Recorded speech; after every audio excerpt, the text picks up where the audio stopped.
All of those sound them. Yeah, all of them have their purposes. But going from good to great defense right off the bat, just base, is too good to pass up. And then you compound that with one of my first things I do in my turn. Shield. Now I have superb. And now that I'm starting to up my skill in magic, I can more reliably cast spells. Alright, so when you complete a short-term goal, that gives you 5 XP, right? I thought it gave you 1. Is it 1 XP? Yeah. Long-term is 5. Long-term is 10. 10. Okay, whatever. I'm fucking it up. I'm thinking of many different systems in my head.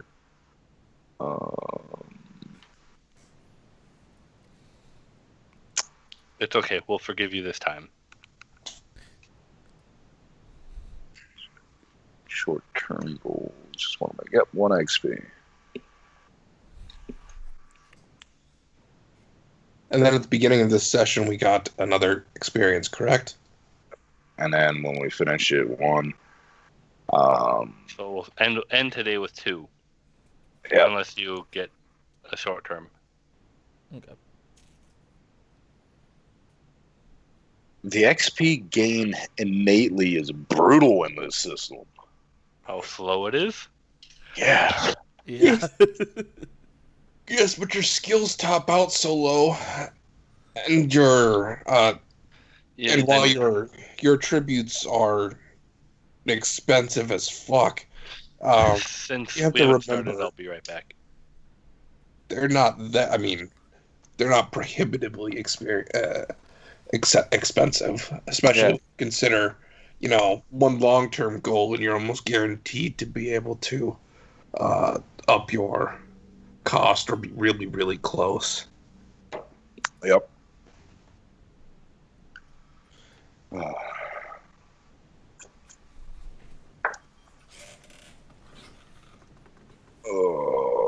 All right. When Rambow gets back, we will go ahead and start. What was our total starting experience if we built our characters? So I put my total experience down so that way I have a record of it. Not counting today, we should have 12. Well, no, he built his character. Well, yeah, you have a total of 12. Extra experience on building. Yeah, for building your character from scratch. 35, what the thing said.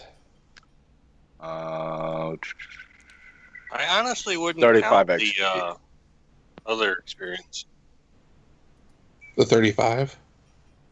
Fair enough. Just do the 12 that we got. Yeah. Makes sense. Stormcast start with 45 because they're Stormcast. Or no, sorry, 40.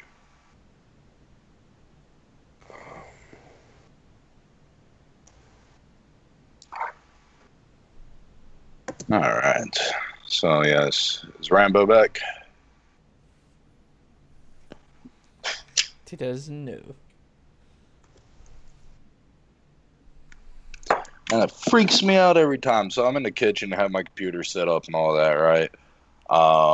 Kane has this big ass bone, and he likes to drop it on the goddamn wooden floor, and just echoes throughout the whole thing. It's like, what the fuck? Oh yeah, it's your bone. Caught himself a frog yesterday. Freaking was walking home and he just darted. I didn't even have time to pull back on his lead. This frog jumped and he was in his mouth.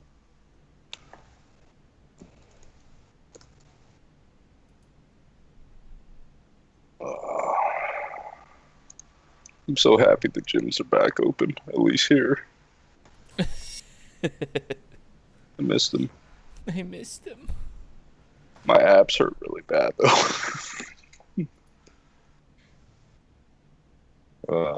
Even if our gyms were open, I wouldn't go. And even if I did go, wouldn't want to go right now. For some reason, people are heading to Minneapolis and getting confused and coming here instead.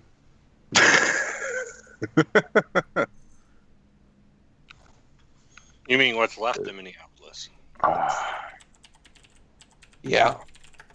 Yep, that's what I meant.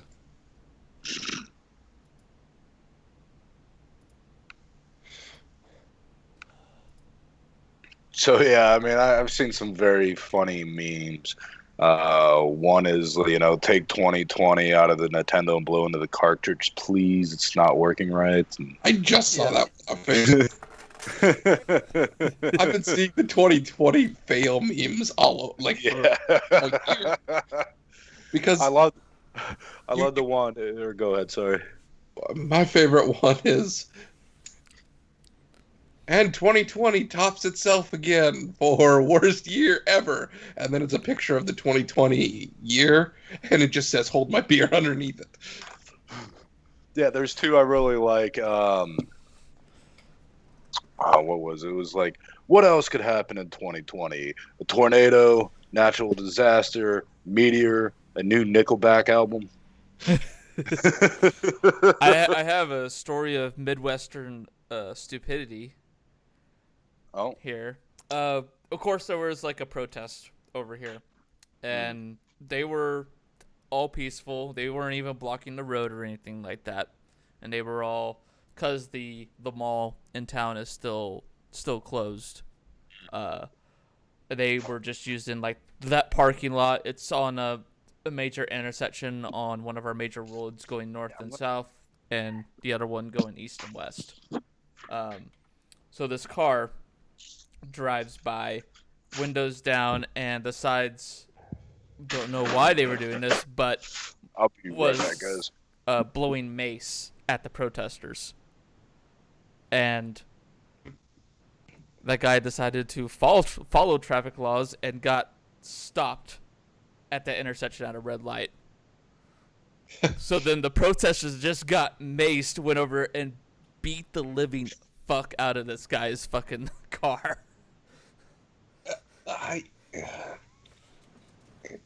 I'm sorry. Are you talking about riding? Oh my god. Yes. Charlie just gave me, just told us a Darwin Award story. I mean, it tops it off, Dan, that the guy then pleaded and set up a GoFundMe to get his car repaired. Holy fuck. Isn't there a thing called insurance? Yeah, but not for stupid.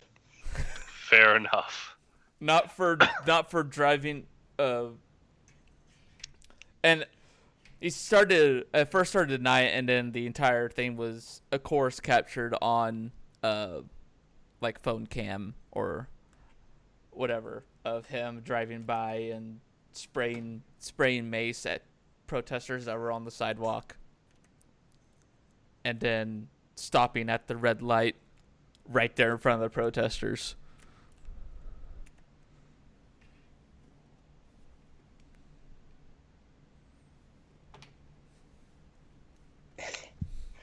At that point, just run the goddamn red. It's the Midwest. It's not like someone's coming from the other direction.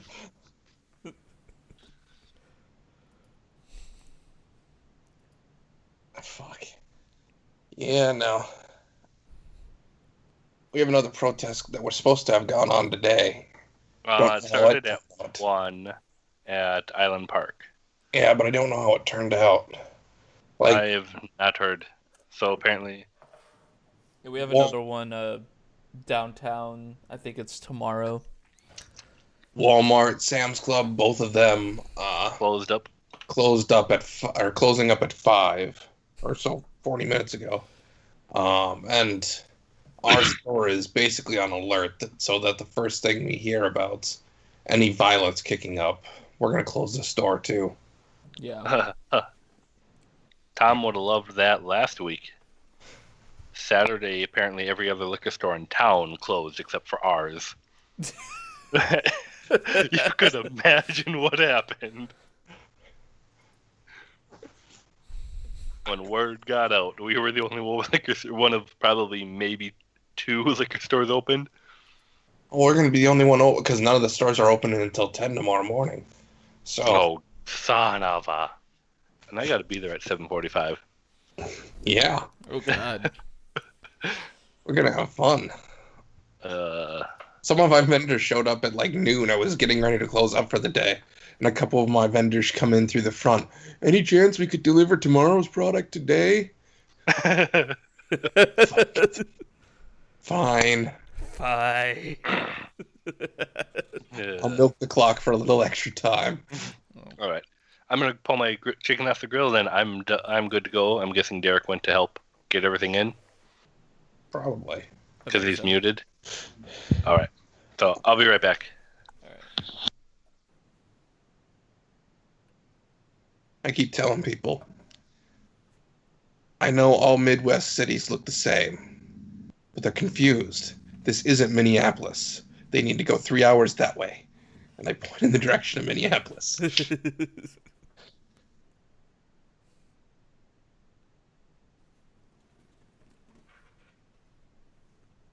So, it's getting bad enough that I have more than a few people that were vendors that were talking to me and were telling me about how they're getting worried enough that they're pulling guns out of cabins and just stocking up on ammo at home. Because these shitheads from Minnesota keep coming across the border to these protests. And then they're the ones that are starting trouble. Yeah.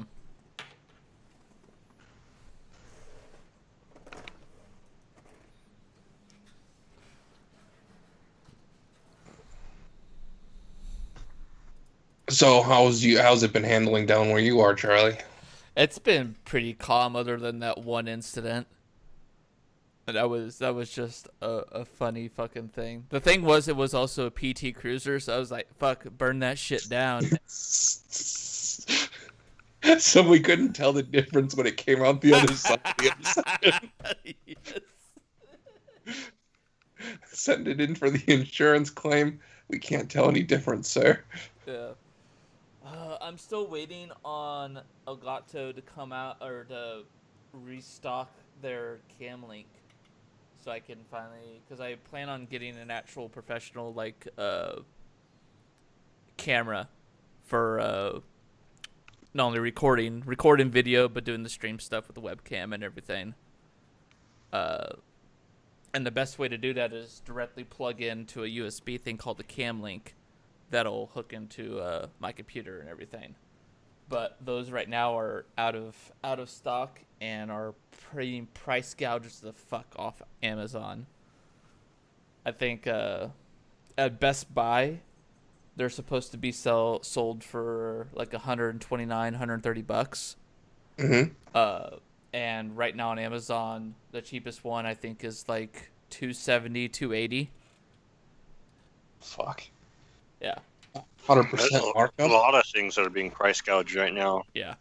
A lot of stuff, like even computer-wise, are being price gouged right now because a lot of the production has been halted because of this, and it's only just now starting back up. Kinda. And some of it's not coming back online at all because they keep shipping plants out of China. Yep. Which I am all for at this point. Don't get me wrong. I don't want to make it sound like I think that's a negative. At this point, getting supply chains out of China, I think, is probably one of the best, smartest things you can do as a business. Mm-hmm. But yes, there's going to be a pretty big hiccup in the supply chain for a while for a lot of things. Yeah. That's why I'm so surprised that the Xbox and PS5 keep saying they're still going to release. I'm waiting for them to say no. I'm like, are you sure? Is this the road you want to go down right now? Are you 100% sure? Because if you're not, you're gonna cause a separate riot. They almost have to, because okay, I hate to say it like this, but it's true. This is going to be the best year for them to release it, because next year is going to be a lot leaner for them. Yeah. Because you have, I know what people like to talk up. All right, I'm back. A lot of numbers. And I am good to go. You have a lot of people that got checks that have some extra money that never got laid off. Yeah. And then you have the extra $600 that was kicked up on unemployment insurance. Thank God. So, yeah. So I think the console companies are probably the smartest thing they can do is to come out and Release as soon as possible this year, because next year you're not going to have that loose cash, because that loose cash is going to be gone. You know what? If not, you're going to be paying for it later. I'm glad people are getting help with some unemployment for the people that actually bust their ass off and all that. But I have literal friends who are making more on unemployment than I am working full time, and I make decent money. Yep. It is kind of ridiculous. My friend John, who's unemployed, he gets roughly, with his unemployment and with the added on it, every month he's getting almost $4,000 in comparison to, my 2.5, and I again make decent money, and that's after taxes, of course, and whatnot. For both of you? Huh? Because you can have taxes pulled out for unemployment as well, so he might not get tax. Depending on, he might not have taxes being pulled out. I have no idea if he is or not, but you get Charlie knows. You get taxes pulled out for unemployment? You can choose. You can choose to do it or to not do it. And if you don't do it, you might be getting fucked. You may be thinking you're living the life now, but when Uncle Sam comes around in a year, he might just bend you over.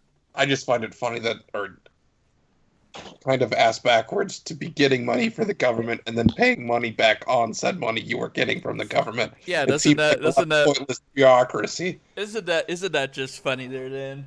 Wait, this is government money you're giving me, but I have to pay you back? Did they pass the second round of stimulus checks yet? It's not going to happen. There will not be a second round of stimulus checks, is my prediction. Yeah, all I heard is words on it, and they were talking about it in the House, and I didn't hear anything from it since. So I'm like, probably not gonna fucking happen. The Senate bill ended up being like $3.5 trillion, and that was included in there. That was one of the things that was in there. It was like $2,000 for every American for every month until like January. And what? The Senate was like, no. That wasn't the straw that broke the camel's back. First of all, that would pay my mortgage. If they did that, I would have everything paid off. My college loans, everything. Speaking of college loans, whenever Shauna got fucked over on taxes and they took all of her like $1,000+ of refund to her student loans, they gave that back. That was part of the stimulus bill. I think it was tax refunds can't be reclaimed for either bankruptcy or for existing loans. Yeah, defaulting. Yeah, there we go.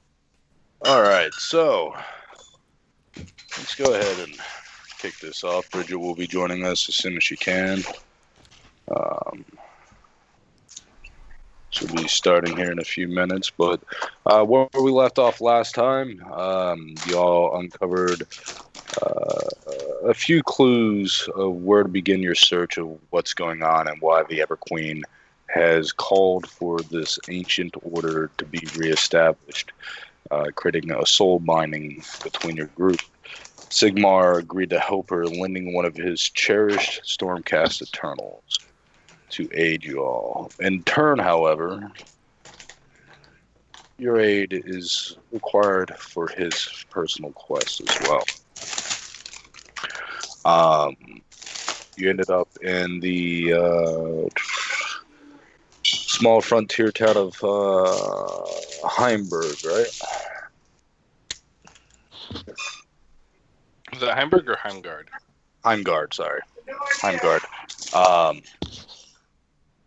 You learned that the captain of the watch has went out with a patrol to the north, and a scouting squad to investigate forces of chaos went to the northwest. The scouting squad has not been heard from in some time. A reward has been established for retrieving any of the surviving scouting platoon, or bringing back proof of their death so their loved ones can give them proper burial. Also, a reward was established, and I did not write this down in my notes, for finding the captain, Korgen, and making sure his safe return, so forth, so on. Does anybody remember what the reward was for that? I thought it was a sphere for his return. You hadn't said yet. You said something would be worked out for a reward if we were to save the captain. We weren't given a total. And there's also a reward because Johanas getting paid for clearing up this issue they're having with beasts. Yep. So we said we found the source. All right. Last session, you all fought a Craig worm.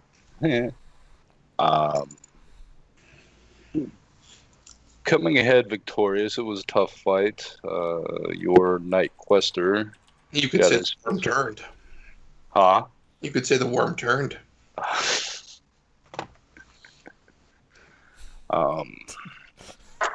Let's see. After defeating the worm and beginning your travels northward,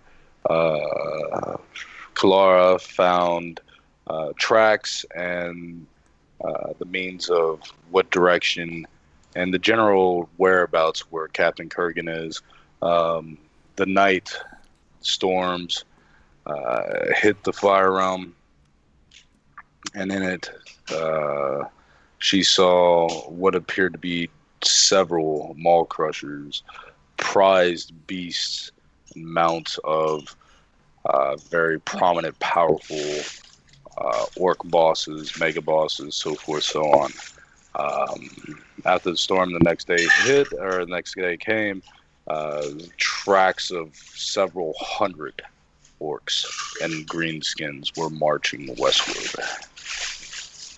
And that's pretty much where we pick up, if unless I'm forgetting something. I need more caffeine.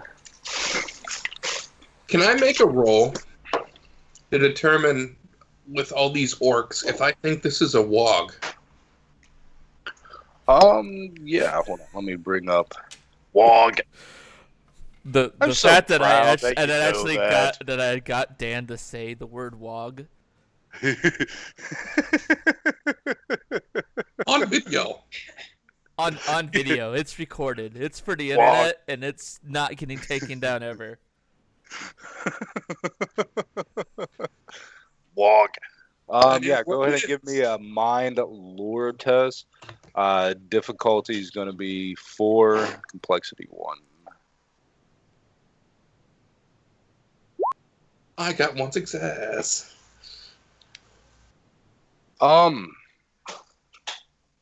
With this large gathering of orcs, in the grand scheme of things, it is not a huge host. Now, if there are more orcs gathering, it definitely could be a wog. I gave the Charlie the satisfaction once. I'm not saying it again. Wog. It is a possibility. You're just not sure. You need more further, evidence to conclude if it is a wog or not. Come on, wog is just fun to say. Yeah, but Charlie derives joy from it, so I must deny him. All right. Aha, she joined us. All right, so what would you all like to do? You are on the 3rd day of your travel. You were 4 days out from the whereabouts where the captain and his guard. Was it 2 days out? Because it was 5 days total from the settlement. Oh yeah, so days you're out. 2 days out. 2 days out from. And it was cut down in half because of her stupid amount of successes she got. So that's why you were 1 day out, because she got like freaking 5 successes on her. It wasn't just that; it was like a ton of 6s too. Yeah. Because of her innate skill in surviving in nature and tracking and so forth so on, she's definitely shaved time off on your destination or arriving where hopefully the captain is. So what would you all like to do? How fast does toughness heal? By what rate? I will tell you in a second. And if I remember right, during the fight, Armor was damaged. yeah, mech had armor damage on it. Yeah.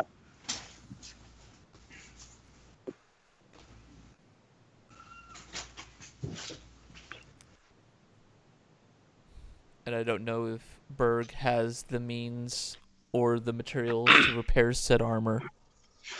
Mine just happens to be laying in front of the carcass. I just need to skin it. Well, okay, maybe let it dry. After taking a breather, which is 10 minutes, your toughness regains to maximum. If you take a rest, which is 8 hours at least, you regain all your toughness and you heal 1 wound on your wound track. So I literally just need 10 minutes, and so I'm good. But I would. Yeah, I'm assuming right now. Here, I don't want to go. I want to be as healed up as possible throughout this venture. Being orcs and worms. Worms. I believe I took 1 point of actual wound damage. So. Everybody should be healed up if you're taking a 10-minute rest. And the storm and whatnot happened after the worm, if I'm remembering correctly, right? The worm was the last thing. Okay, so yeah, you take 10 minutes. Nobody took any wound damage, so everybody should be at full health. All right. So yes, you have just battled a massive worm. Johansson collects his thoughts, wondering if this is indeed one of the great wogs of the greenskin culture, and has left many a people devastated when one is actually called. Cities fall, countless die, and a wave of destruction washes over the lands. You're about a day's travel out from where you hope the captain is. You take 10 minutes to take a breather, patch up minor wounds.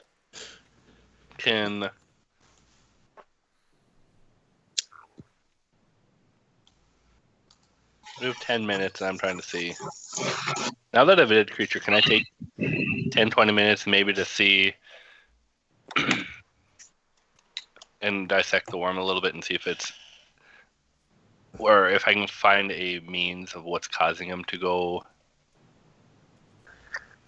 so aggressively crazy? Yeah, give me a second. I'm checking 2 skills. Well, I fixed right, the it's nature. action and movement handout. All right, thank you.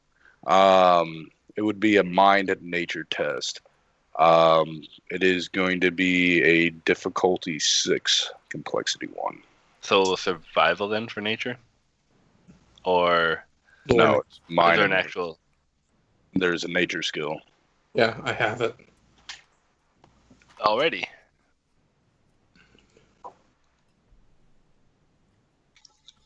Well, he's doing that. I'm going to use my miracle and fix my armor.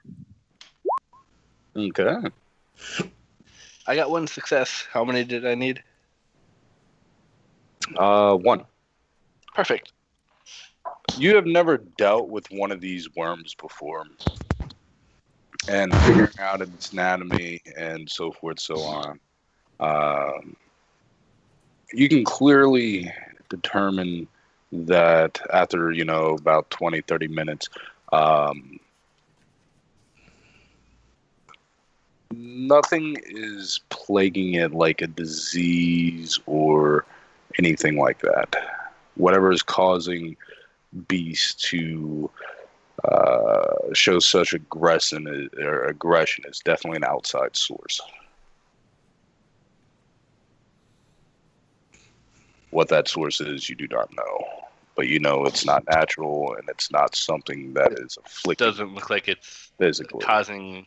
Okay. And it doesn't look like it's anything's causing it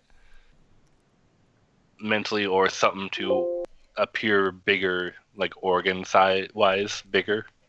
Well, I guess I wouldn't have anything to judge, but... Yeah, with one success there, you pretty much know that it is... you're fairly confident that it's not something natural that is causing it. There's not there is no disease or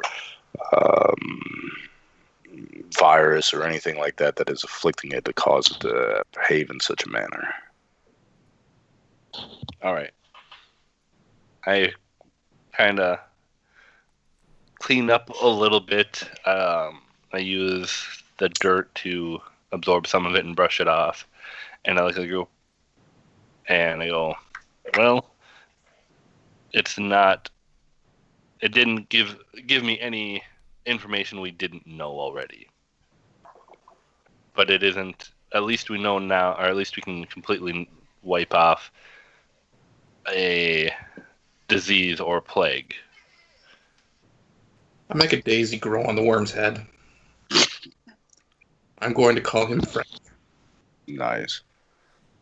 I use a point of focus to make that 3 of 4, so I can successfully fix my armor. Yeah, if you have focus in it, you sure can. So you pray out to Grungy, and you see a divine radiant wash over your mech suit, and all the damage from the worm is removed, and it's pristine once more. All right, so what would you all like to do? His armor's fixed, dissected a worm, healed up. Learned pretty much nothing. I'm ready to go if you guys are. Did Mr. Knife Ears pick up the any acid or anything? He did not. Me too. The elf in the group. Yeah, Knife. You mean? I've been called many things, but that is one I've not heard before. I mean, hurtful. My armor did take some damage. I don't know if you'd have the skills or have the material. Okay. You were just called out, Josh. I'm not sure if you have the materials to repair leather. That's what I meant. Oh, you were just called out. It was funny. Nice. All right. Yeah, I have the materials. Let's see those ears of yours. Did you just ask him to cut off his ears? The Sylvaneth who can do that looks at you curiously. I don't think you meatbags can do that.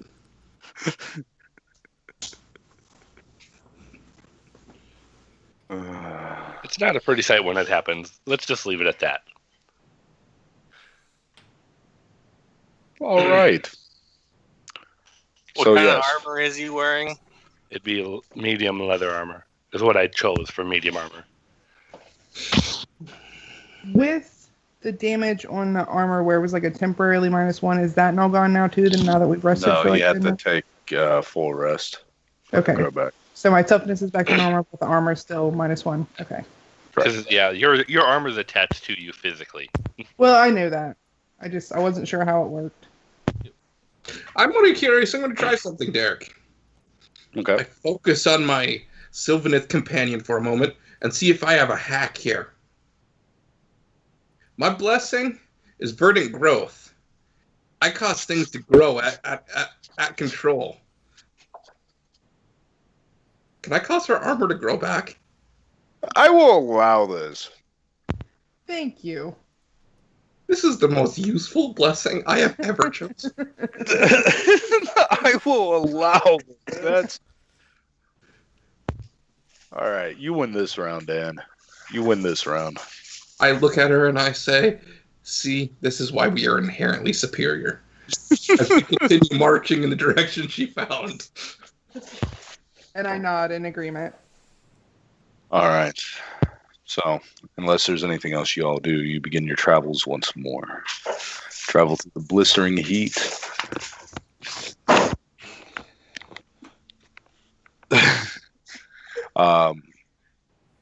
With no complications.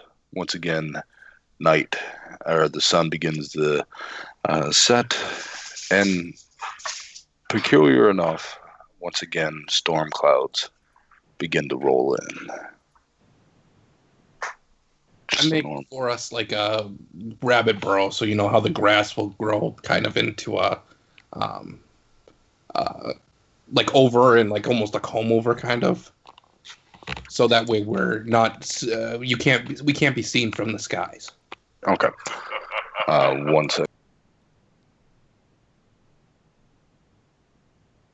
All right. Yeah. All right. You create a burrow.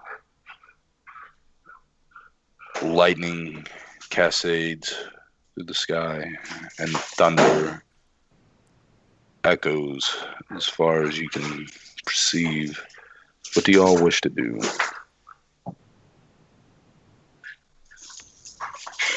If anything. So as we're resting for the night, who wants to do what watch order do we want to take?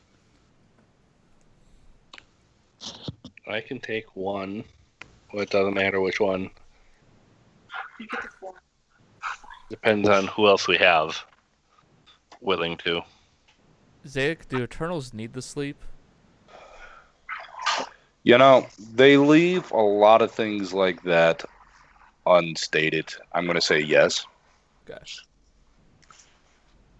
Because I'm hoping with like more source books coming out that they will introduce like information like that, because Sylvaneth have almost the same question. yeah, do they actually need to eat food? Do they need to, like they don't really state anything, so it's like, okay. So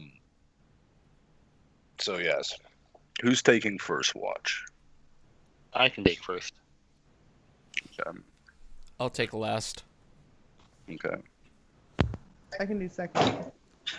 If we have to do 3 or more. Okay. So go ahead and give me a mind awareness, Rambow. Difficulty is 5 and 1 success. I didn't volunteer because I know my limitations. I'm pretty sure I'm in the same boat as you, Dan, and I ended up having to take one. I'll grow him a box.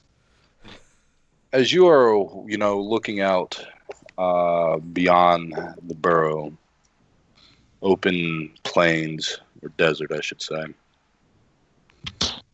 you see lightning just, again, flash brightly, and you can see a truly gigantuan form off maybe 5 miles.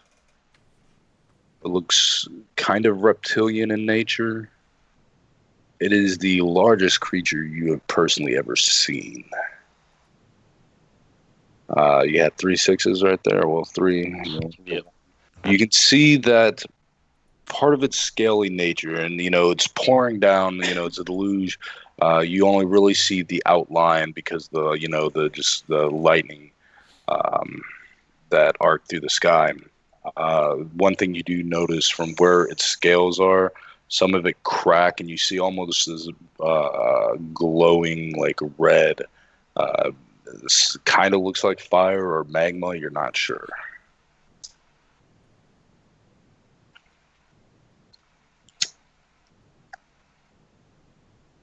Do I do I know what I was gifted for the first creature? I know what it's. Well, you know you have the egg of a magmadroth. Yeah, but I don't know what they look like, right? Yeah, I assume you know what they look like. Okay. They're rare to find, and truly taming one is a truly legendary task, especially a wild one. But they're common enough knowledge to know what they are, as they are, the famed beasts of the Fire Slayers. So yes. All right. I will just mark that as a mental note, and I will wait to inform everybody in the morning. Well, okay. I would do that, but I inform the person next on watch, which was Kelara. Yes. When I say this is truly gigantuan, think the size of Godzilla from the 1998 movie. God, with the actors, whatnot. It was, a different kind of Godzilla movie. Yeah, where he was in New York, or yeah, there we go. He was in New York. About that size. Truly, truly gigantuan. You've never heard of a magmadroth, getting that large. Okay. Well, when my turn on watch is over, I will go and wake up Kelara and let her know it is her turn for watch. And I look at her and I go, just a heads up, there was a massive shape out there when lightning struck. I couldn't make out its form completely, but I have it might be, from its vague shape, a magmadroth.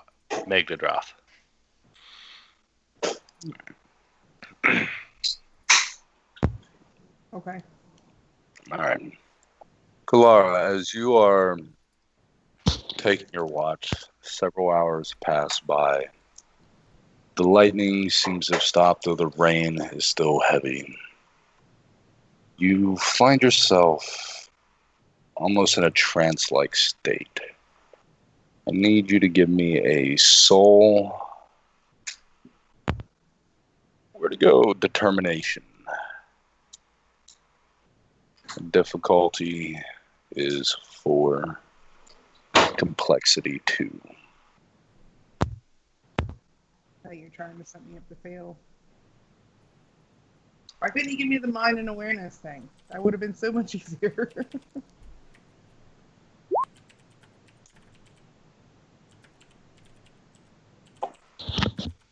As you fixate on the storm, a rage begins to bellow up in you. Memories of the past, of friends lost, of actions you have taken, wash over you. The vines that weave through your body begin to pulsate red.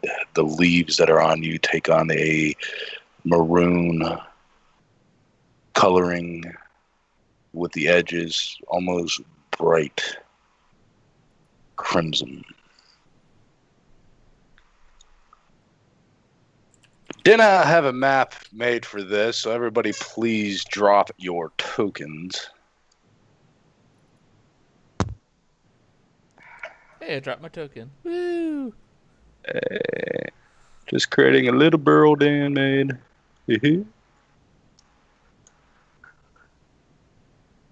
Alright. Kelara, you would be near the entrance watching out. I'm waiting for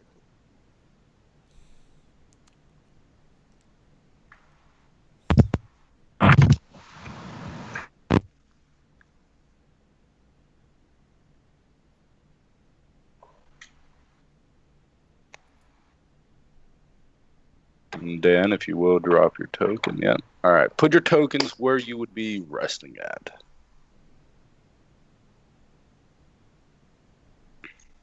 A rage bellows in you. You'd be up here near the entrance. Oh. Your rage bellows in you. And you turn to face your companions. You see Marellarius resting. And you make your way slowly to him, drawing your scythe. I need you to go ahead and make an attack against him. Your melee is going to be 2 steps higher. And your defense, Charlie, is 1 step lower. Okay, so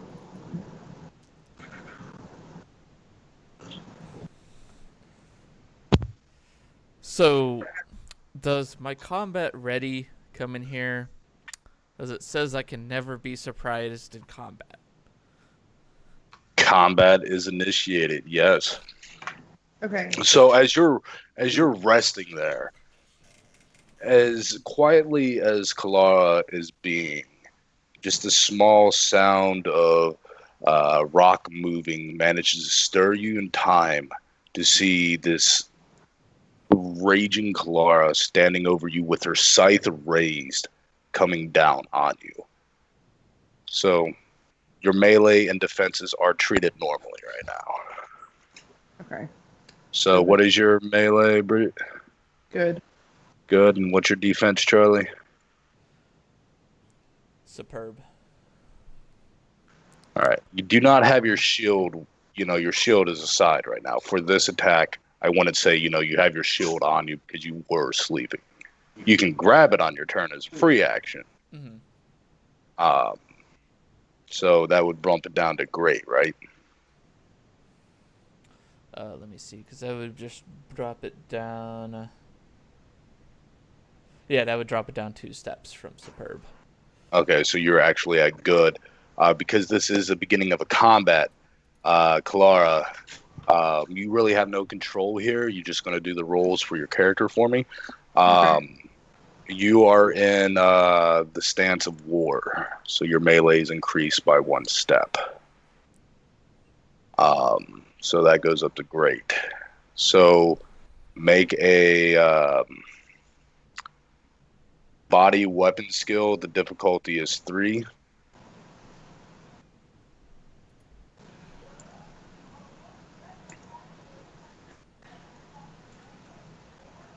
All right, so that is 5 damage minus your 3 armor, Marellarius. Mm-hmm. So you take 2 damage as the scythe comes down and just, cleaves across your chest. You're a Sigmarite plate armor, however, taking the bulk of it. Yeah. All right. Now we'll actually go to initiative here. All right. Bridget has a higher initiative than you do. Yep. Nice. All right. Go ahead and make another attack, the same DC as you're following up. You're spinning around, doing almost a dervish dance.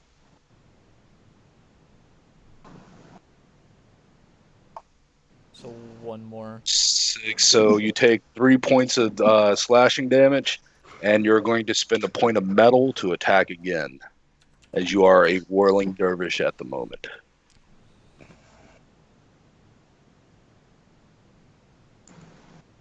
Oh, dear God! Slow that down! 3 more damage, good sir. Yep. All right, Dan, or Charlie, you are up. Your companions... Actually, y'all can go ahead. Go ahead, Dan, Rambow, and Josh. Go ahead and give me a mind awareness. The difficulty is going to be 2.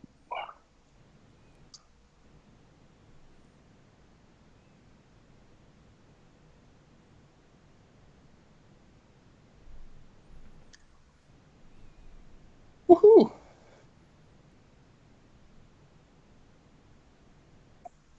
Need one from Berg.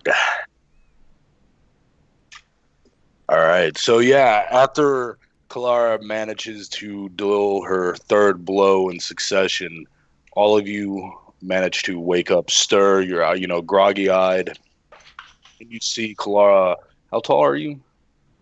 6 foot. You're short for a Koronoth hunter. They're mostly sorry. 10. 10 feet? Jesus. They are big things. Groggy-eyed, you see Kelara, the coloration on her leaves and, just flora on her have changed to this, maroon tinted with, a bright crimson, slashing away at Marellarius, who looks heavily damaged at the moment.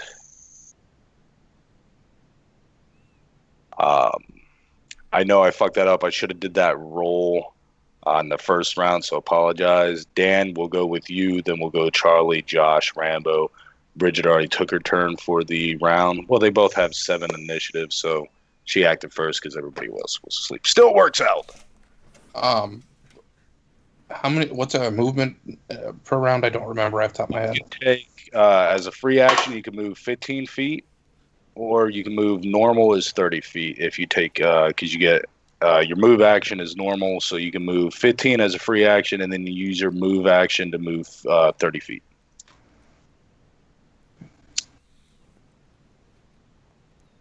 So I moved next to Charlie, or next to Marellarius, and I say, "What the fuck did you do?" As I tap him, and I'm gonna go ahead and cast Mystic Shield.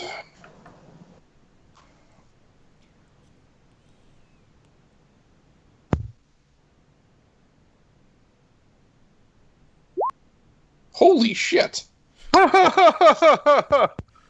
All of a sudden, I need to look what my overcast is. I'm sure I just don't expect that. I know you can extend it per. Yeah, as an extension. Okay, so Charlie, for the next 4 rounds, your defense is up by another step, as a shield of twigs and brambles forms in front of you and kind of is floating interspersed between you and your opponent. Nice. Okay. Because why not give Charlie more defense? He needs all the defense. You got it for 5 rounds, Charlie. Do you do anything else? You have metal. You can take another action.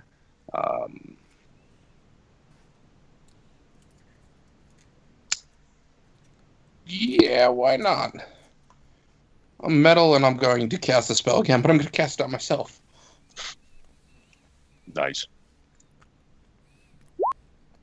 And then with my 2 focus that I have now, I'm going to bump those 4s into 5s. Nice. So, total of 4 successes. I have a shield as well for the next 4 rounds.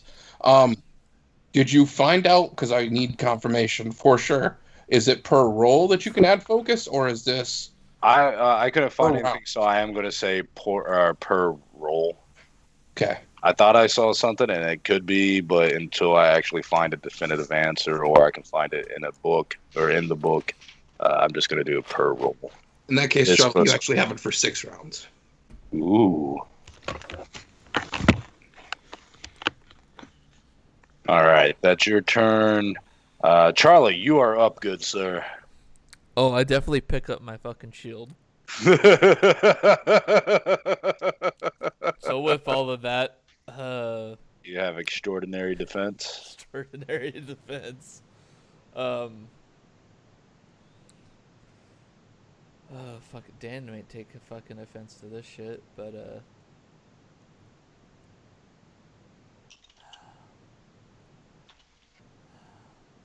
As long as you don't swing at me.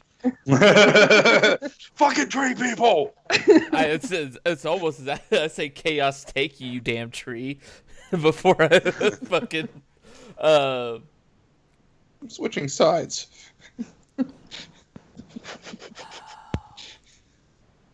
kind of mad at this. Betrayal is not something that I take too kindly. I'm gonna do my my action to cast my miracle, and then do a metal to actually attack. Okay.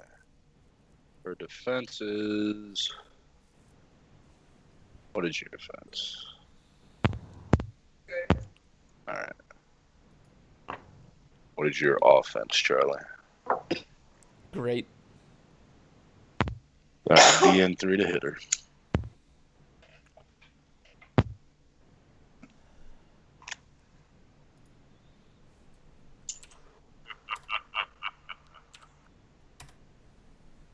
That would do, phone. That would do.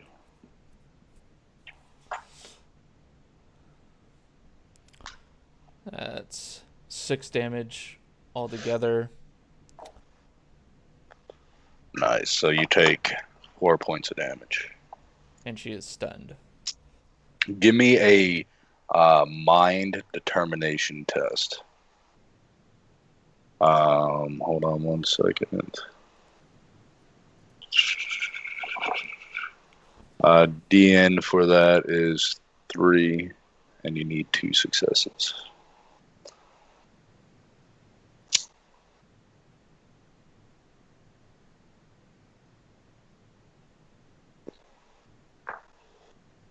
Hey! So as he strikes you and the lightning cascades through you, because I'm assuming you did your miracle to stun her. Yeah.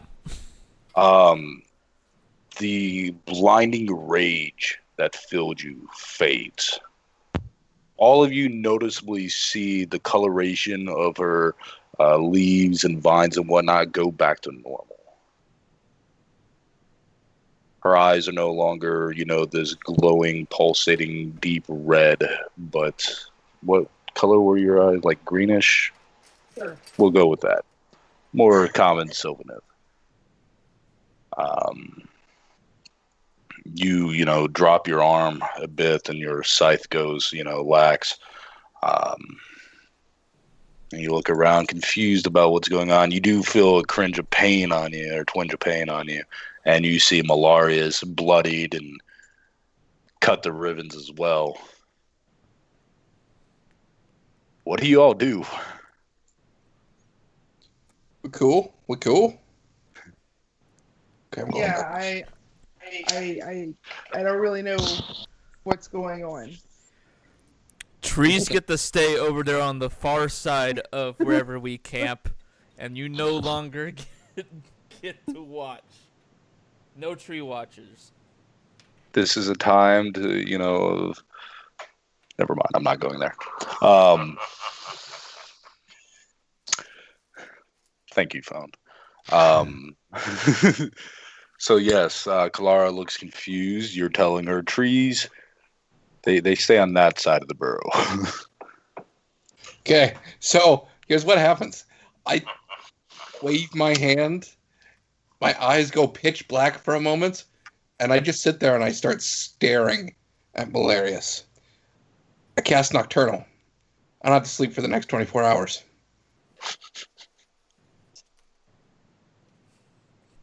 I can see it perfectly in dark and low light.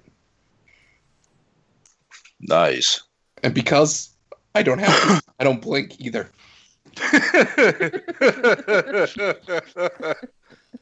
You insulted me and I tried to help you, so my character will make you uncomfortable. I'm also just going to go over to the other side of the cave. All right. Who was doing third watch unless there's something else? I like the tree man who takes offense, trying to make the Eternal, who deals with chaos upon a regular basis, uncomfortable. Now, here's the true question: do you do a Teletubby smile on your face, or like the evil Voltron smile? Ultron, I mean.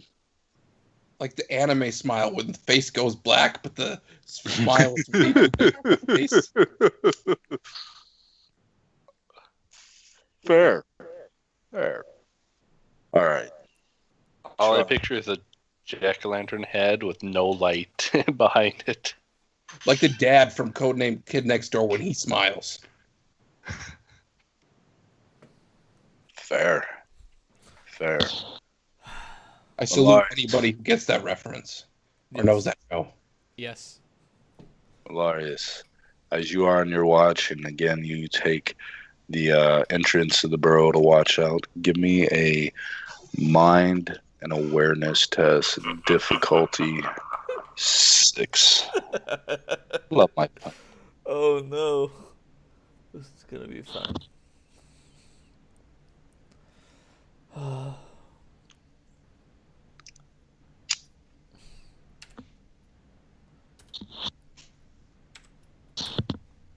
Oh shit. Nice. With your watch, the rain has stopped. The desert is muddied, and the sky is once again clear. You can see the various stars, and like good 10 miles out or so, you see this red hue form in the sky, and chaotic energy swirling about. You can smell sulfur and disease and blood.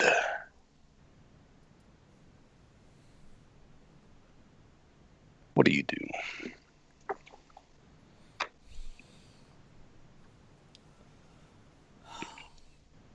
It's still too dark to perceive the distance of that, is it? Roughly get it's about 10 miles out.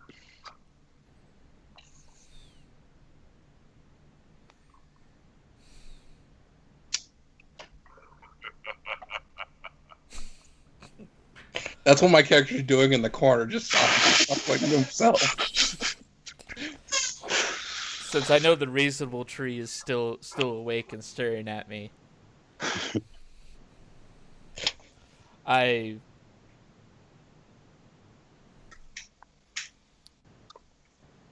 will point up into the distance.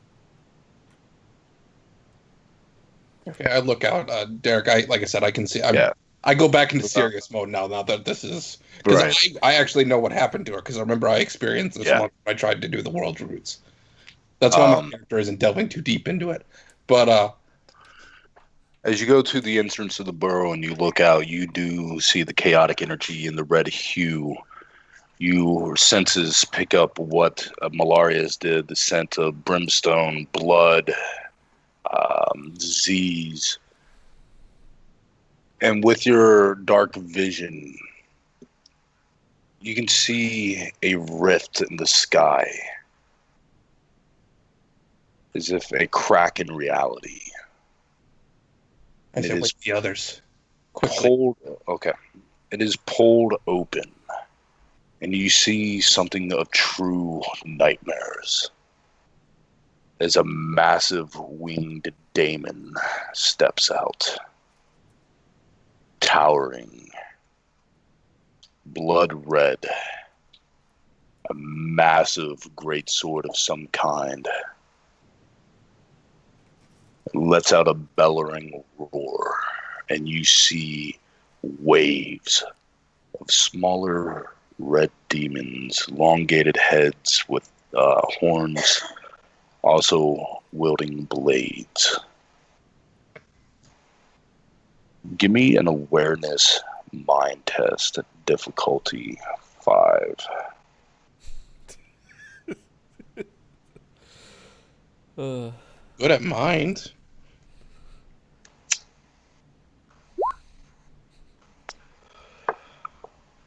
South of that, you see a massive beast heading in the direction to the northwest, where this horde of daemons seem to be traversing as well. Does it look aggressive to me, or does this look like a beast calling to its master?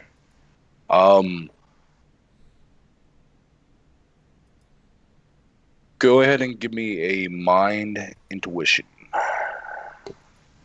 I'm focusing on the beast to make it nature, if that's possible. Okay, yeah, that's fine.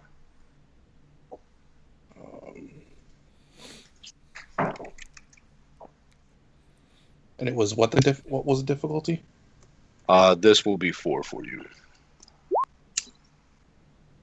1 success. It doesn't seem to be heeding the call of a master, but it definitely does seem berserked, like the other beast of the land. Berserk like it found its target, or berserk as in... Berserk like Kelara just was, the worm you faced, the rampaging bull, and Heimgard. But it seems to be heading into a direction northwest. Just a little east of that, you see the large horde of orcs and other greenskin marching to the same destination, or what appears to be marching to the same destination.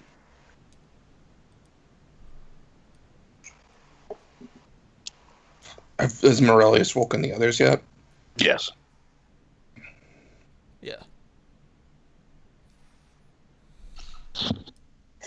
What's going on? Are the trees attacking again? I just glare at him. I'm gonna make a root grow into his back next time he goes. I say adversaries seem to be coalescing in the northwest, where our target destination seems to be. If we want to find the captain, we gotta do it now. Also, it seems the forces of chaos have broken into the realm. We may have found our reason. And the giant beast no one made mention of to us seems to be moving in that direction, as well as the orcs. Because you do have dark vision and whatnot, you do know that this is a Magmadroth. Again, they're common enough knowledge, they're rare, but there's enough lore about them, especially on the realm you're currently in. This is far larger than any Magmadroth you've ever heard of or ever spoken of. It appears to be a Magmaroth.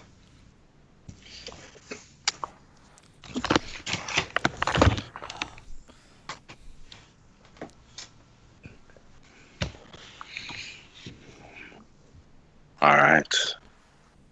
What do you all do? Since I don't have time to rest, I do ask Rambow's character, Khedalion, because he's healed me before. Well, during your watch, when all this happened, 10 minutes would have transpired. Right. Both I didn't know if I actually had to like close my eyes, take a rest, or no. It's pretty much a short rest from D&D. Okay. Yep. Yeah, short rest is pretty much just treated like D&D, except for you gain all your toughness back.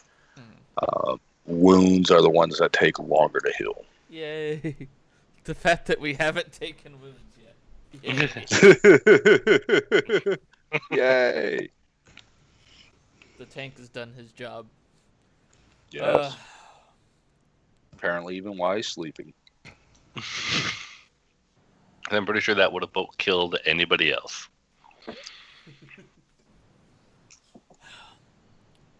I would vote for Johanas to take lead, since he can actually take the most out of the seeing in the dark at the moment. Don't know how much I'll notice, but I can see just fine. I'll take the lead if you want me to. Don't worry, I'll help. Right. Following the directions of Kelara, you do manage to navigate, with you taking the lead and being able to see in darkness. About 5 hours pass. The sun is rising. And off in a distance, about a quarter of a mile, you see large rocks. God, what are those called? Boulders? No. You know, in the Grand Canyon, those giant, just massive pillars of stone, and then, some create plateaus, some, almost like miniature mountain ranges, but Mesa? not Mason. Is that what they're called? Mesa. You see several large rock foundations, or formations, sorry. Some are mesa, some look to be so tall and become flat to make plateaus, while others look to be, large boulders and the like. You're about a quarter mile out. Go ahead and give me, since you're taking the lead here, Johanas, go ahead and give me an awareness mind check. Difficulty is going to be 3. Oh, shit. All right. Don't even need my help. Damn. Going into, or leading into the rock formations, you can see several different tracks that have managed to survive the night's rain. Some are bovine, other are, large boot prints, some are barefooted. These are resemblance to the tracks that Kelara found the day before of orcs and other greenskin. Mixed amongst them, however, are traditional human tracks. They look like they're, judging from the tracks, do they look like they're going with the greenskins, or do they look... With 3 right there, you can tell that the human tracks are definitely in retreat. So the opposite direction of the greenskins. They're ultimately going to the center of where all these massive rock formations are and whatnot, but you can tell from the indentation and how the foot placements is and whatnot that the tracks from the humans were definitely in retreat, where the tracks of the greenskins seem to be in pursuit. I say they're being chased after by the greenskins. They seem to be in retreat. I point out the tracks so everyone can follow them. I say I'm going to take to the skies. See if I can spot them in advance. But we should keep following this trail, and I'll follow you all. All right. You using the miracle to give yourself wings? Nope. I have the spell fly. Oh, okay. That works, too. And then I have... Oh, I can use bump those 3s to successes, too, so... I can go ahead and fly for a total of 6 minutes, and once I get close to that 6-minute mark, I'll cast again, so on and so forth. Okay. All right. So since you're taking to the air, I'm going to move maps real quick. Ooh. Woohoo! It's a real game, boys. Yeah, I know, right? If you will, put your tokens just on the map to the far left bottom corner. Far left bottom corner. Gotcha.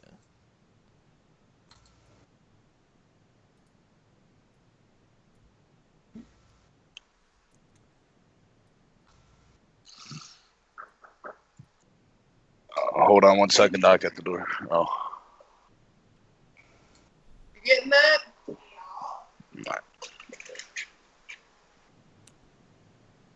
All right, so Johanas, you have, flying up as high as you can survey the battlefield. I'm not going to turn on dynamic lighting because, well, you flew and you can see the battlefield. And I can see in the dark. Yes. Well, it's now daytime. Sun did rise and whatnot. Okay. Sorry if I did not describe that. But yes, it is early morning.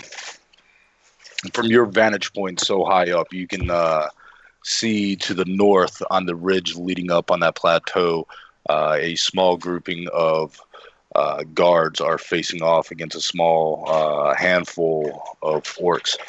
While to the east, you see several large bovine, or 3 large bovine creatures with orcs riding upon them. And behind them is again another smaller force of orcs. Go ahead and give me a mind lore skill. Difficulty is going to be 4. With a scaling target number. The more numbers you get, or the more successes you get, the more information I'll give you. 3 successes. All right, so this is your traditional orc forces, or greenskin forces. You have the grunta, which are the large bovine-like creatures, large as a horse, large, like kind of a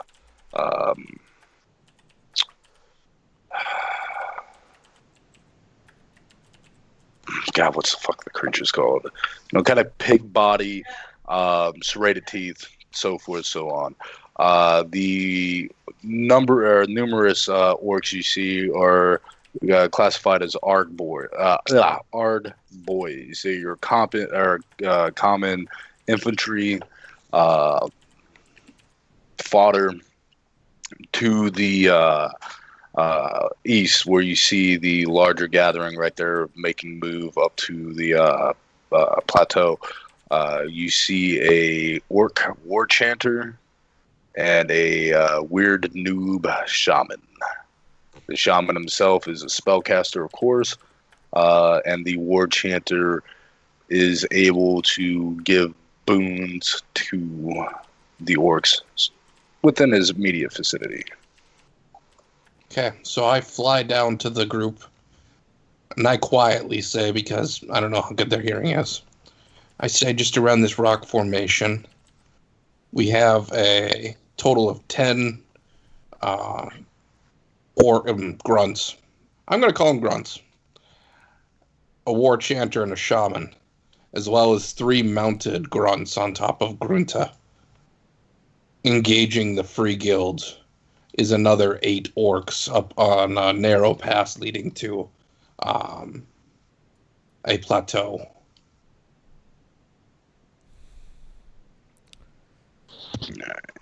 Give me 1 second as I get the initiatives in there. Y'all can talk about what y'all want to do.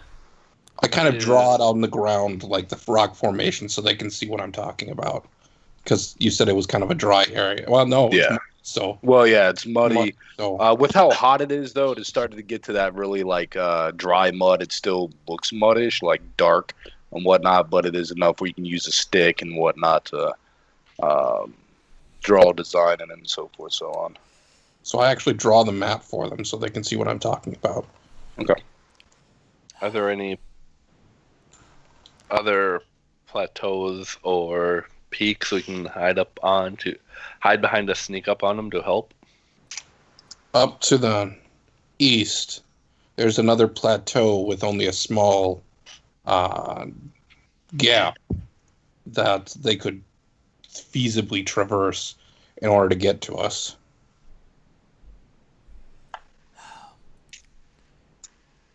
And then in which case, I'm drawing this out so you guys can actually just scroll up on the map to see what I'm talking about. We could actually go east of the Free Guild on that plateau. Charlie could block off where I just pinged and at that gap. And then we could fight them off the same as the Free Guild. Meanwhile, me and our other casters can plink away at the casters until they fall. In which case, then it becomes a game of attrition.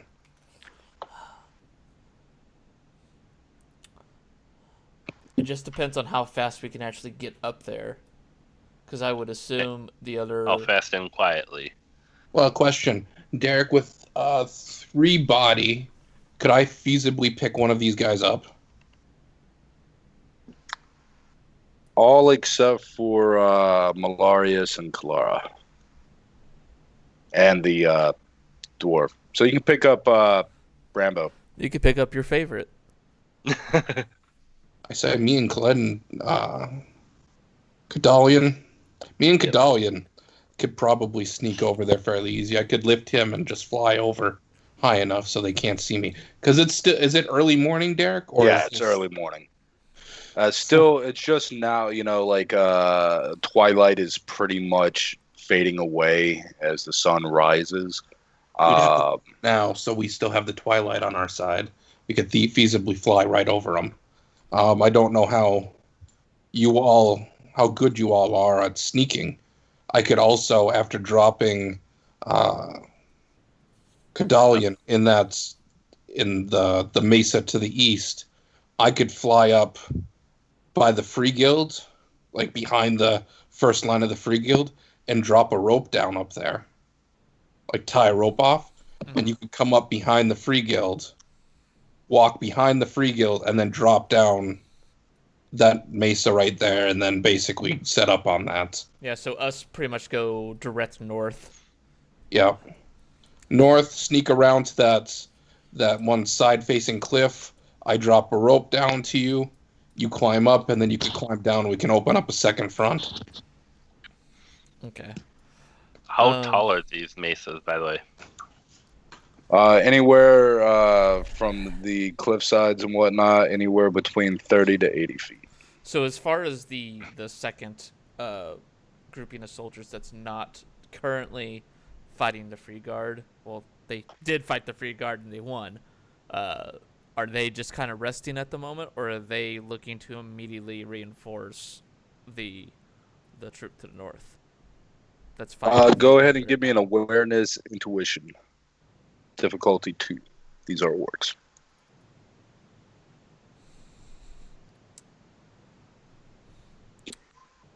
Well, that's cool because I don't have awareness. And I'm guessing you don't have much for mind. I have 2 mind. So mind and intuition. So mind, got it. And That's how I feel with some of my skills. what's the target number? 2. 2. Okay, I feel a little bit better. Hey! They're going to reinforce. They won this battle right here. The first wave managed to push them up. They are creatures of violence and war. The only time they stop and rest is literally when there's nothing to kill. Johanas, I think you and the elf really need to go just straight there to the Free Guard and help them, and we'll rush up there as fast as we can. Okay. Even if I have to come in directly behind them, then that's what I'll do. Because just so you know, when I say a rope, because of my verdant growth, I can literally just make a ladder. Yeah. I hang my head and I look at Marellarius. If my name is that hard to pronounce, you can just call me Ked. I like to refer to them as the trees. I like referring to you as the elf.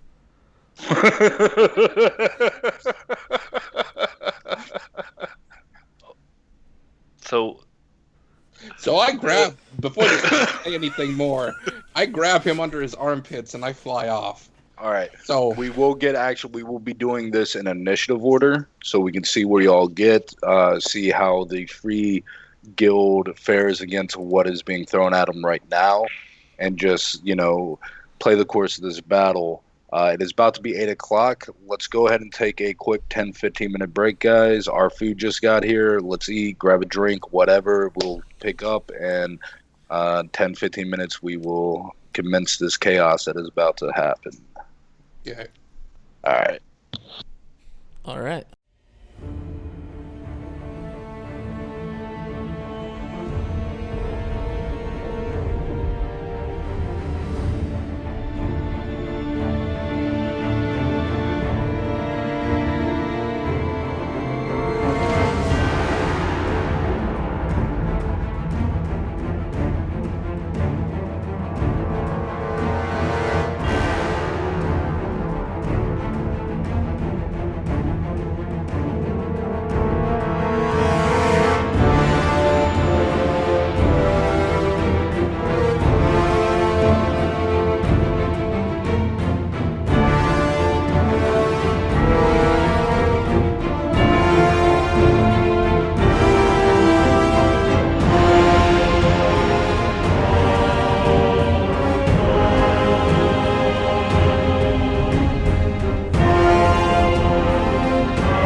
assume that Ked is with you at the moment, like you're right next to him before you begin flying. Because you'll have time to set up. Was Josh here? Charlie here? I'm here. Okay. I'm here. Don't worry. All right. So yes, Dan, go ahead. What do you do? Remember, as a free action, you can move 15 feet. As a move action, you can move 30 feet. And if you wish to move again, you can sacrifice your action to move again. So you can move a total of 75 feet. I have my arms hooked underneath Ked, but so I'm going at an angle. So I'm moving one square, but moving up. So just to keep in mind. Okay.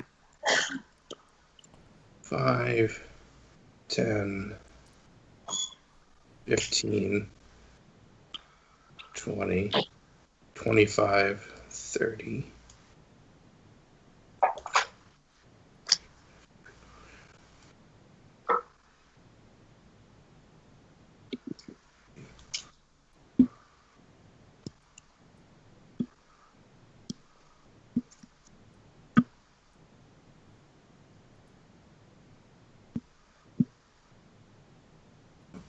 That's 100 right there.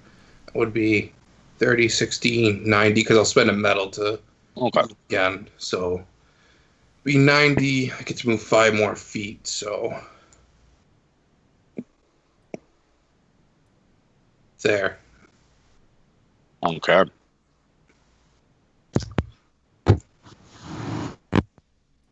Kelara, you're up. Just so she knows, did y'all figure out a battle plan, what y'all wanted to do? The battle plan that I was made aware of was that me and Ked were going to be dropping with the Free Guild in order to help bolster their line. And that was as far as the plan I was made aware of. That they were going to try to get to us as quickly as possible.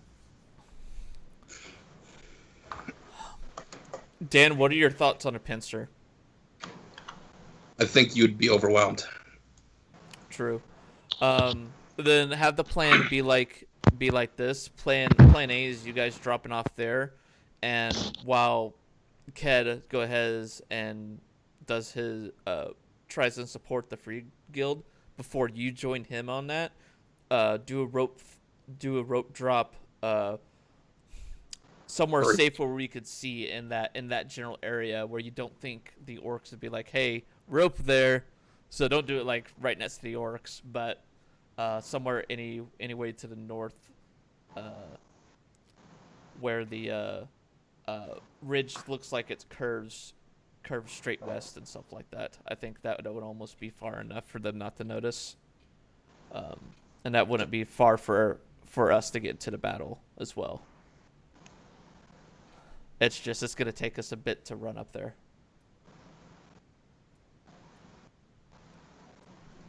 So what do you think on that? Work fine for me. So have that be the go-to game plan. That's plan A, and plan B is just fuck shit up if shit goes south. All right. You're in your defensive stance, right, Johanas? Correct. Kelara, what stance are you in? Defensive, offensive, or the one that seizes the initiative? I think you put her in the offensive one at the start of the day. Well, this changes combat. Oh. I'm gonna go with defense. Before I... Fuck. Okay, I forgot to do this. I'll have to remember to do it next time. No. All right. Bridget, what do you do? Okay, so we're gonna head here. I'm gonna put a little thingy just so we're heading this direction, right? Correct. That's the goal. Okay. Yeah. I want to make sure. Or looking I moved. Johannes is gonna drop the rope like somewhere, I guess, in over here. Okay. That we will climb up and then join the Free Guild here. Okay. Okay, so let's see here.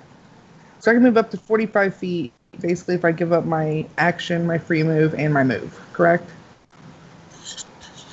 You move 45 feet a turn. base. Yeah.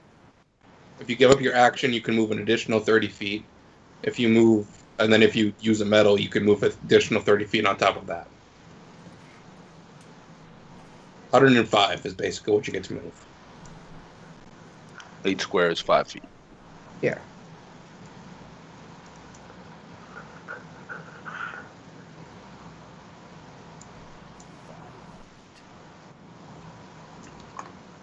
And I can move. Okay. It would be right there. I'll hold the position for you. Okay. Right. Do I need to stop anywhere, Mr. DM? Make any rolls? Oh, I got one page. Kane, go. Maybe around about here. No, you're back where that yellow arrow is. Oh, okay. I did not even see that. All right, Josh, you're up.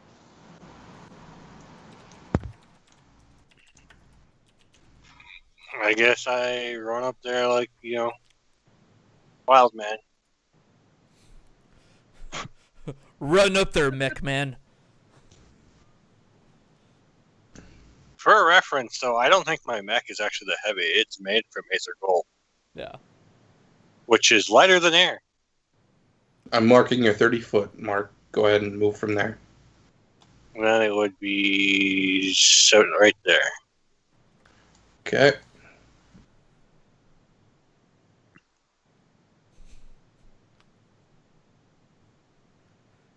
Helping. That is useful, yes. Josh, go ahead and make a body stealth test.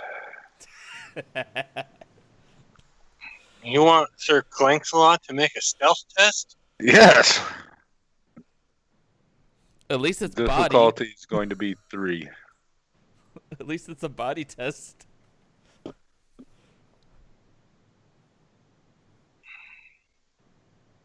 Target number was 3? Yes.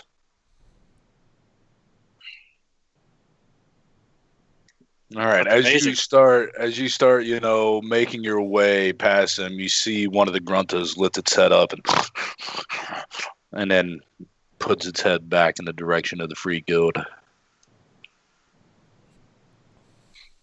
Charlie, you're up. Time to do the badass Space Marine sprint here. I got it marked for you. Yeah. Excuse me. Basically anywhere in that line. Yep. Wha-bam! Charlie, I need you to give me a body stealth. Difficulty 3. Okay. What's my body? Because I'll give you a guess of how much I have in stealth. 5, right? Totally. Yeah. I mean, it only goes up to 3. You hacked the system. Did it. And you said target number 3, crit? Yep. All right. Hey! They fixed it. I can actually move around on the screen when I have the ruler tool selected. I've never had to do that before. Nice. They fixed it. Oh, what's the hotkey to ping? I forgot that. Hold Just shift. the left click. All right. The weird noob shaman is going to hold its action. Holding. I got it. Its turn. Rambow, you're up. If you wanted. Going into battle, I'm going to cast Mystic Armor.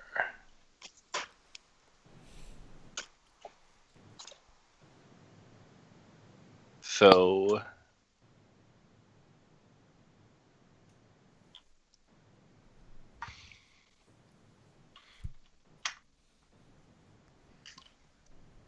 Ow! Huh. thank you for 2 focuses. What is the complexity of that? 5-1. Oh. Yay, you got 2 successes. Yay for focus. I have learned that is more valuable than your dice pool. Very much so. And that is going to be my turn. All right. Put a note of how long that lasts. Yep. And Cast it on me too. You have metal. You might as well use it. true, I do. Yeah. Forgot. Greedy ass. It's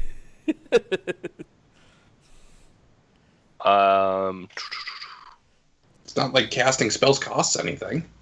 That's one thing I like about all Warhammer settings and editions. And I reach up and grab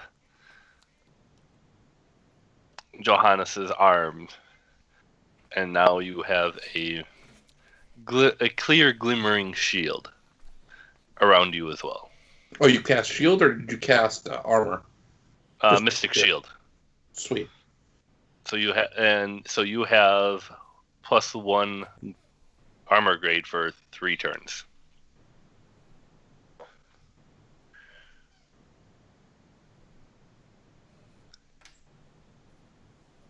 Well, with your focus, it would be. Oh yeah, sorry. Oh. Well, can you use it once per? No, it's once per roll. Once per roll, then it'd be 4 rounds. Oh, sweet. Yeah. And if those of you that didn't know, if you wanted to use, if you click your token, the circle below where it adds different things, pops up a different window. If you hold your cursor over one and press the number, and then click on the icon, it'll do what it did for me, right by the top corner of my character. So that way, if you want, it's an easy way to keep track of how many turns you have of something. The Free Guild guards lash out at the Ard Boys with no effect. Some, a couple of them actually connect with them, but the plate armor that they're wearing just shrugs off the blows. So the Ard Boys are also wearing like full plate? Not as heavy as yours. Yeah. They're wearing plate armor, but Yeah. medium armor.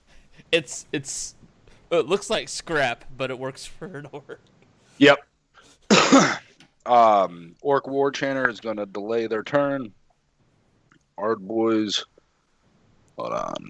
I just love the name Ard Boy. Right. Sounds like a groupies in a boy band. I'm not gonna get over fighting orcs in Warhammer because their names are just way too fucking hilarious. Right.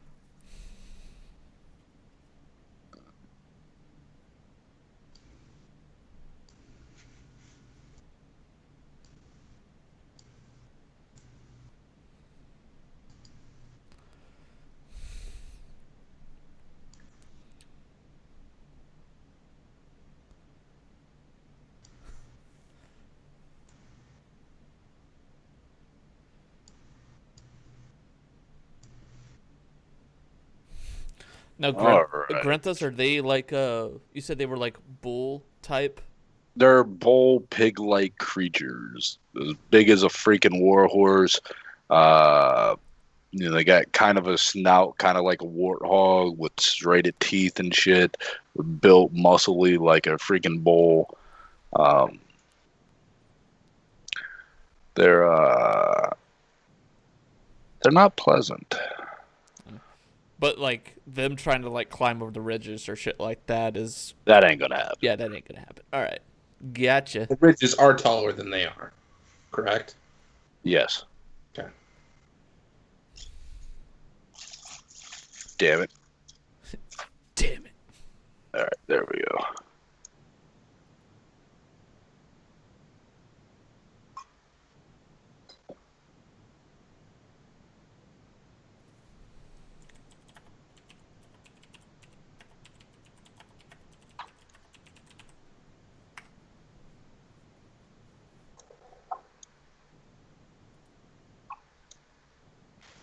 That's good.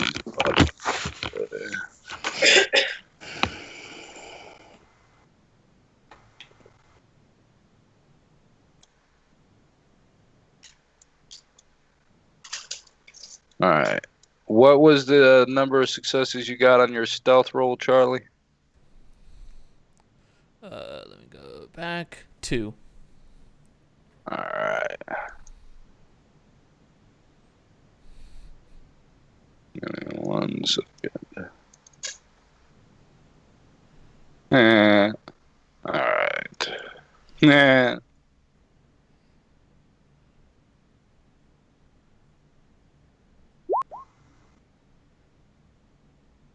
Alright, he failed. He needed 3 successes. Or 2 successes, sorry. I don't know why I'm rolling because I can't succeed. Right. Don't judge me. It's alright. Granta. I like the big bright golden plated Stormcaster. Stealth succeeded. All right. Johanas, you're up. Okay. Hold on. Actually, I need to handle Ard Boys attacking the Free Guild. 1 second. Forgot about that. I'm just going to move my token while you're working on that. Yep.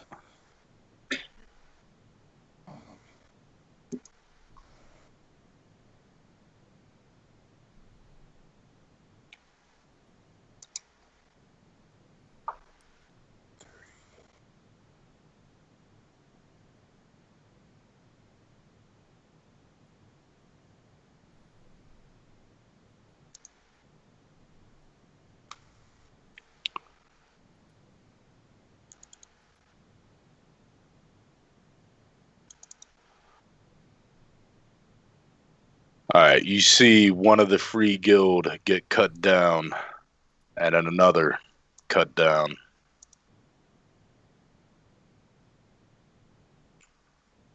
One is badly injured. Just out of curiosity's sake, like, could theoretically, because I know Khedalion has actually, Ked actually has a healing spell. Could he theoretically heal those 2 that just got smacked? Back to, no.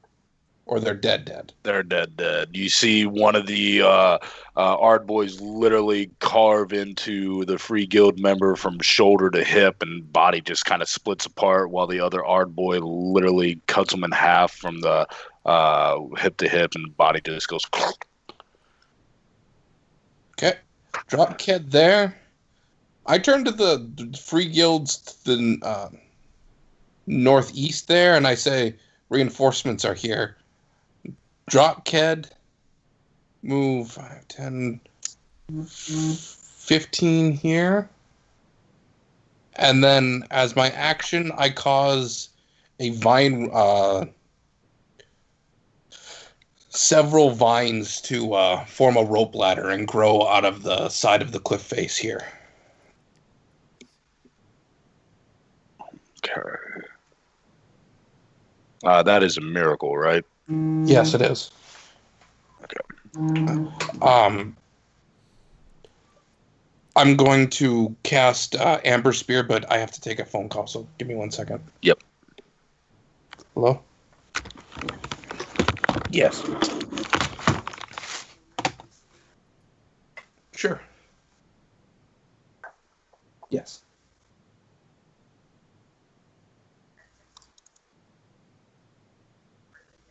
Okay. Okay, sounds good. Bye. Sorry about that. No worries, man. Good. I mean, how dare you? Family swinging by with food. That's what I call my Dominoes.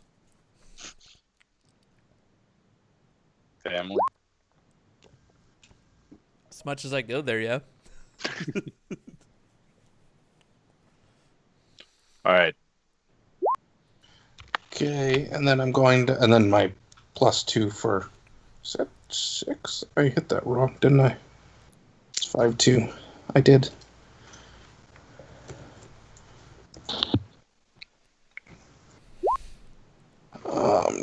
And then add another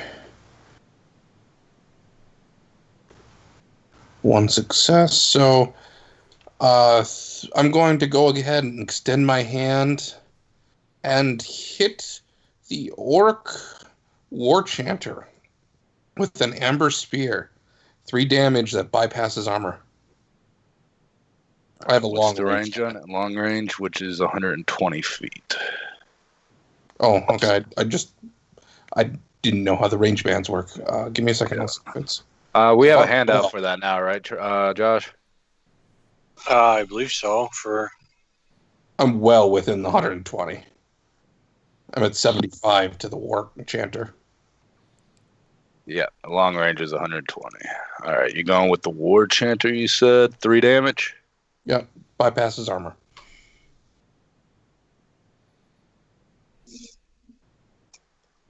It lets out a blood-gurgled yell, and the shaman next to him eyes fixates on you. As you can see, it senses the disturbance in the force. No, use of magic. And now is aware of a spellcaster. I wave. All right. Did the Free Guild react when I dropped? Yes. Reinforcements are here, and then launched an attack, and another. One of the soldiers. Is one of you a healer? Sir Korgen has been injured grievously and is afflicted by some poison or other ailment. How long do you think he can last? How much of a pussy is he? Because you can heal, you just can't do purify him, correct? Correct. Maybe heal him, and then... All right. He says, I am no doctor. It's beyond him. He doesn't seem to be bleeding out more. He is, heavily injured and seems to be poisoned or some ailment on him. He does not seem to be getting worse. Can I take a free action? Sure. Toss a vial at one of the Free Guild's members. Try that. Okay. That's supposed to be able to heal wounds or purify corruption. So it may on their turn, on their turn they'll do that. All right, Kelara, you're up. The 10 drops. I like how we're throwing away money. I like money. It's very unlike Dan. I know, right? This is what you call fleecing. He has to live in order for me to get my reward, which is going to be more than 10 drops. You got to spend money to make money. True. So can I move up to the ladder and climb up? This is like 40 feet from where I was. At the bottom here. Yes, and that part of the cliffside right there is 40 feet up. So moved 100 and some feet last time with all my actions, basically. You can get to the top. Okay. You can get to the top, and if you spend a metal, still do something. I don't know what you have for range, but I do have. So hold on.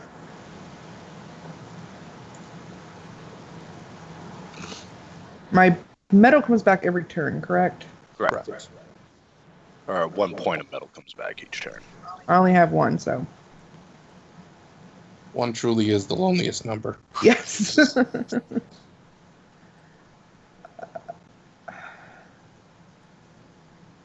Okay, I do have long range. So make sure. All right, I'll go ahead and fire an arrow. Oops. Who are you targeting? That's what I'm looking at. I'm just gonna. I'm going to go. Can I reach the shaman? Yes. I'm going to go for him. All right, let me see what his defense is real quick.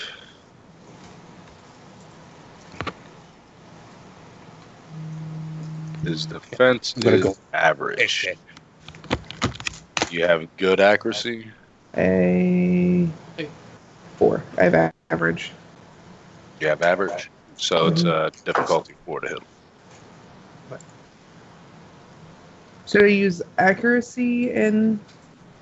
You use body and ballistic skill. Okay. Accuracy just determines how good you are at hitting somebody against their defense. I'm sorry, what did you say the DN was? 4. Ouch!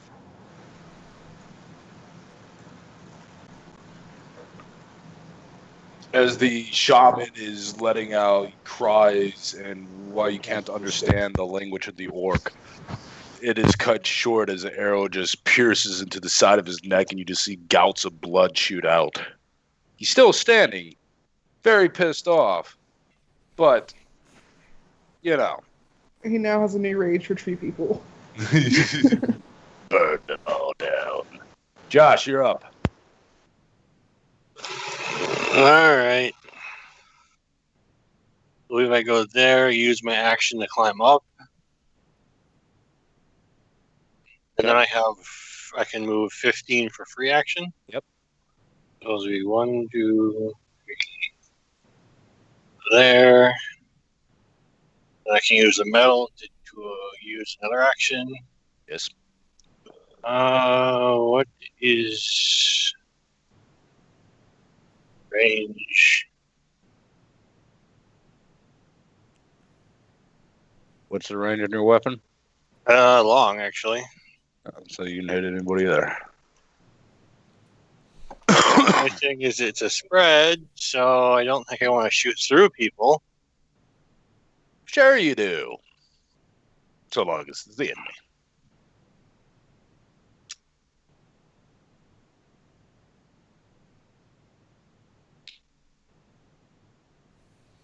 I'm going to shoot that guy. Okay. You shoot him. You shoot him good.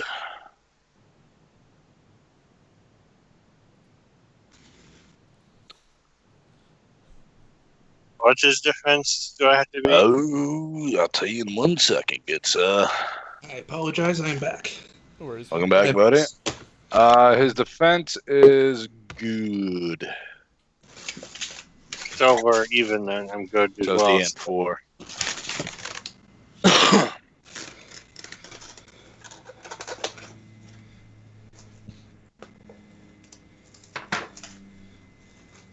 So what'd I miss? Kelara shot the shaman in the neck, pissed him off. Shaman's really hurt, and Berg is about to nuke people.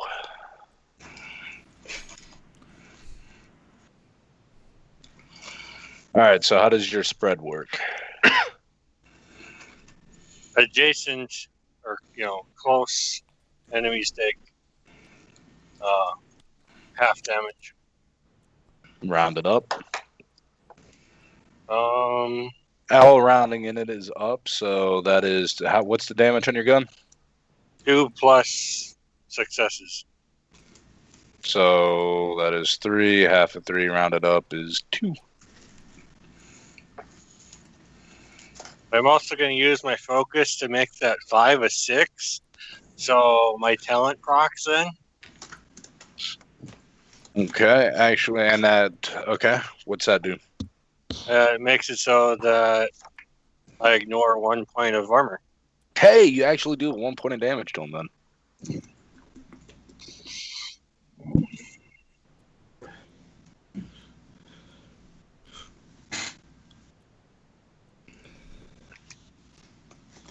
And that's my turn. Give me a second as I got to adjust a lot of people's health because grouped up AoE. Yay.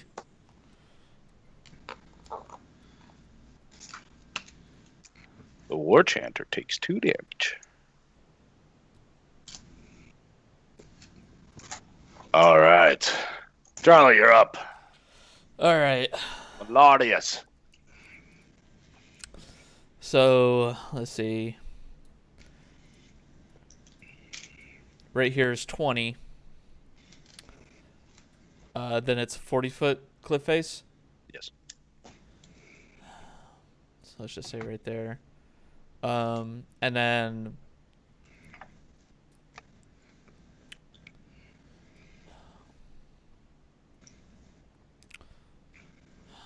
And that would be being up there before I spend metal. Correct. And I don't have any movement left after that, correct? Correct. And if I use the extra action to move, how much is that again? 30. 30.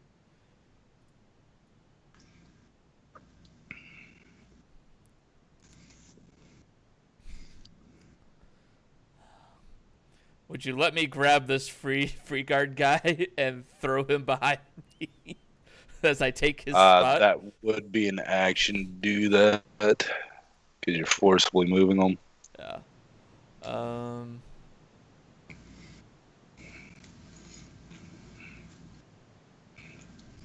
What if he allows it? I'd allow it, yeah. I'm charging and saying, move back. All right, which one are you moving with? This one. All right.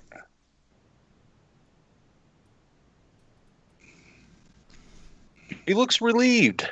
A Stormcast Eternal has taken his place. He's happy with this. He was regretting all life decisions up until that point, and now he's breathing a little better. All right.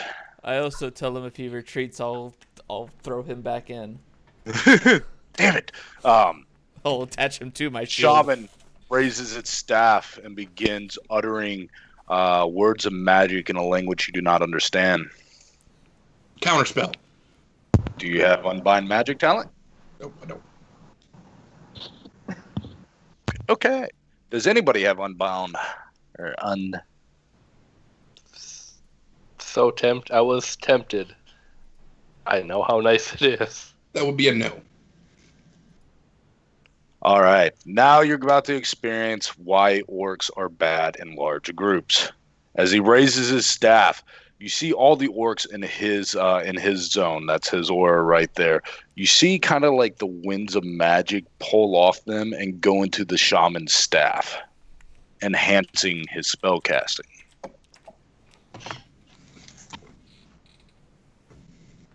Let me make sure I got this right. All right. Hurry up. Kill it with fire. It doesn't want to be killed with fire, good sir. So that's 9 other orcs. Plus 2, that's 11 dice. Okay. I gotta look at the spell real quick. Okay. So which one of you angered the shaman first? Hit the enchanter, I'm good. You ate for rolling like shit. Yeah, no, he rolled like utter shit. I don't know if it actually damages any of y'all. Well, what is it? What is he doing? Does an arcane blast centered on Kelara. So you're just out of range, Ked, but everybody there takes 2 points of damage. So the 2 tree people are fine. The dwarf takes 1 point of damage. I believe your armor is 1. Yep. All right.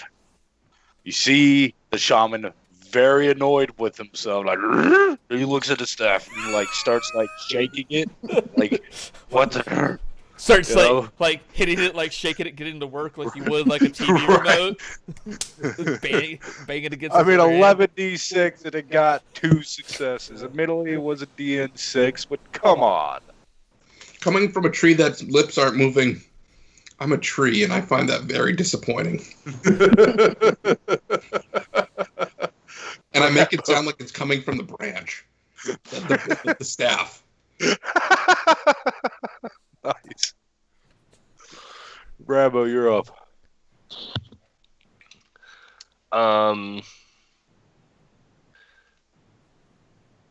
Knowing Johanas through a vial, I'm going to instead cast or pay attention to the people in front of me. And I'm going to cast Realm Blood on this one here. Okay. And it's a 5 DN 5/1. Okay. So 1, 2. I was hoping for a little more, but so I extend my hand, open up my palm, and a green mist energy shoots out and hits him, and he restores 2 toughness. Hey! Considering he has 5 toughness total, he's happy. And then I will use a merit and use Sickle Wind on this one here. Okay.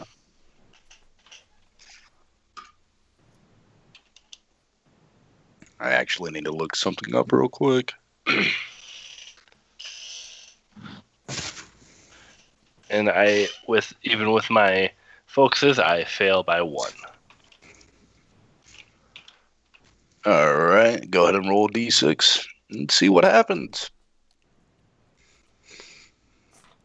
So I roll a 1d6 and take that for damage. 4. Take 4 damage.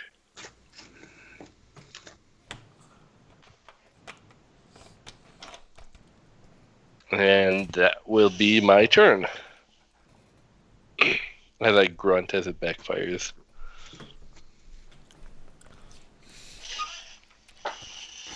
Okay. All right. Yes, you extend your hand, and as you go to cast a spell, the magical energies backlash onto you. It is the Free Guild's turn. They're going to feed the vial to him, and he's going to drink 6 dots, and he is healed. This one's going to move down here because his buddy's dead. And these 2 are going to make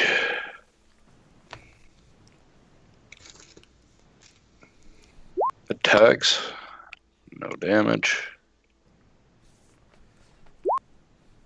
No damage. The 2 guards that are still there with you, Marellarius, are doing the best they can, but these are, in fact, Ard boys.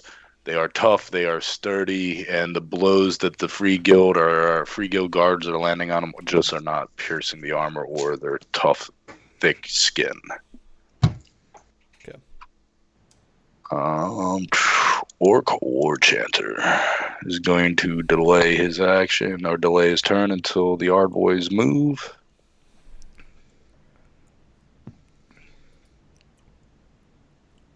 Ard boys are up.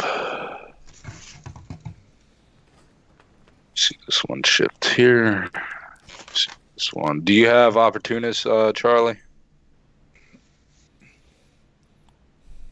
No, a talent. that's a talent, is it? No, I do not. So these 2 are going to fall back as this Grunta comes in and charges. I do have opportunists, and that one that moved back, can I shoot an arrow at it? Yeah. Get down.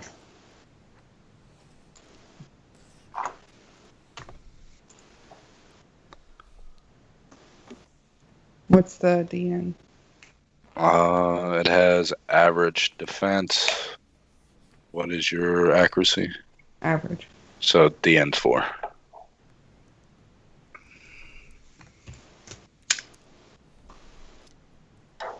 Three points of damage. You deal 1 point of damage to it. All right.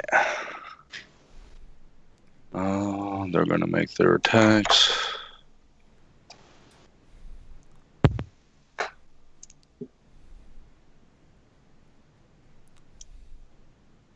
This guard is cut down as his head is cleared from his shoulders. The other Ardboy next to him grabs it and bites into it and shakes it in front of you, Marellarius.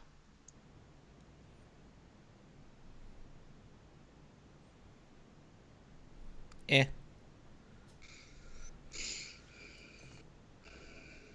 And that one drops as well. Moving them off to the side.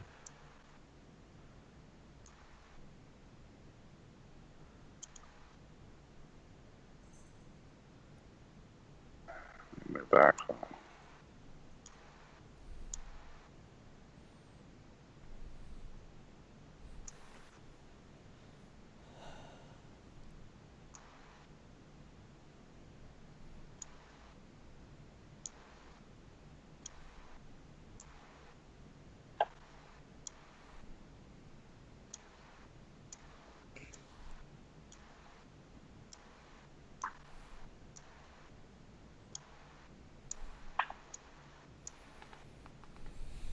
Alright, sorry, just moving on. Yeah. Does that Grunta basically block off that pass? Yes. Friendlies can still move through them just like in most other games. Give me 1 second. Charlie, as Grunta is coming to kick you in the teeth. Okay, I have superior. Yep. It's great. So that's a DN5. It did charge, so it gets +2 dice because of its special ability. Alright. What is it to apply Iron Bark for? Is it an action, or is it something that I have to do at the beginning of the day? Beginning of the day, I believe. It doesn't actually say. That's why I was asking. Charlie, that is 6 points of damage coming your way. Reduced to 3? Yep. Okay. And then the Ard boys are going to attack you. You said that you have superb defense, right? Superior. Yeah. Superior with multiple enemies around me. Oh yeah, no, it's good, great, superb, and then extraordinary. So you're at superb, right? Or extraordinary? Extraordinary, sorry. Alright, so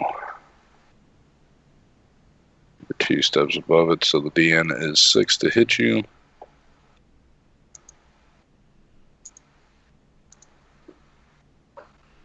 Uh, 3 points of damage does nothing to you.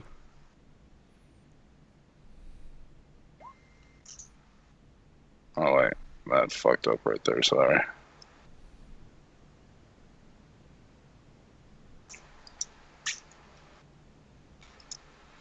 Alright, you're good. Okay. So I shout at, or not shout, she's right next to me. Yeah. I say, Kelara, take this, I point it specifically at that one. Take him down. I'll plug the hole, just take him down. Okay, I agree. Oops, sorry.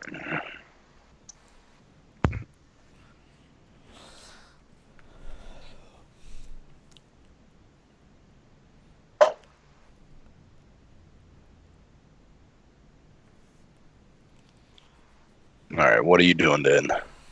I'm letting her go first. Oh, okay, you're going first. Oh, okay. Well, I'll just see where I'm at, and I'll fire an arrow at him. Alright, DN's 4.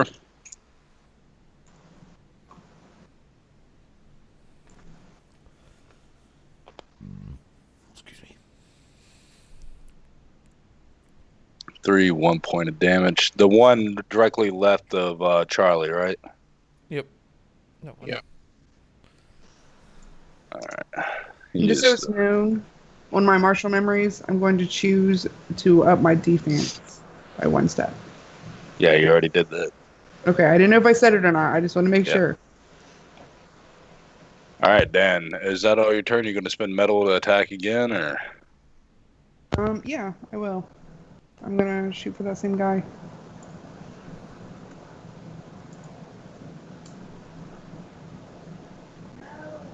Much better. That is 3 points of damage. Still standing, but hurt. Damn. Dan, you're up. Okay. 5, 10, 15, 20, 25, 30. I step in there, hoping my teammates will close off those last 2 spaces so we don't get swarmed. Or free guards, I don't care which one at this point.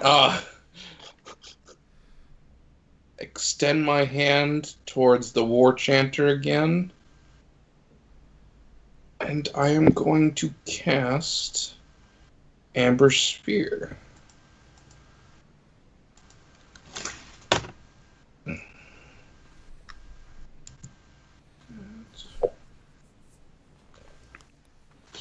+2 brings me up to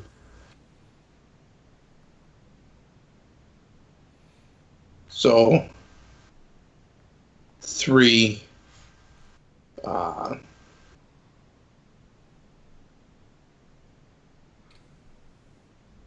be 3 damage, but completely bypasses armor.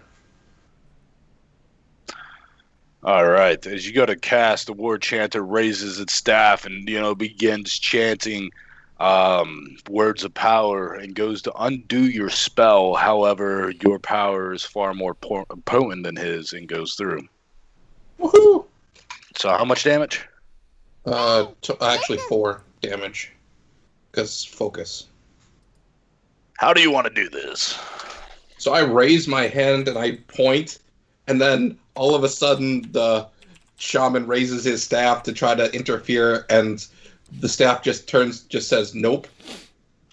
Because I make my voice sound like it's coming from the staff. And the beam goes directly through the eyes of the War Chanter as he drops to the ground dead. All right. One, last, he's taking his Morka stick and his Gorka stick, and he's slamming them together to create the rhythm, and then just falls over dead. This was against the War Chanter, not the shaman. Oh, my bad. Come back, Mr. Shaman. I need you. You have so much more hell to unleash. How many reactions do you have in a turn? Just out of curiosity. You have to have a talent that allows you to have a reaction. But you can use that reaction as many times as you want. It will stay otherwise. Like for the unbind spell, for him to do that, he had to spend a metal to be able to try to unbind your spell. Understood. So it just depends on the talent and what's being used. And metal comes back at the end of your turn, at the beginning. Start of your turn. Is that your turn, or do you wish to do something else? I spend my metal, and I shoot the shaman? Yep. With my focus, I succeed, so it's still 1 damage. But no, actually, it's 2 because I have 2 focus. So 2 damage. Bypasses armor. Alright. The shaman is still standing, but grievously injured. Josh, you are up. Alright.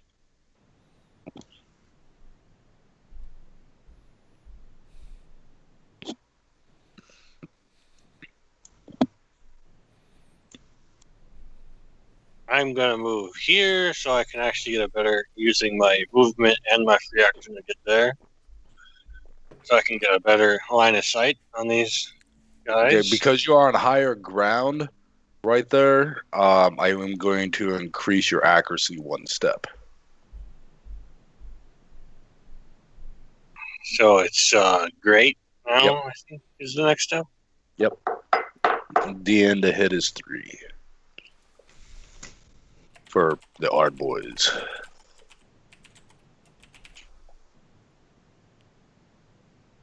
Well, my first shot is going to be against that shaman, because I don't like that shaman. Nobody likes that shaman.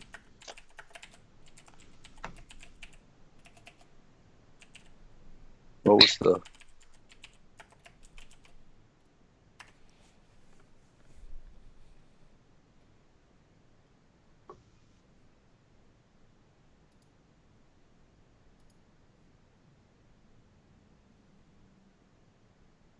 Is it still a target number of 3 for him? Which one, sorry?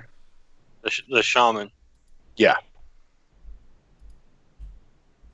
Actually, let me double check here real quick. His defense is average, so... Yeah. I'm at great right now. So it's actually DN2.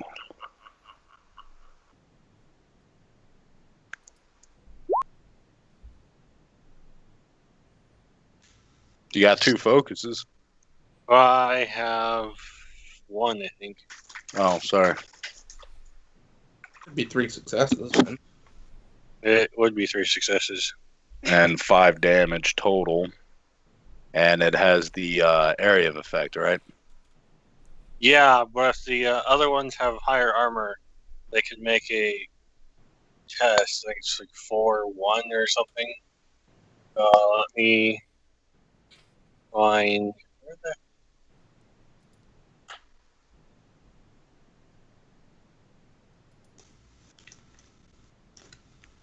If the adjacent ones have higher armor, they can make a DN 4-1 body reflex test opposed by your attack roll to avoid take damage. Alright, so... What was the roll, sorry? Body reflex. Body reflex. And what was the DN for? 4-1.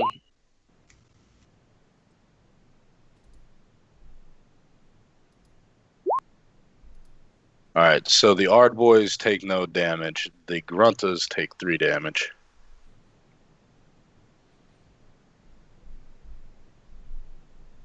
And hopefully the shaman is dead. Yes, how do you want to do this killing the shaman? Just take off his head completely with the shot. Nice. With that, the biggest threats on the battlefield have been eliminated. First. It's angry.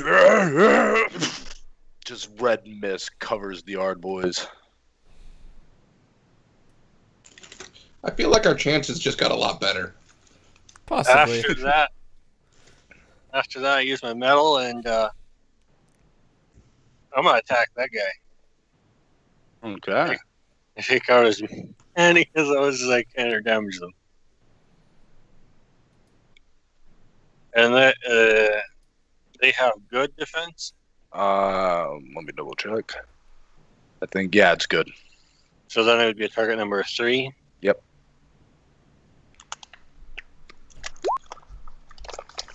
Ignore 1 point of armor. Nice. So that's 5 damage. They take 4 damage apiece. Alright, is that your turn? That would be my turn. Alright. Charlie, go ahead and start doing your turn, good sir, while I just... Oh. Charlie, if you back up 5 steps, we only need 1 person to reform the line then. Or 2 people to reform the line.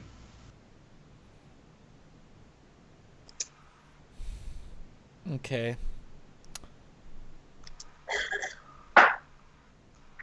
So basically, that is a disgusting ability, that fucking spread shot, by the way. I'm just saying. They took half damage, right? Yeah. That's kind of why I took that gun. It's creepy. Yeah. All right. First, I'm going to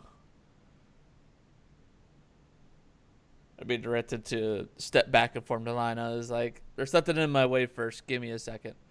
And I'm going to do an attack on this one right here. Okay.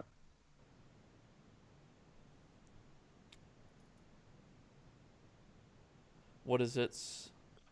Good. My melee is great. So DN3 for you.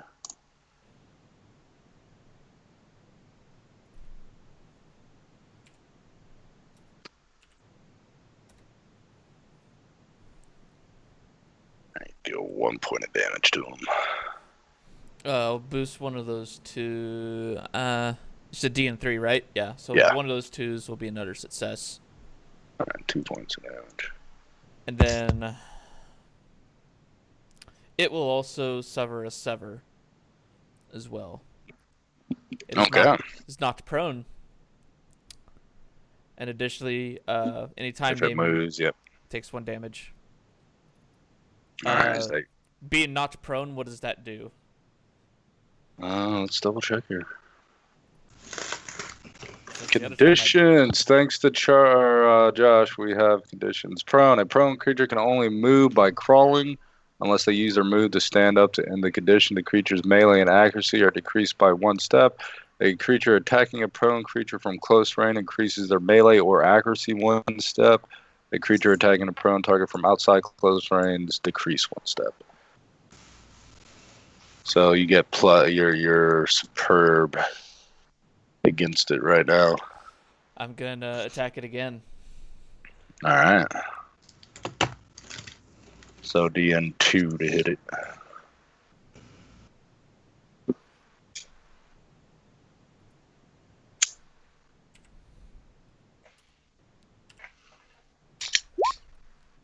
Oh! So that's 7 damage. So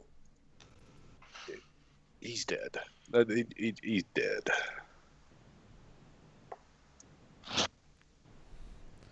He's dead, and then I take his spot. He's dead. All right. Is that your turn? Yep. All right. Rambow, you're up.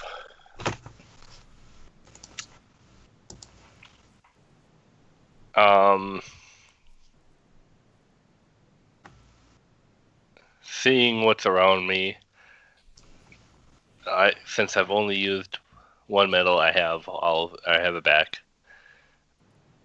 I am going to first cast Shield of Thorns.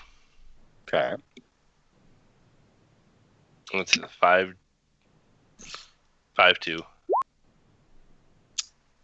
With 2 focus, I can bring it up to 3 successes.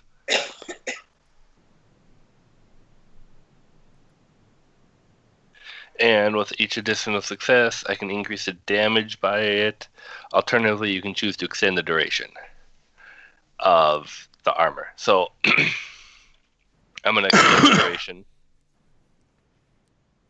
Its standard duration is 1 round per success, so 2 rounds. Okay. And then, with it being my turn, my Mystic Shield is going to fall off. I'm going to use a metal to recast that. Okay. Step there. Nice. So that is 1, 2. Wait, I think I did that wrong because there's a 5. I love how the warg or the weird dude shaman gets 1d6 additional dice for their channeling skill for each orc. That's within its own. It couldn't roll worth a fuck against you all. It only rolled once, to be fair. Well, twice. So it's a 5. So it's a 5/1. So with that, it's technically 2 successes, but I have 2 focus, so that'll be 4. So my armor is, or defense is currently 3, so I think it is average at 3. So now it is good for 4 turns. Okay. So your turn? Nope. I'm going to spend my last medal. First of all, I can move 15 feet. Correct. I'm going to freely.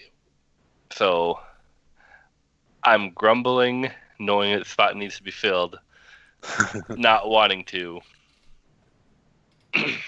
but seeing what needs to be done, I reside to it, and I point one finger at this one here, Mm-hmm.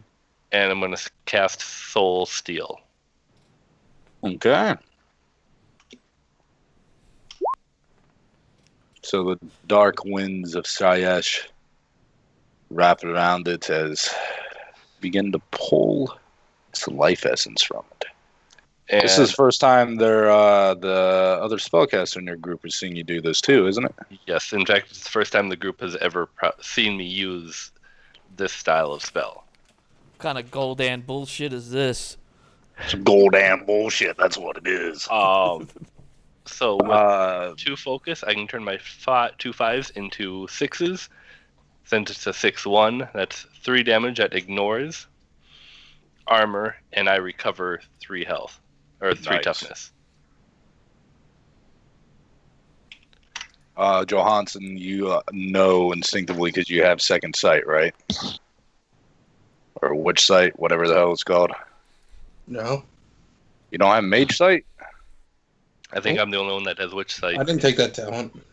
All right. My so you do lens not is see the giving ones witch with sight, magic. so I do. So yeah, Berg, you see the dark energies of Shayesh, the cold embrace of the realm of death. All right, is that your turn now? Yes, that is my turn. All right. I had other merits to take. Free guild members swarm in to help. All right, They hold on. haven't been doing so good of a job of it recently, so No, they haven't. I hold not a lot of hope. No damage.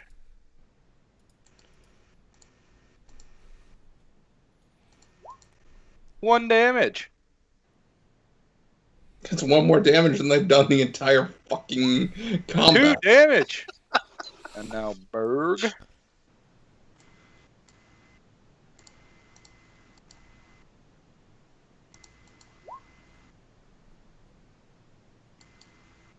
so it is. This one is dead. Berg moves in. Takes this one. And this one is dead. Berg. So Kirk. Berg's actually worth the damn. Korgen, sorry. I'm saying Berg because of Josh. I was looking at his character. Korgen is worth a damn. Yeah, he's the captain. That's their turn. The Ard boys. You moved back so that Grunta can't get to you. This one is going to move up. 2 attacks are against you, Charlie. DN is 6 against you.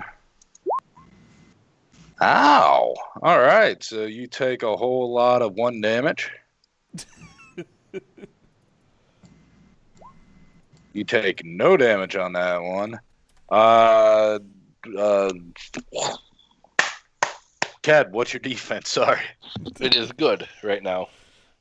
Don't they take like a minus because Charlie's in the area? No, that's if he has heroically challenged somebody. Okay. So I was gonna save it for DeGrunta. So 5. So how much armor do you have, Ked? Currently, I have 2. The Shield of Thorns gives me 1 additional. How much damage does he take for attacking you? He takes 1 damage for attacking me because of Shield of Thorns. Does it penetrate armor? It does not specify, so I'm guessing no. Okay, so they take no damage from that. So you said you had 2. You take 3 from the first one, and you take 2 from the second one, total of 5 damage. So actually my armor is 3 right now, so 2 and 1. From that, so 3 damage. I have to AFK for a second.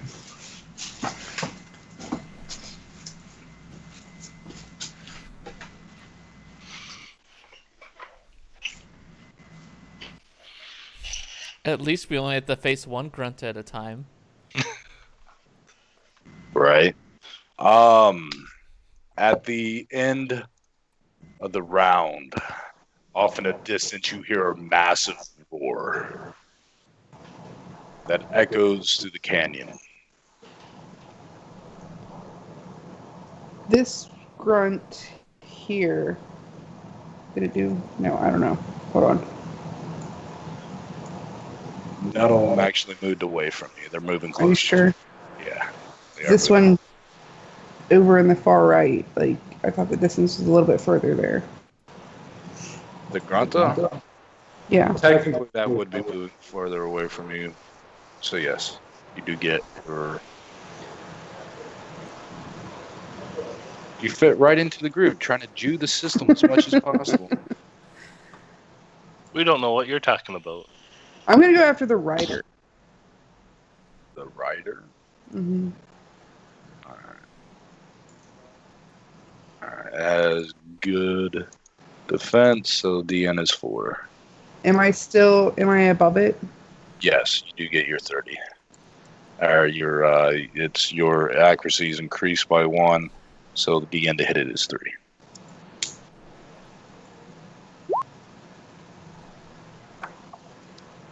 It takes 3 points of damage as an arrow lodges into its collarbone. It's not happy with you. It snarls at you even. Alright. Dan, are you back?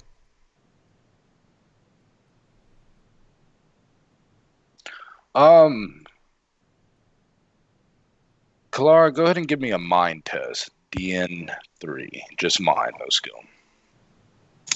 Let's roll up here.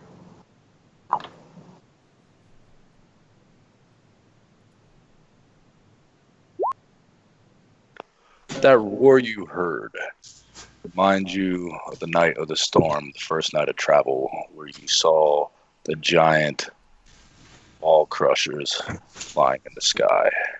I'm back. Oh, fuck.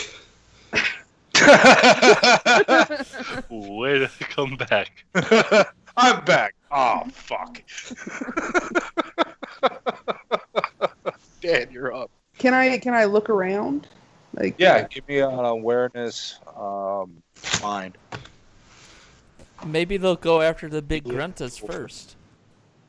what's my DN? 4. Yeah, about 100, 150 feet away around the canyon, just north of you, you see the Maul Crusher flying with great haste towards you all, and on its back is this massive orc in impressive armor and a great boss chopper. Big ass axe.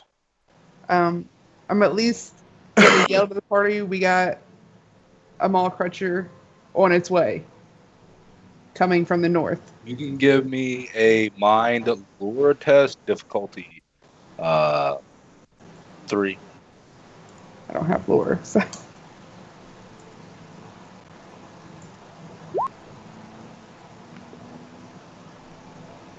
Wow, you got 3 successes? That is a big crusher. It looks hungry, and on its back is a orc mega boss. Okay, well, I'm gonna at least yell at the group. We got a Maul Crusher and a very, very angry, huge fucking orc coming at us. Should be arriving next turn, beginning of the round. All right, Dan, you're up. That information was conveyed to you. Yeah. Just yeah.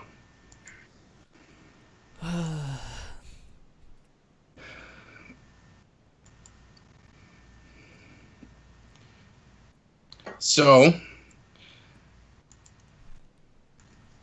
first things first, I'm going to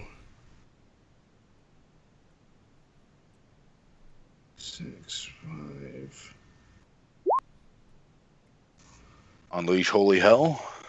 Yeah, something like that. Total of 3 damage to. Let's go with this Grunta. Okay. It bypasses armor. That Grunta is dead as the Ard boy stumbles off and gets to its feet. Okay. My other Amber Sphere, can I choose just to hold action? And once once the boss comes within, because it's 150 feet away. As soon as he crosses into 120 feet, my Amber Sphere goes off. I don't know if this is going to work, but I'm going to give it a shot. My character would like to aim for the wing of the beast that's carrying him. With my Amber So shot. you're doing a called shot, which is actually in one of the handouts. Oh, it is? Okay, let me see what it says. It'd be actions and movement. Okay. I want to see this called shot. Would you name this? No step is determined by the hit location and this would be an arm. I'm guessing by definition. By 1 step of the. But because it's flying, it is going to do something interesting because its arms are literally its wings. Oh, sweet! And because I'm using magic, I don't actually. What his defense going up does nothing. It literally means nothing to me. Fair. I'm enjoying life right now. My entire goal here is just to delay him. If I can stall them another turn, we could theoretically have a lot more of these fuckers cleared out. Kelara, you're up. And if I drop him from 100 feet in the air, I'm not exactly disappointed by that either.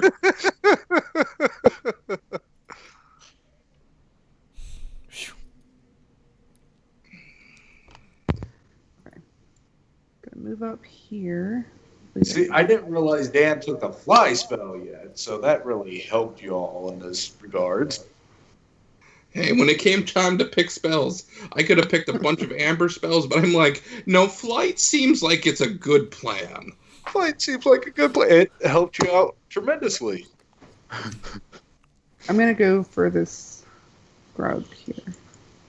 I don't know, for some reason, let me click. The one in the middle of. You know what? No, we're gonna go for the one on the edge. The Grunta? Yes. Okay. DM3 to hit it.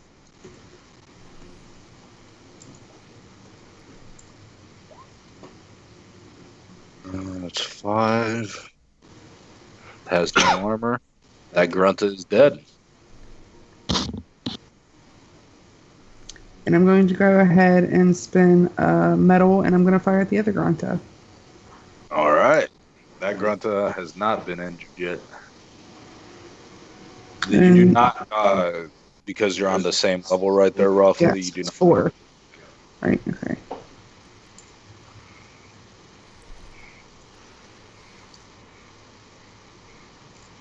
That is 3 damage. It is still kicking, but it has an arrow stuck in it, and it's not happy. As Bucks and the hard boy is like, trying to hold on to it.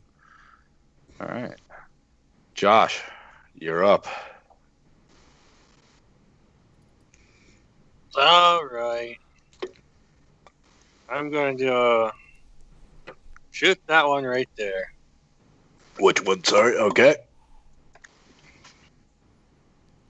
Josh with his fucking AoE. Target number 3, right? Yep. Somebody in the group has to have it. Ow. Raise the 1 to a 6, so that it ignores a point of armor.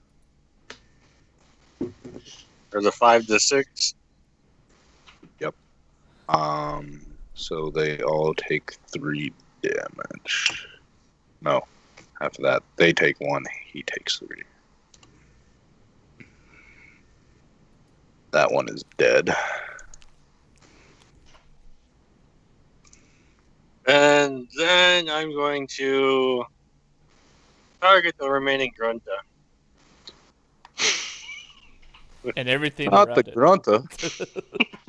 Not the Grunta. And note to self, throwing AoE at Josh sucks. Sit here and adjust so much fucking health point. All clumped together. Mistakes were made. Not by us. All right. What's The Grunta's defense, you still get your bonus of it being up. Its defense is good. so I have great right now. Yep, so the DN to hit it is 3.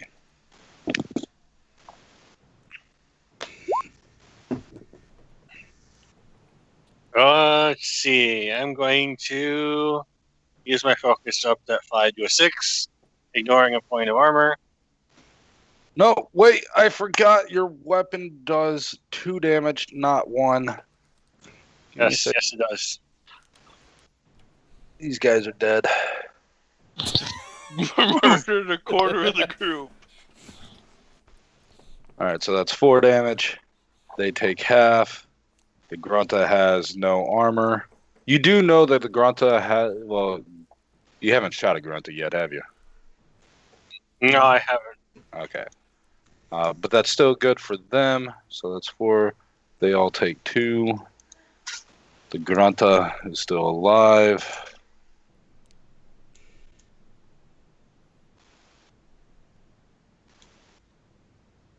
That's 2.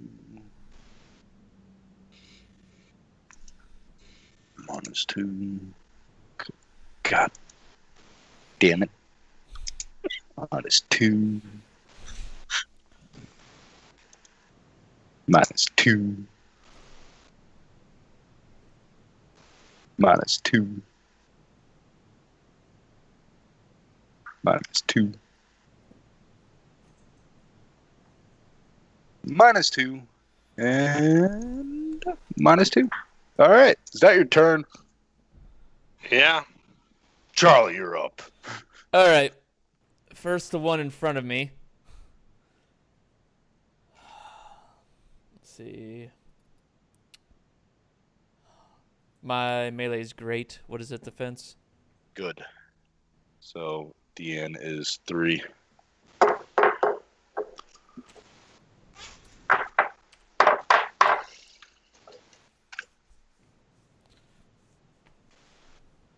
And then one of those 2s will be upgraded to a 3. So that's 6. It is dead. All right. Then I'll spend 1 metal, and then I'm going to attack the one in front of Dan. Okay. Appreciate it. Clear my line of fire. So same thing, DN3. Yep. And that one is dead. And then I can spend my last metal to attack another one, correct? There's no... Yeah. Okay. Then You can spend however many. Just remember, you only get 1 medal at the beginning of your turn. Yep. Then I'm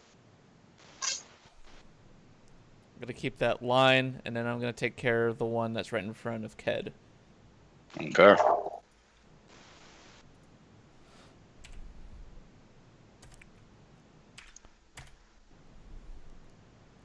That one is still alive. I could change one of those 2s to a 3. It bumps the damage up by another 1. And that one is dead.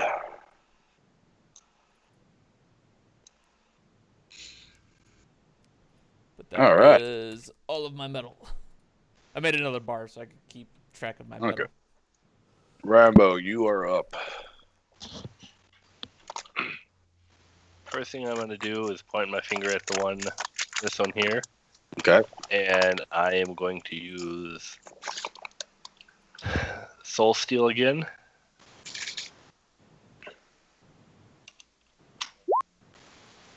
And I have 2 points, or 2 focuses, so I can make that 4 successes.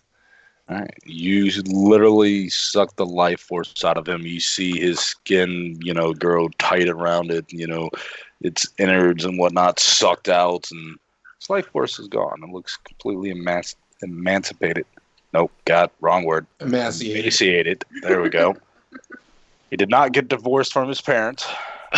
Pretty sure he ate his parents. I mean, he still at that point he still looks soulless, right? Yep. All right. Okay, and then I have one medal. Yep. And I am going to look at Marellarius, and I will cast Realm Blood on him. Okay. And it is a 5/1, so Marellarius, you can gain 2 toughness back. 2's better than none. Hey, you're already a better healer this game than our last game. I can take more than one action this game. This one. All right. The Free Guild, they're going to hold the line they're going to have the back line, as you all are right there. Their primary goal is also to make sure Korgen is safe. Ard boys. Do any of them have ranged capabilities? Because we totally pointed out the big giant fucking. No, they do not have any range capabilities. These ones don't. The ones that did are dead.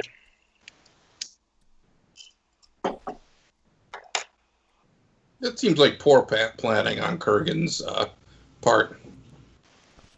What you're telling me is they have free weapons and ammo they could pick up and start firing, right? Down past the horde of orcs there were. Oh, those. I thought maybe the ones that died up here. Give us a round. No, let me rephrase that. Give Josh a turn. So how many want to try and hit me today? One is going to go against you, Dan. What's your defense? Superb right now. Superb. That's good. So its DN to hit you is 5. If its attack is good, then it's 2 steps removed, so it'd be a 6. Oh, my bad. So none of those hit you. The Grunta's attack is good. What is your armor?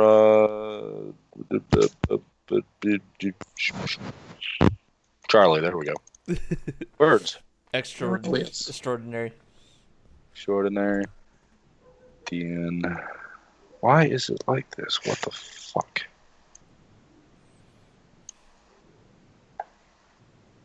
Alright, so that is plus 2 dice, that's 9.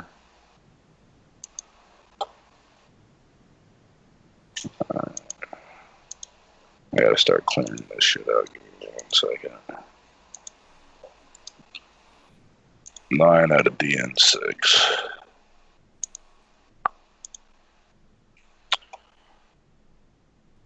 That's 4 damage. 1 damage goes to you, buddy.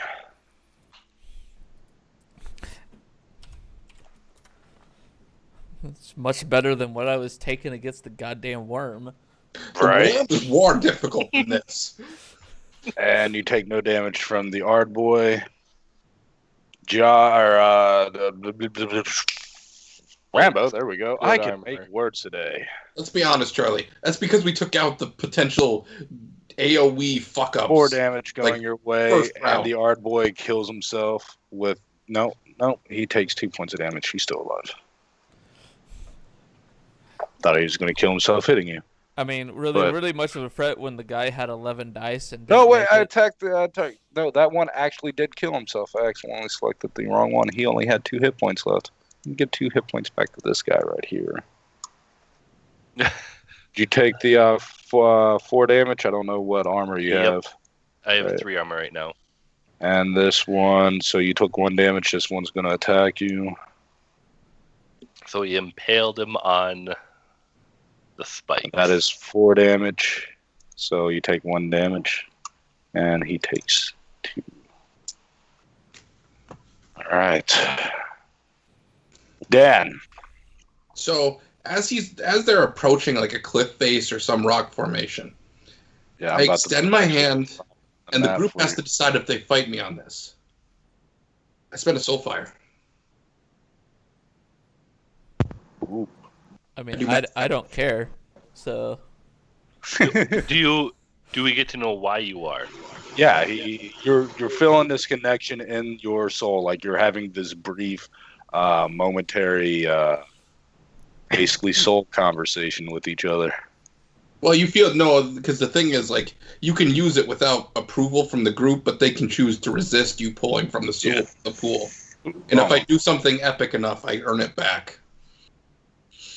But we only have 4 in the pool. I still extend my hand and launch a supercharged amber spear unless you guys try to resist my pull. I don't resist. Yeah, Knowing I don't what's resist. coming, nope. So a supercharged amber spear shoots from my... You see him to the northeast, Dan.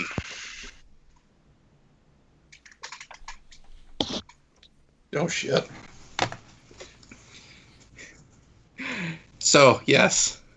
Supercharged amber spear. 6 damage, direct to the wing. Bypasses all armor. All right. Let's see. Body is... All right. Nobody can test you, so Doom is not gained. The Maul Crusher takes 6 points of damage, and you see it just immediately start barrel rolling down, losing altitude rapidly as this massive hole just appears in its wing/arm, because its arms, like, the Maul Crusher's arms are like giant fucking tree trunks, and the wings are connected to like the forearm of its arm. And they're massive and whatnot. You just see this hole just rip through its arm and its wing. I need to make a roll for Mega Boss. All right. The DN for it is going to be 6. And this is going to be... What is the complexity of Amber Spear, Dan? 5-2. 5-2. All right, so it needs 2 successes with the DN of 6. Actually, it goes up 1, so it needs 3 successes. So that's 8 plus 2. That's 10 dice.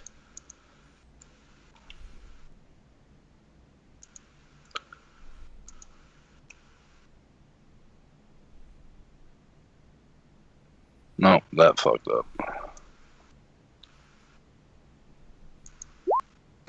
God damn it. Hold on.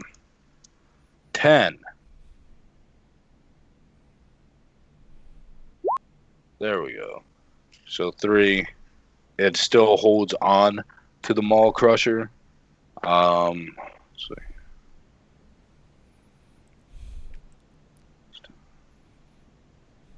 As the Maul Crusher just slams into the side of the cliffside here, it takes an additional 7 points of damage. As you just see green blood oozing out of it. You see, bits of its jaw just broken. It's kind of hanging, the slack jaw, teeth are missing, face is just torn all the fuck up. The Mega Boss, however, does manage, like a boss, stay planted. And, as it's tumbling, it's actually running alongside of it to keep its placement so it doesn't, he's ducking the other arm of the fucking Maul Crusher and plants himself and sticks straight up. I'm not liking the Mega Boss all that much, but on the bright side, the Maw Crusher is very badly hurt, and they can't get to us this turn. In fact, he may have to go the long way around. Maybe. see. Its initiative. Wow, its initiative is only 1? That's fucked up. I love that.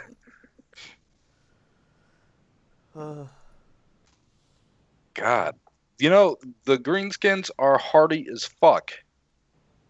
However, they are slow as fuck. Okay, just tell me the Mega Boss's toughness. I ain't gonna tell you that. Oh, fuck.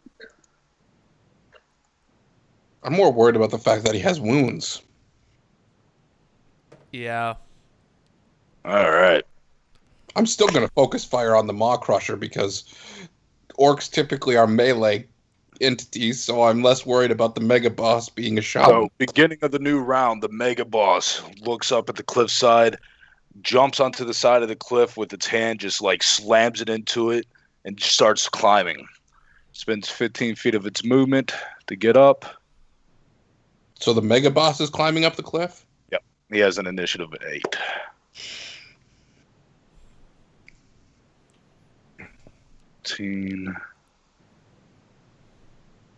He's going to use a free action to move, 5'10", difficult terrain right there. He's going to spend a metal to move again.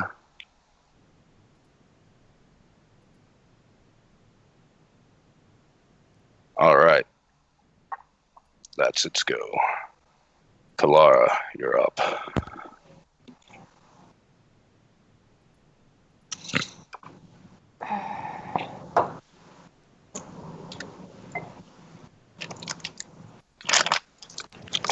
Go ahead and tank that Mega Boss. I'm confident in your ability. So I was like, do I want to just run at it, or how far away is it? 15 feet. So I can get to him. Yep. Why not? I was semi-joking. I just I did boost my defense. Like, at least it slows it down so you guys could do something. Because if I shoot an arrow at it, it's like just going to bounce off of him more than likely, and there's not going to be any point to it. All right. So there was some thought in that. So what's your melee? Good. All right. Its defense is superb. So it's a DN 6 to hit him. I'll take it.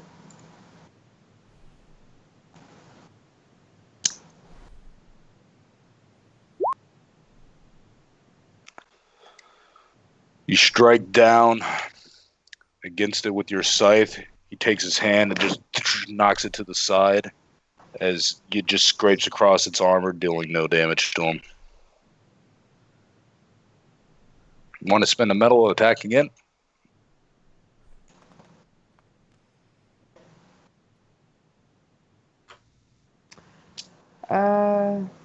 Do I still have a free action after if I use a metal? Yeah. Okay. But like, I made mistakes running away. Yes. I will attack you. Poor choices were made.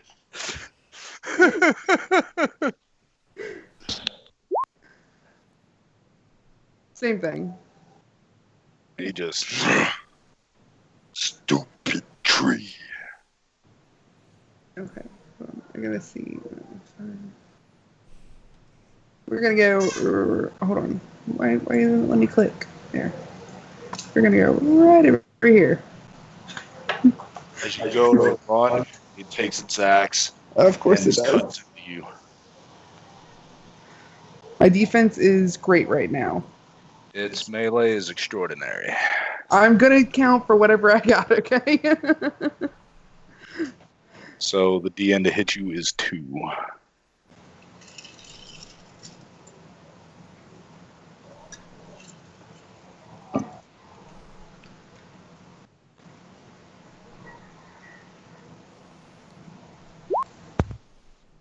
Jesus Christ. 11 points of damage as the axe just carves into you from hip to the back, through your back up to your shoulder.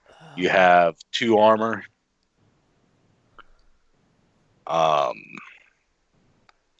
And that's 6. He's going to rend you. So you're actually knocked prone. and whenever you move, you take a point of damage. So you actually do not get away from him. You go to run away from him, and as soon as you turn your back to him, the lights just... You're at 2 toughness. Suggestion, next time, may it be worthwhile to just take the dodge action instead. Well, up until this point, to be fair, you haven't fought an enemy that has opportunist as an ability. So I take 9 damage. Yep.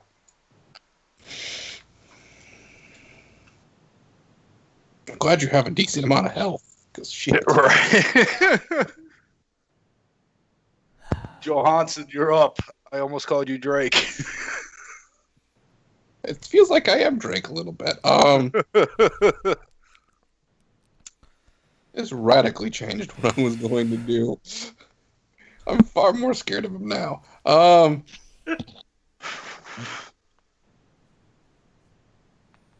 do another Amber Spear. Add him.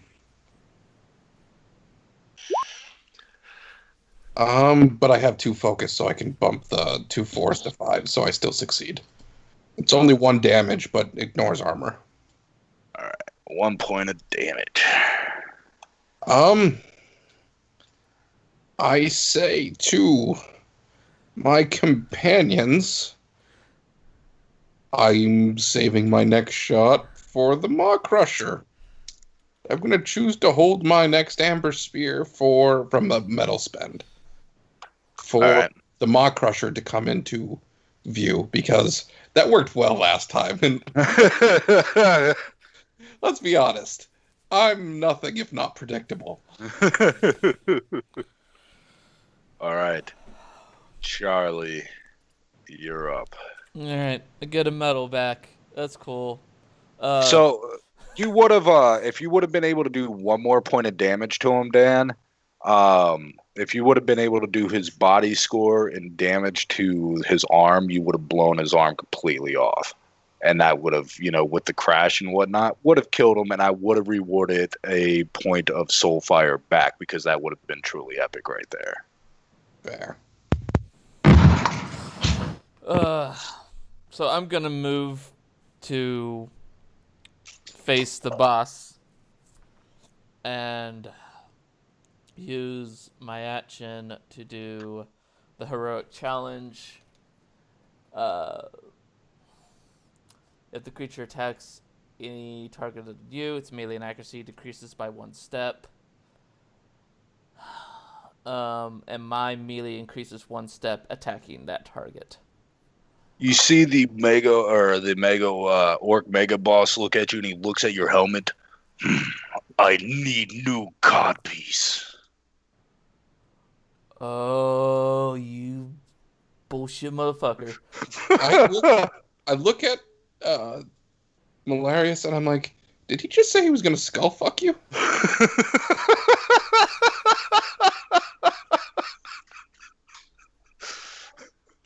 And now, for the first time, Marellarius is unnerved. Oh, I'm mad. Mad.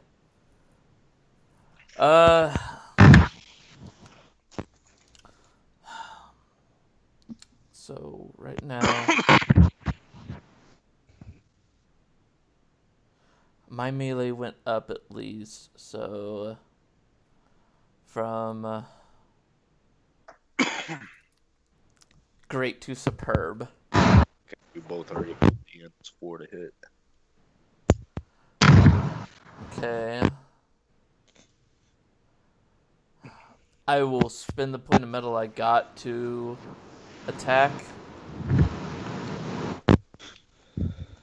You said D and 4.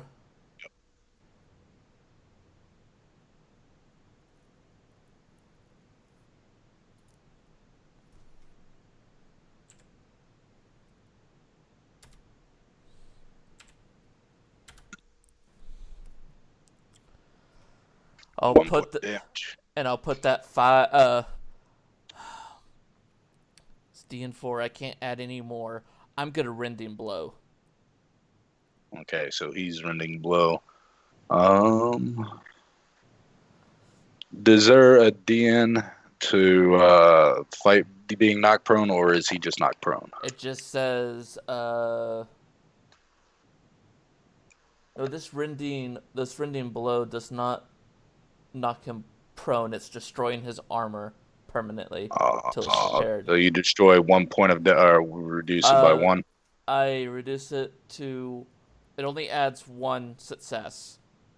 And then my focus and might, which my focus and might right now is 1, so it rends 2 armor. Okay. As you just carve with your Sigmarite longsword into it, you just see a large gash appear in its plate armor. Its full plate armor. Looks down at you. And he slaps you on the shoulder. Good blow! Alright, is that your turn? Yeah. It's gonna hurt when Rambow, I'm gonna hurt real bad. I really need you to turn around real quick, man. I feel like that's all I'm going to be doing here now is realm blood, realm blood, realm blood. That and buff spells, I would cast an armor spell on him if I were you. Josh, you're up. Clear out the minions for us. Clear out the minions for us.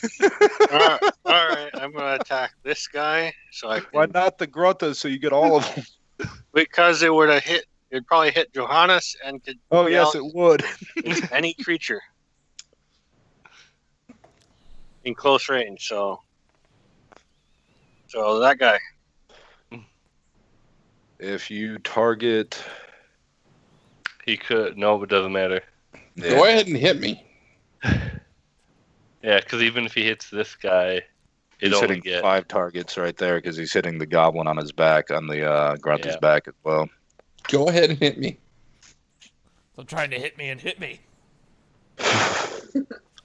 Yeah, I suppose I'll target that one then. Okay.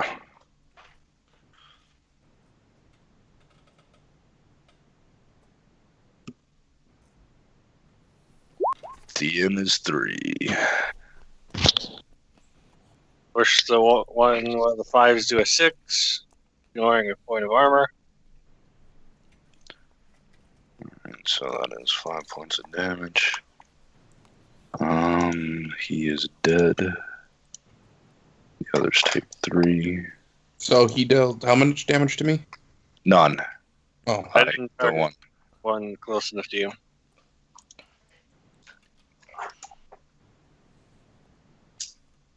The Grunta is dead.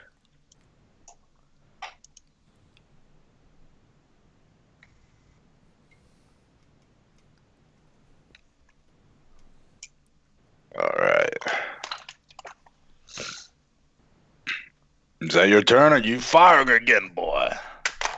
I'm going to fire again, but this time it's going to be at that guy. Okay.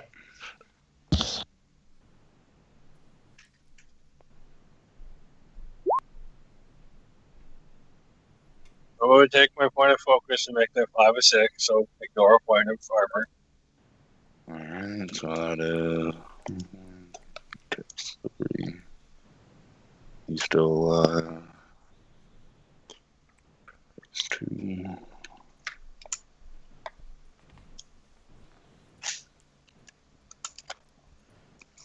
Alright.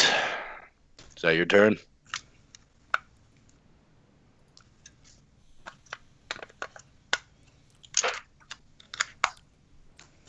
Is that your turn, Josh? Just gonna move there. Okay. Even though you're adjacent to him, he's below the cliffside right there. Alright. Rambow, you're up. I turn around after hearing the small exchange and looking at Kelara, where she's at, start grumbling and cursing in Elvish. It's not very nice. And I'm going to use Realm Blood, extend my hand and cast Realm Blood on her.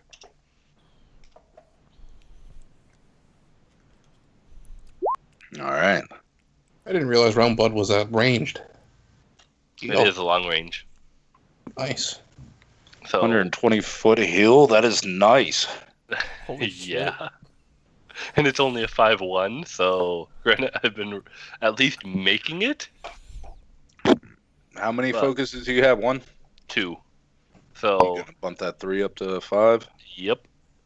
All right, so she heals for... 2 toughness. You heal for 2. Woo! And Marellarius, how wounded are you? How wounded is your? Do you look? I'm gets 8. health I'm bar. 8 out of 11 right now. But anything you can like boost defense wise, just let me know. 'Cause you're currently sitting at superb, right, for your defense? You can't go any higher. You can't go any higher because it's just 1-on-1. Yep. No, extraordinary you can go. Yeah. Oh, you can go Yeah. one more higher. I can go one more higher. I just can't by myself because I'm only going against one opponent. Okay. In that case, then I will use my metal, and I will raise up my hand, and again, and this time, a glimmering, clear shield appears and will appear in front of Marellarius. This is where he's just going to roll nothing but 1s.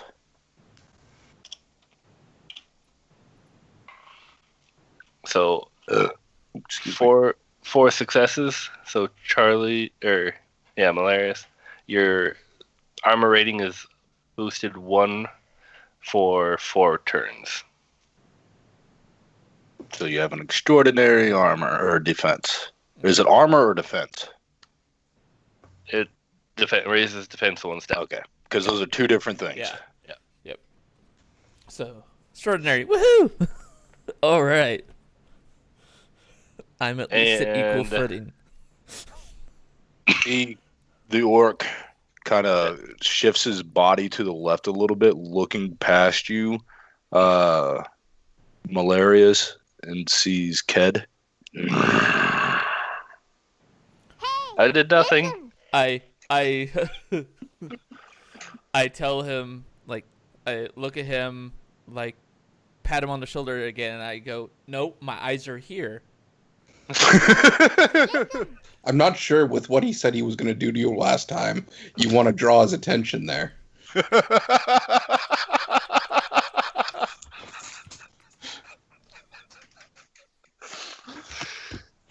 All right. Now your turn, Rambow. That is my turn. All right. He's going to move down. Try to hit this fucker. Come on, do something with your worthless life. Nothing! He runs back this way so this guy can run in. So they're going to take turns. I feel like they're playing Russian roulette by this point.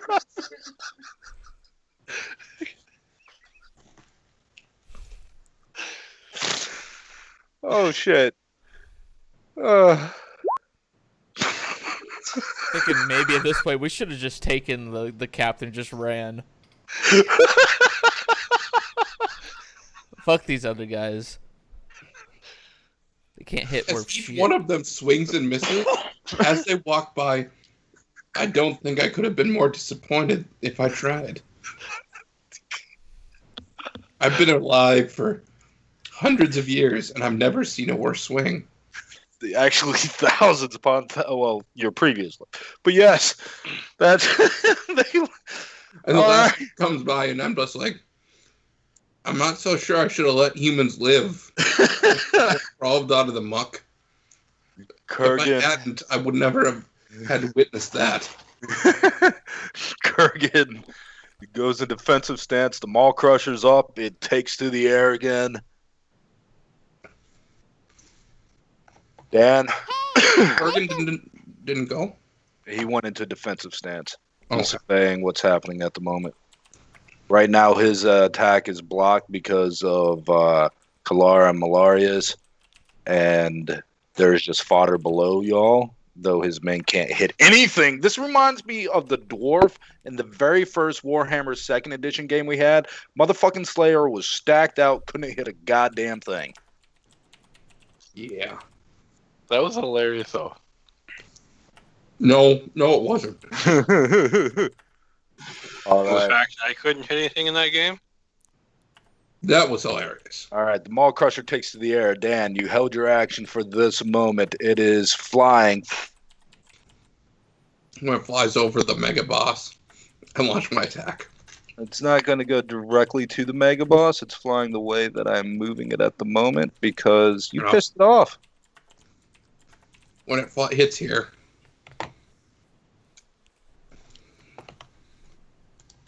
because I want to see if I can take off its wing.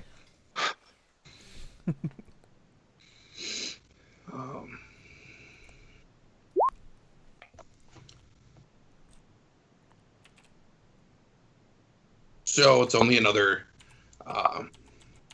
2 damage bypass That armor. bypasses armor, right? All right, it's still up. Lands.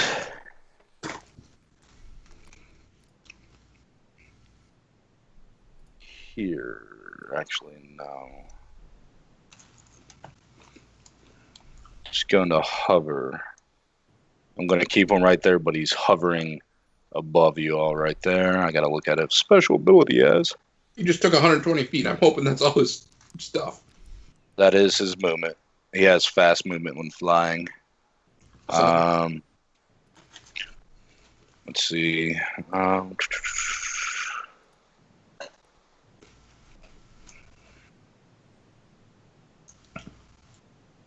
Actually, hold on. Where was he? Yeah. Here. Right. Yep. 80 feet up, and then Yeah, no. Actually, that would be. He wouldn't be able to move past right there to begin with. So.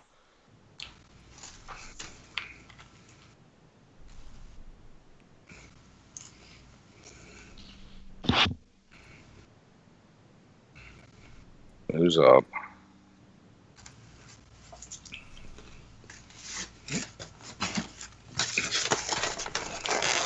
Yeah, no, I want to be able to move past there, and they can't do anything. So that's its go. The Ard boys. One Ard boy against you, Rambow. And they still have good defense, but no 4 damage. armor. All right. No thorns, right? Correct. That wore off. All right, the other Ard boy is going to strike you, Rambow. 4 damage. And this Ard boy is going to strike you, Dan. okay, I'm only at great right now for armor. Great. So no damage to you. Orc Mega Boss. As you pat his shoulder and you say, "My eyes are up here," he looks at you, grins, raises his axe with death speed, and is going to slice at you. So what is his melee? Extraordinary. So now you are tied.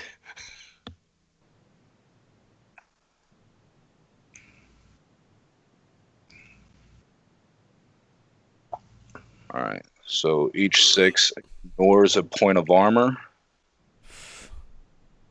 So that is 10 damage. You take 9 damage.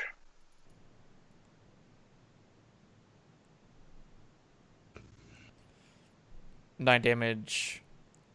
Yep. Each natural 6 rolled reduces armor as he just like finds a with his left arm he has like this claw on it, and he like rakes at your plate armor to or cause an opening up pretty much, and just slices at your exposed flesh. So I still have 1 armor? You still have 1 armor, so you're taking 9 damage. It's doing a total of 10 damage. Its weapon does 2 damage plus successes.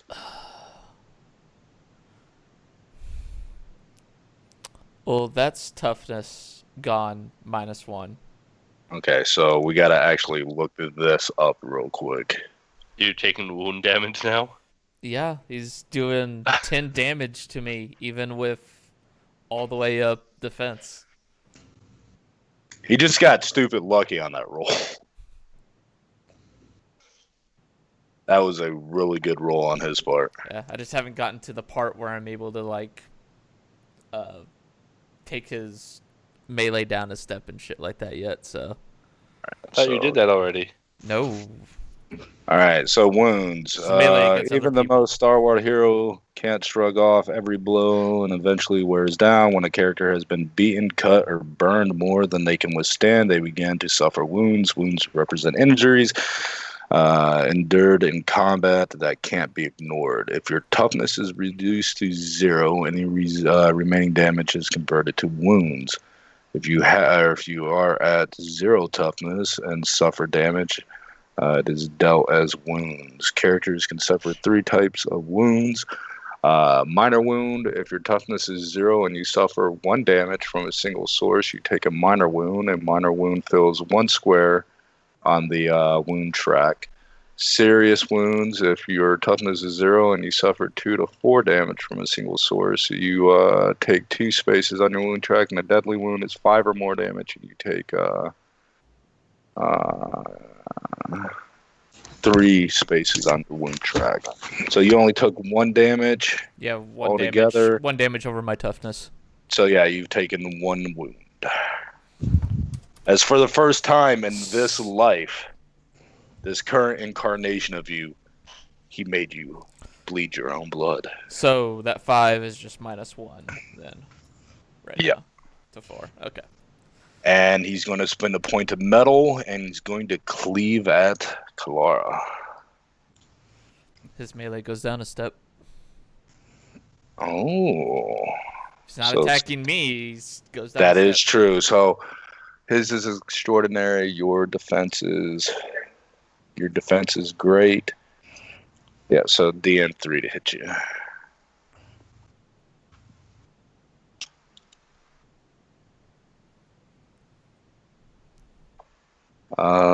That is 7 points of damage. Your armor is negated as he bypasses it because 2 natural, so that's 7 damage. You took 3 wounds, or you took 3 additional damage past your toughness, so that is 2 wounds. You have 2 wounds remaining.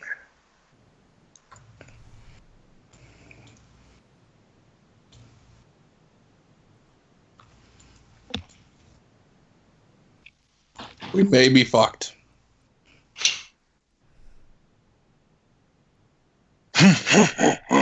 Stupid tree. And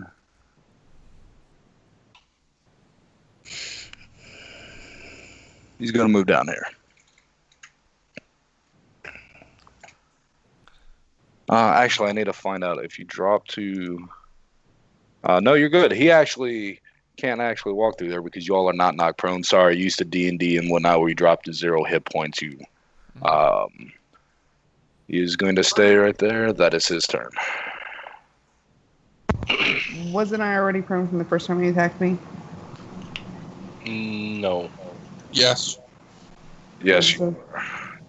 So it's melee would have been 1 higher to hit you. So the damage still remains the same, so that doesn't change anything. Mm-hmm.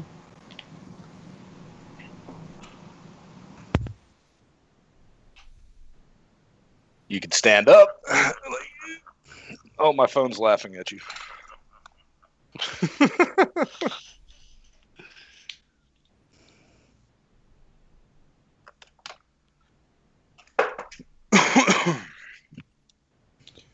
You know, there comes a scene a scene that we're all familiar with because we've all seen Dragon Ball Z, where eventually you just get to the point let's dust this bitch and madly throw attacks on it on a single target, but in reality it's very ineffective.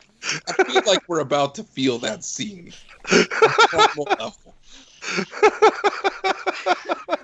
Right. All right. I'm just a pessimist, but what do you do, Kelara? All I can imagine is a scene where they first start fighting Vegeta and Nappa. No, the scene I'm picturing is when they're fighting Frieza, and all of a sudden they're getting their asses kicked, and then both Krill and Vegeta and Gohan start throwing energy blasts out the wazoo, and Frieza just standing there smiling away. At least I've written his armor too, so maybe you guys could actually hit him better. Considering two of us ignore armor in the first place.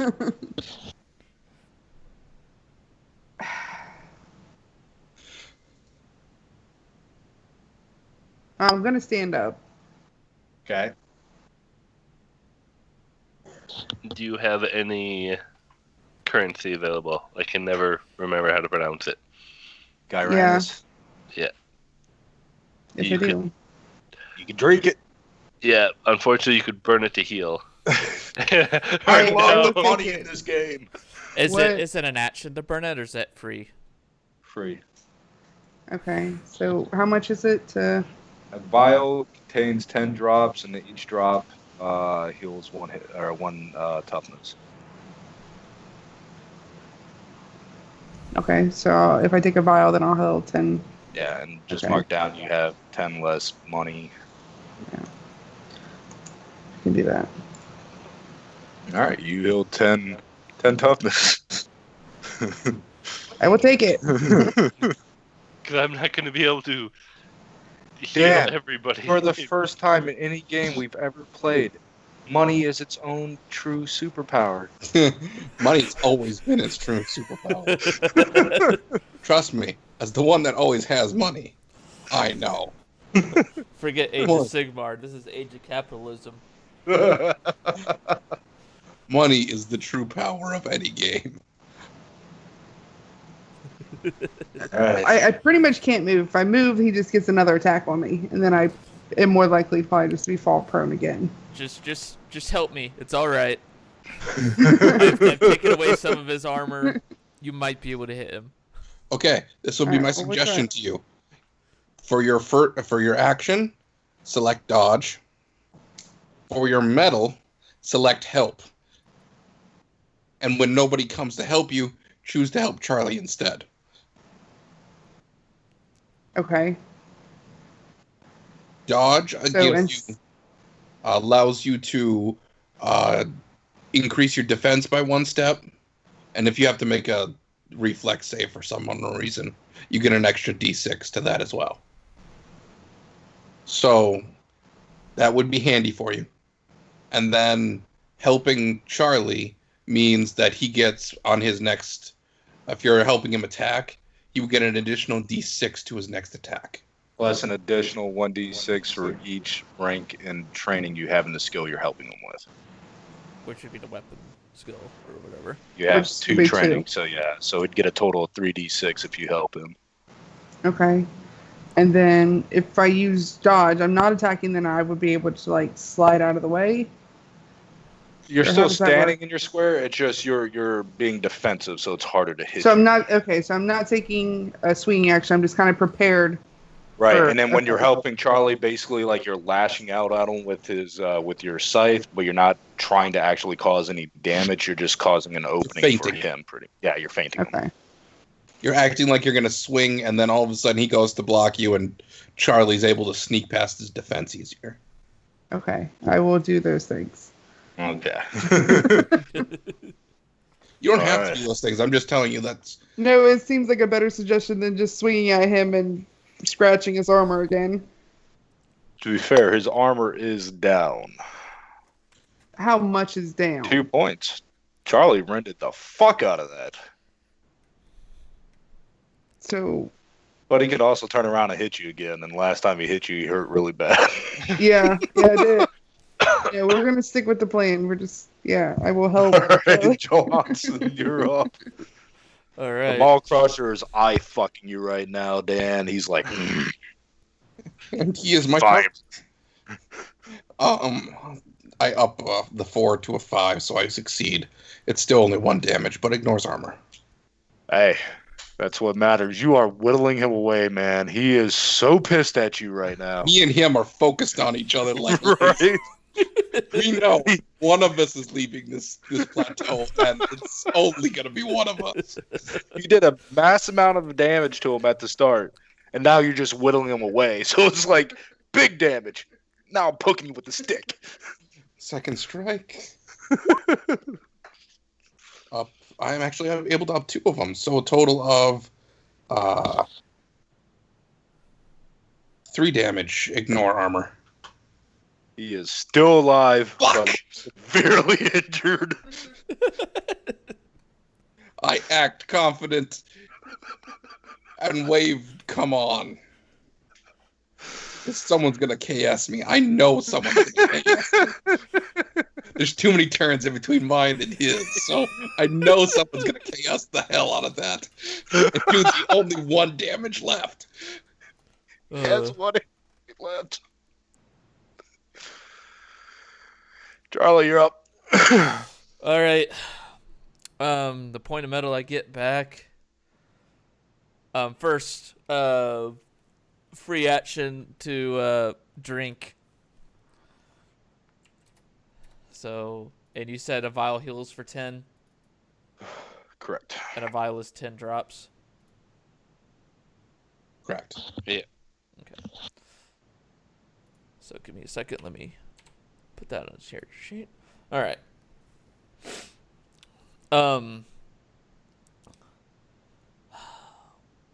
My first action, I'll do my miracle. Okay. And then my metal will be my attack, which with the help adds 1d6 plus she has 2 training in her weapon Correct. skill. Yeah, so it's Yes. an additional 3d6. So I will not attempt to rend his armor this time. This is just straight out full on damage. Try and also stun this motherfucker. So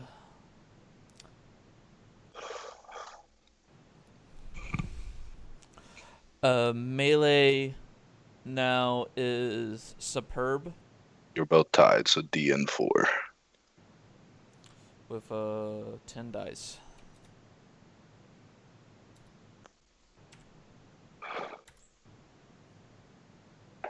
All right. let Kelara, me see how much. I need you to give me a body reflex. This is an opposed test as he uses a reaction. You get an extra d6 because of dodge. Okay. And what'd you say the DN was? It's a pose test. So it's whoever. The DN for both you is going to be 3. And saying I can boost one of those 3s to a 4. Okay.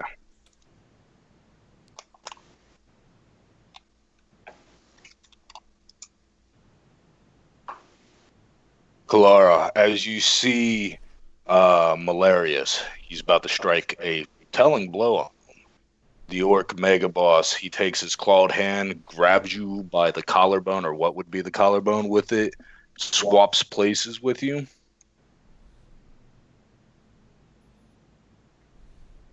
And your strike, Marellarius, goes to Kelara.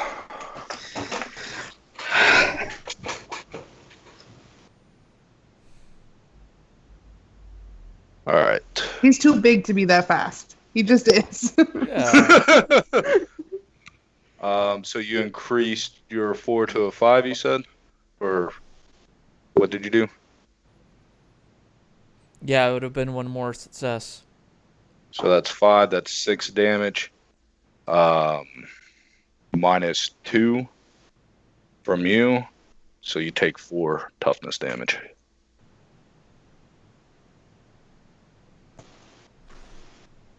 All right. Is that your turn, Charlie?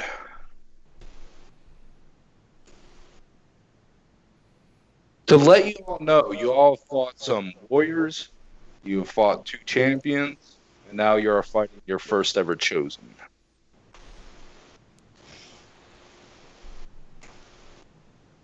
Chosen are much bosses. So was that an action on his part, or Reaction. how many reactions does it get, and does that count as an action, or? No, it does not count as an action. He had to spend his last point of metal to do it. So it did cost metal to do that. Okay. Yeah. You know he has 2 metal he can spend per round. Well, 1 now because he only recovers 1 at the beginning. Yeah.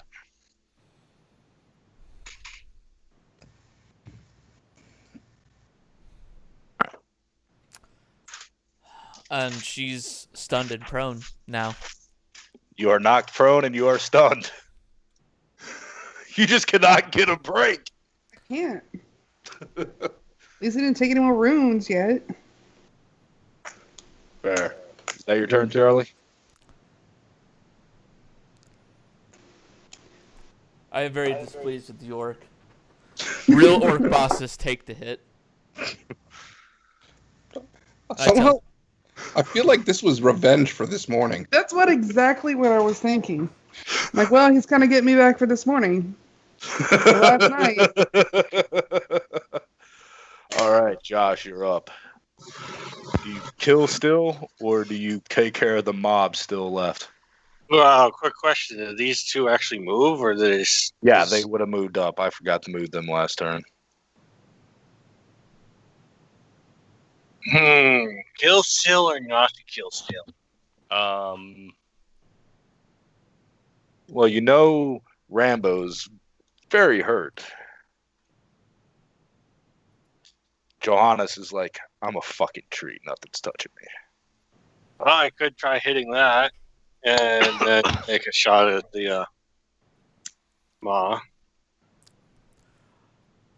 Yeah, We'll I'm be going right to take a back shot real at quick. this guy. Okay.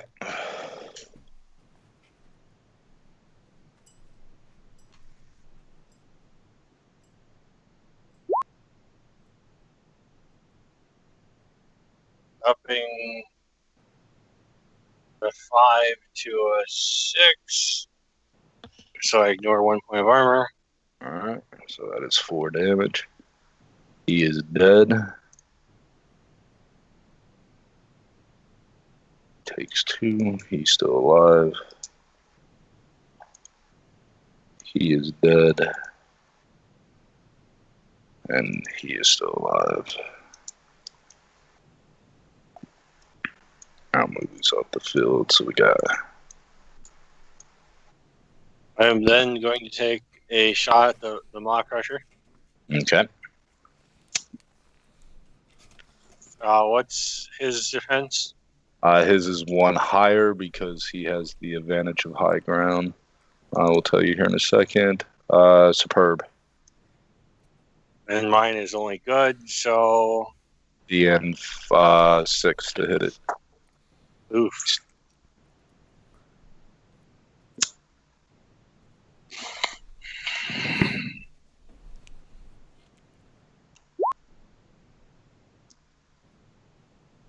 Well, I did hit it and I ignored 1 point of armor. Let me see what his armor is. It just bounces right off him. He had 4 armor? He has... Hold on. 2 base damage for the weapon, plus... +3, but he only ignores 1 point of armor, so it would have been... Yeah, no, you kill him. How do you want to do this? Because he has 3 armor. You ignore 1 and you deal 3 points of damage. The epic struggle between the 2 was stolen away from Berg, Skybreaker. I just shoot him right between the eyes. He's snarling at Johansson, and you just aim up perfectly and right through the eyes. At first, it doesn't look like anything happened, and then the shrapnel, the spread of your shot, just bursts out of the back of its head, and it just crashes to the ground. So, first things first, I look, my God, not only did I not get to kill this fucker, it found another enemy that apparently some Johansson is around here somewhere that it's marked as its mortal enemy. I just can't win. I don't know who this Johansson is. But he's on KS. Shut up. Fucker. Johansson or Johannes. Johannes, there we go.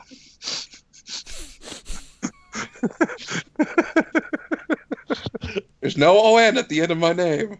Johannes. All right.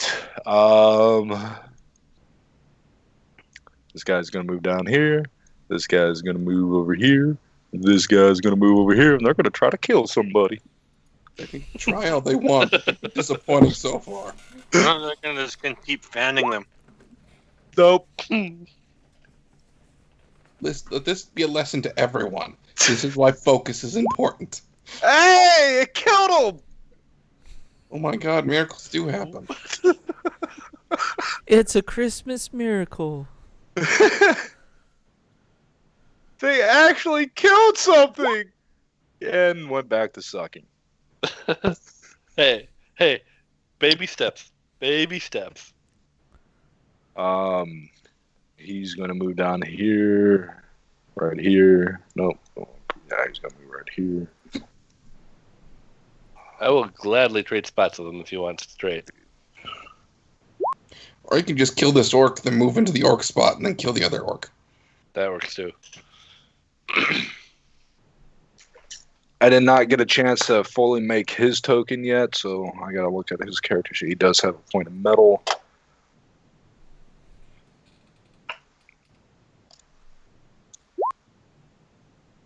And this one is dead. He could actually help Charlie out. He has some decent stats. All right. Everybody focus, fire the orc. And it's free. God damn it, now that scene is stuck in my head. All right. Our boys are gone. Is it my turn? It is your turn. Sorry, I right. skipped you to do the free guild guards. My bad. Coughing. Fire everything. Coughing from the blows, I'm gonna cast Realm Blood on myself. Ouch. Whoa. Do you not have a focus? I have 2. So I can at least heal 1. If you have 2 focus, you can bump both 4s up to 5. Oh, that's right, because it does a 5 spell. That's right. So you heal 2. Yep. That's right, it's 5-1. I will take that.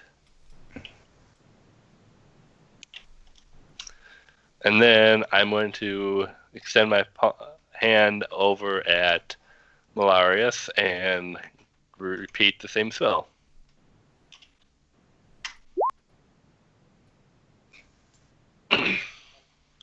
So Heal for 4. for Charlie, yep, Charlie, heal for 4. Nice. Is that your turn? 1, 2, 3. I'm gonna stand over here, All right. and that is my turn. Boss turn. He hits his chest with his free hand 3 times, lets out this bellowing roar, and he looks far deadlier as he spins a point of metal. You see his muscles tense. He doesn't need deadlier.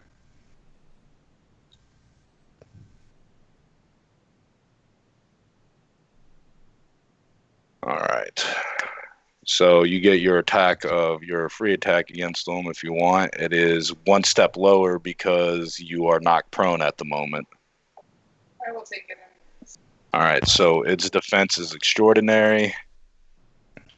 And yours is reduced by 1. So it's a DN6 complexity of 2. So you need 2 successes to be able to even just hit it for a point of damage. Wow! About fucking time. You deal 1 point of damage to it. 2, wouldn't it be, from weapon? Yeah, so that's 1. So every 2 Yes. success is 1 success, and the hair weapon does 1 damage. So it's a total of 2. It has 1 armor because Charlie rendered 2 of it. So 2 damage. 1. Weapon is 1 damage. The 1 success, because 2 successes is 1 success, because the complexity is 6-2, because its defense is much higher than her offense. Oh, sorry, I missed the complexity too. Rambow. He grins at you. His eyes like in that knotted like fury, and he comes down on you with his axe. His attack is decreased a step. With what he just did, and increases it so it negates itself. And I have good defense. But it was nice knowing the cruel world. So, question for you, Derrick, real quick, just so I understand. If once you've hit extraordinary defense, if you are extraordinary anything, if you go up by 1, it will increase the target number? The complexity, yeah. Or complexity? Yeah. That's good to know. Charlie, me and you have a goal. To go even further beyond? Yes. All right, so what is your defense? Good. You said good. So great puts it down to 3. Superb puts it down to 2. Extraordinary puts it down to 1. No, once you hit extraordinary, it doesn't go lower than 2. Oh, my bad. All right. Because otherwise that's just a free hit every time. So 8, 10 damage, minus, what's your armor? 2. 6. So you have no armor because it rolled 2 6s. You take 10 points of damage. And I am completely out. You are mortally wounded. You are dying, good sir. No, what, how? No, Just because if I remember- take 10 damage, I currently have 5 toughness left. I have Yes, so 5 that wounds. means you're Oh, yeah. 5 above. That isn't how wounds work. Yep. No, you take 3 wounds. How wounds work is like if you take damage from a source after your toughness hits 0, it has to go within a certain bracket, and then That's you are where- warranted a wound. He So now takes. I lose. You take a deadly wound. It's 1. 5 or more damage from a single source to your wound track, or to your wounds. You take 3 to your wound track. So you have 2 wounds remaining. My bad. Yep. There you go. And he spent his point of metal. Yeah, do to that buff buff. himself. So he doesn't have the metal anymore. Gotcha. Correct. He can only make 1 attack. Good. All right, that is his turn. Kelara, you're up. You're on the ground. You're bleeding your own blood. And now you're truly understanding what it means to be soulbound and the obstacles you are going to face. I hope this is the final thing we were supposed to kill. Nope. Do I have to take an entire vial, or can I just take each drop or whatever? You can drink from the vial up to what your maximum health is. So a vial has 10. You're only missing 5, so it had 5 left in the vial. Let me do that first of all. Again, I like the currency in this game.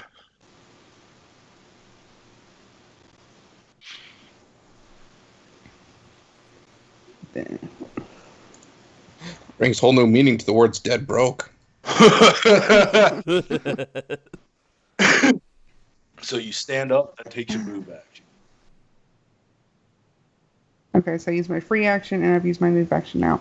Can I hit him over this ridge? Like No. with an arrow? Okay, I didn't That think is so. blocked. There's really nothing more I can do. You can use your action to move. Oh, instead of okay, I guess that makes sense. That's if you want to get up in his grill. I was just wanting to go around, really. Run away! You tired of looking at his face? Yes. Want to go back to shooting your arrows? Nobody makes me bleed my own blood. Nobody. Yes. Move there. Metal assist. I think he was dreaming. Puppy Kane had a dream and barked himself awake. Okay. That was there. So 5 and 15. Okay. I'll move there. You could spend the metal to attack or assist. I'm going to... Do I have to pick who I'm going to assist, or can I just kind of like hold it? Or... You can hold who you're gonna assist. I'm gonna do that. Now, because you're not in melee with him, though, you're only going to give them a 1d6 to their roll. Because they're using their melee skill against them. You can still help and then give them an additional d6 to roll. It's as impressive as your last help action. Well, my last help action wasn't very helpful. It kind of screwed me over. That's true. No, I'm just gonna hold off and hold the help. Okay. Dan, you're up. Johanas. Fuckers better block him off because he's gonna come after me once he realizes I can bypass armor. Yeah, but you've got way better armor than the group. Well, I suppose he only has one armor now, so it's kind of a moot point, but still. Then my 2 focus bring 2 4s up to 5, so a total of 2 damage bypassing armor. All right.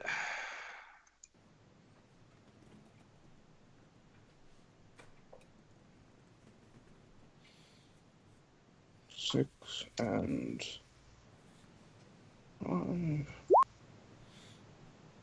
See previous statement. 2 more that bypass armor. All right. And 5, 10.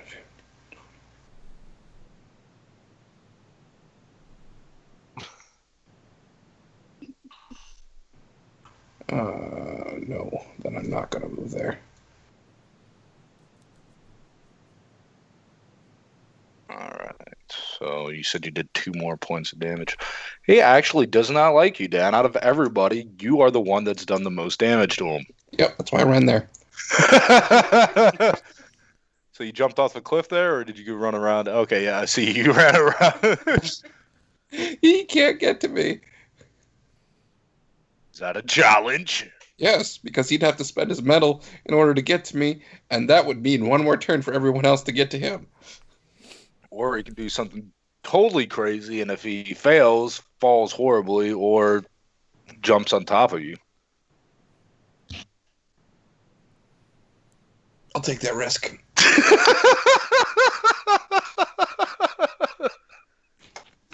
Charlie, you're up. All right. I'll move to right there. Damn you, Charlie. Yeah, and That is exactly what he was going to do. let's action He's at miracle. work. He doesn't give no shits. Action miracle, and then spin the metal to attack him, and he can't do his fucking bullshit this time. No, he can't, but his defense is extraordinary right now, so DN 5. I will give you my 1 help, the 1d6 to help. Okay. So you launch your arrow, and it comes just freaking breaths, away from impaling his eye, and he moves his head away from getting, blinded, and leaves you an opening. Okay. It's only 1d6, but Yeah. So I have superb versus extraordinary, and it's still what, DN? DN 5. He's 1 step higher than you.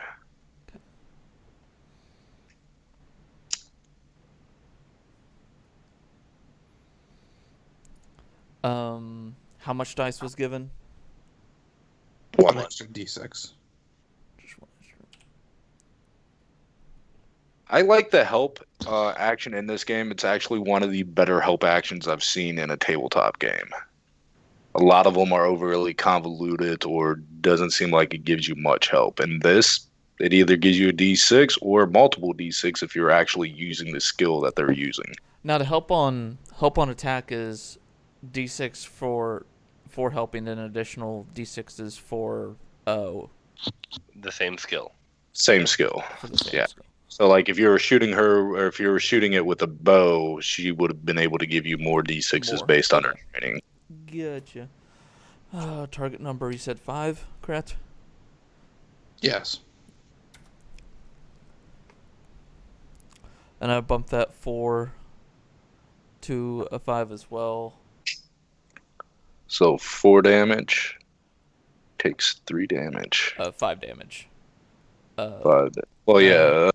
No, that's three successes plus the 1. plus the 1. Yeah. Yeah. It's Sorry. 4. So yeah, it takes 3 damage. So then he is stunned.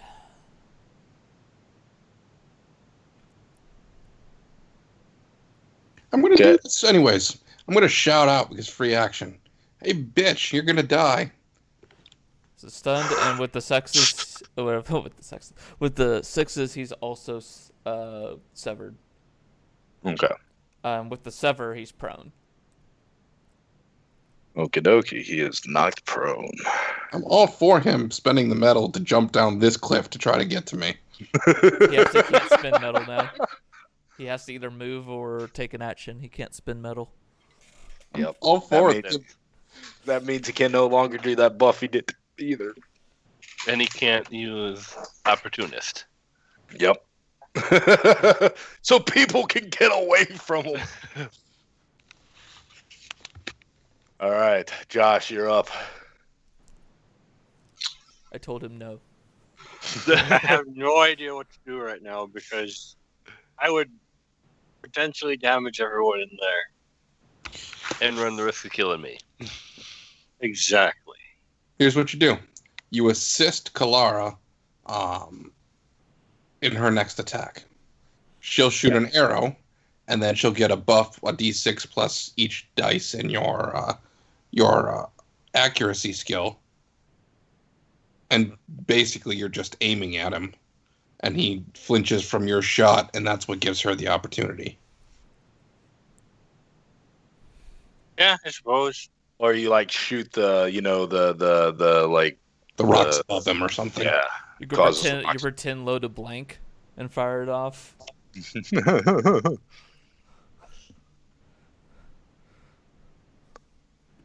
So, yeah, I'll do the help action. Okay. And then, of course, use my metal to use dodge. That's my turn. Yes, he decides to try to attack me. All right, Rambow, you're up. Seeing that he's stunned, I'm gonna hobble away. Well, actually, no.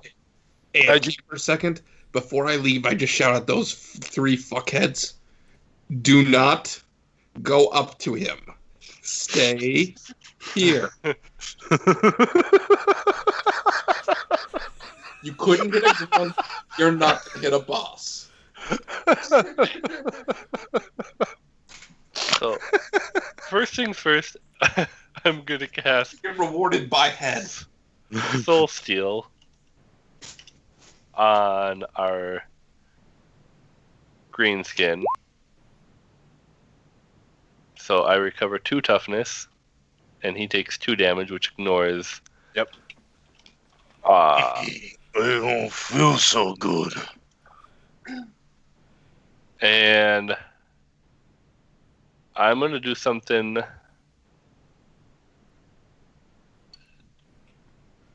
Because I can't slip. I can slip by allies, right? Yeah. 1. You can technically move through him too. 3. Because he's stunned. He tries to reach for you, but he in his weakened state, being struck by the power of Sigmar, as he grabs a hold of your shoulder, you just brush it away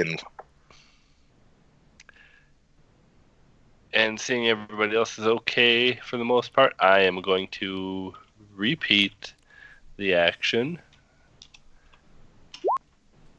and do 1 damage. Because I have 2 focus. Yep.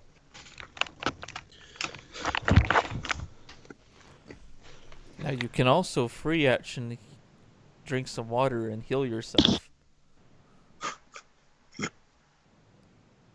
Money's good. It buys happiness. They were right. Alright, is that your turn? Yes, that'll be my turn. Alright. The captain is going to attack. The DN to hit him is 5. Prone increases it, or increases his chance to hit it. Alright, so it is 4.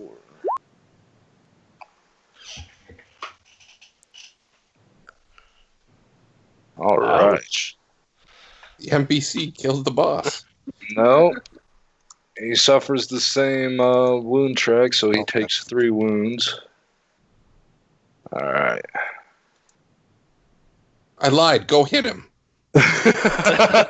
He's going to spend a point of metal and try to get. Can't. No, the captain. Oh, the captain. I'm like, Orc boss can't. Less impressive. He takes 2 wounds.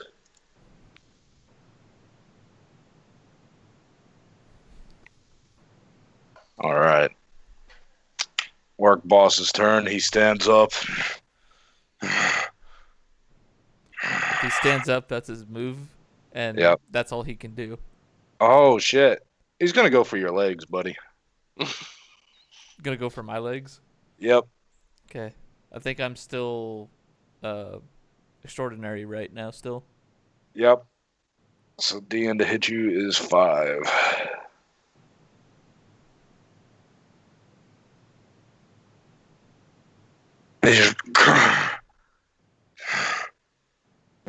You see the life beginning to fade from him.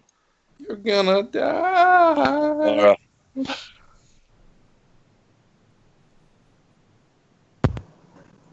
You could move up and attack him with your scythe. I have help from Josh, and I think I'd just be better off. I would move up closer then, so you're in close range of him. That way you don't take a penalty for trying to shoot him. I think she still takes the penalty at close range. Nope, she gets a bonus when he's prone at close. You get a bonus whether it's accuracy or whether it's. Yeah. Okay. Yeah. Yeah. Does she have the 1 talent for close range? So? Oh, I don't know the talent for No, it. I don't. You still want to get close, so it's the same shot. Like you get your accuracies increased by 1, but because you don't have the talent, it's also decreased, so it cancels itself out. If you attack from where you're at, you're taking a penalty. So you'd want to move just below the mega boss, but at that point, you might as well just cut him with your scythe. Or move here and then you're diagonal from him, and then just shoot him in the head. And I'm not going to take any more additional penalty. Okay. But what's your training skill in ballistics, Josh? Mine trained 2. 2, so you get 3 additional d6. What's your accuracy? Good or average? Average. So his defense is lowered by 2. That puts it at great. So the DN to hit him is 5.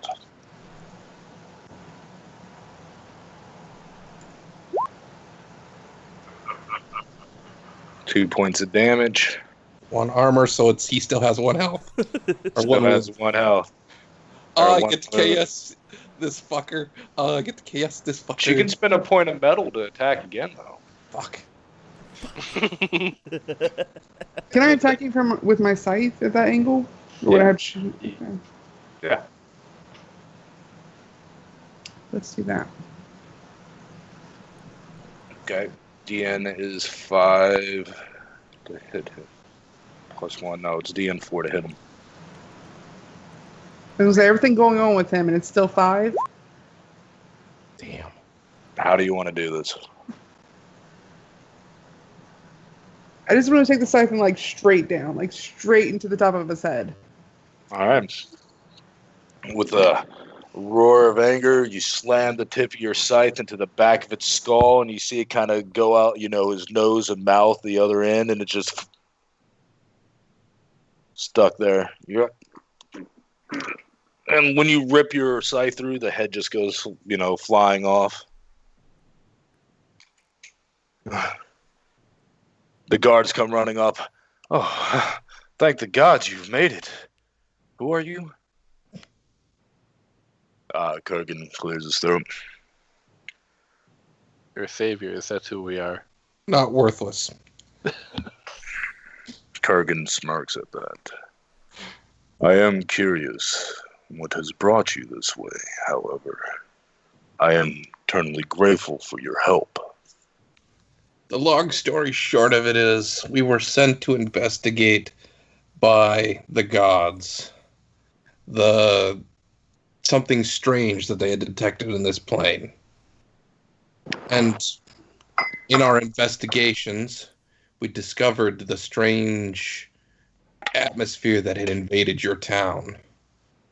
After talking with your head guard, we contracted ourselves for a few missions. Mission 1, to come and rescue you.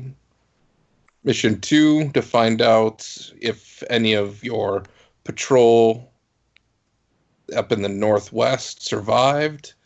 If not, bring back proof of death. And we also discovered where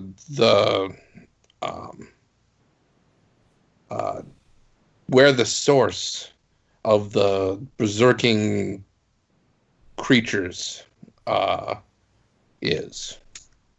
And we were headed to investigate that. And then, of course, there's the lost supplies. Yes, my men have told me about a strange robed figure that had the blacksmith craft a magical item for him. Reports indicated that he was located in this area. My men and I came to investigate. However, upon reaching here, scores of greenskin marching northwest. We managed to slip by the bulk of it. However, a lagging warband spotted us and forced us to retreat here. He staples his hand. Something is amiss. I agree. Forces of all kinds, be it wild beasts to the greenskins, and rumors of the forces of chaos march to the northwest.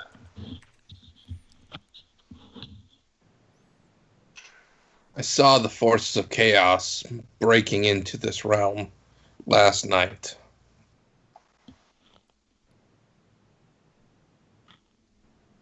Demons walk amongst us once more.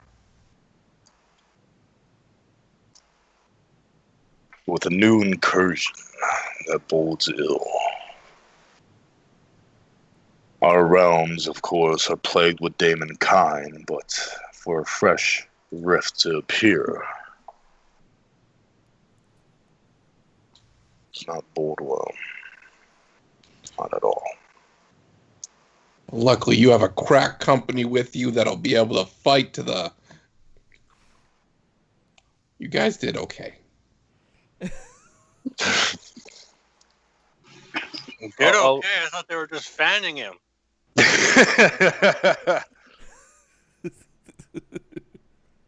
They were making a jerking motion, that's for sure.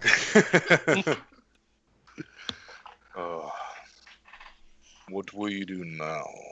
I am safe. The remainder of my men and I will head back to Heimgard. Well, that's one mission accomplished. We still have two others. Continue to march northwest then, where these forces are gathering. Yup. We need to figure out what's going on, so...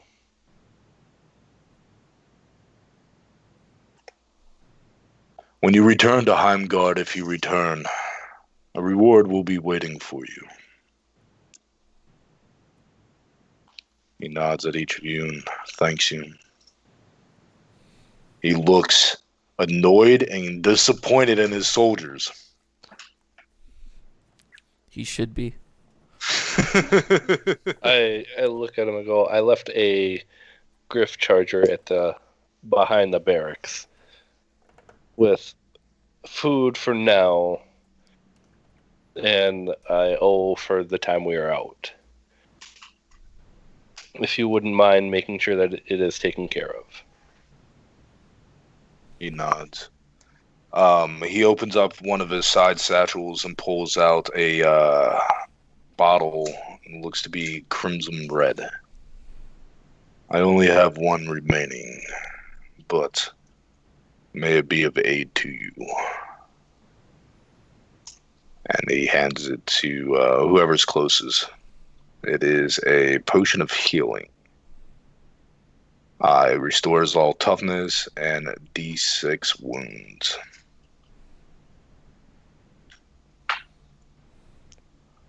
There are 3 people that are next to him. It's kind of up to whoever he likes best. He'll hand it to the Stormcast Eternal. Unless there's anything else you all wish to ask him or do, he will depart. I'm doing something with the orc head, but I can do that later. Oh, I was going to cut it off too, so we had the same idea. I was going to pike it on a weapon and forcefully imprint the symbol of Sigmar that's on my gauntlets into his forehead. That dude fucked you up. While this exchange was going on, I wanted to make notes of the Maw Crusher. Take kind of mental notes of what more of its physical build and whatnot. Okay. Just general examining of it, learning about it, so forth. Yep. So. Yeah. Okay. So, Zadok, what did the captain give me so I can write that down? Potion of healing. It restores all toughness and 1d6 wounds.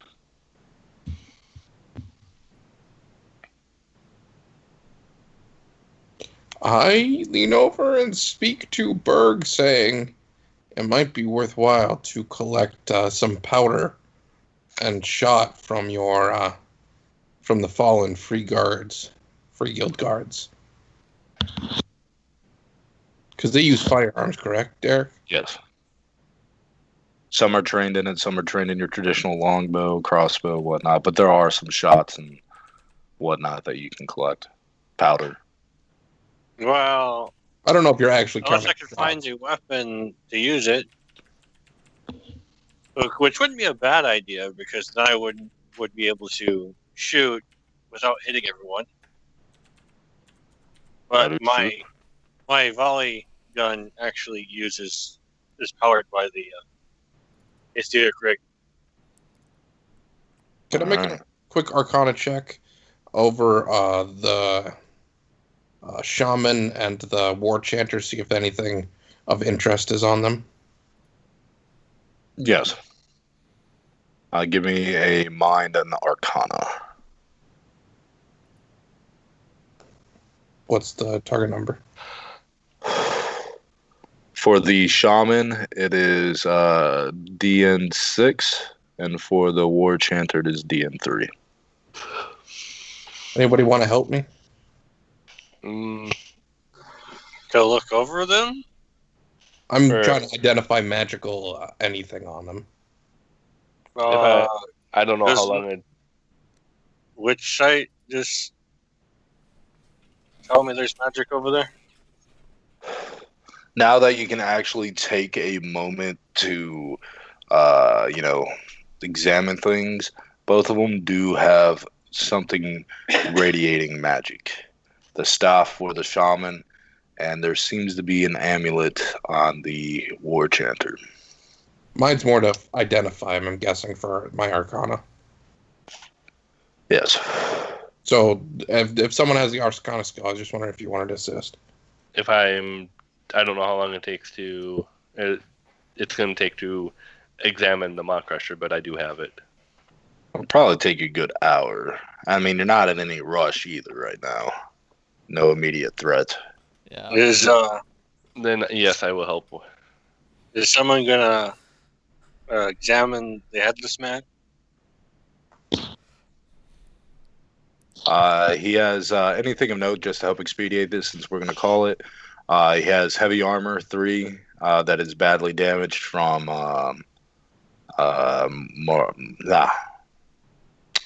Charlie. You can do it. Or arm. I've been saying it all right all night, and then all of a sudden I can't say it. Marellarius. Yes, fuck it, Charlie. I can't say it now. Whatever. Full plate armor that is heavily damaged, and his big boss Choppa, which is just a massive axe that does 2 damage plus successes.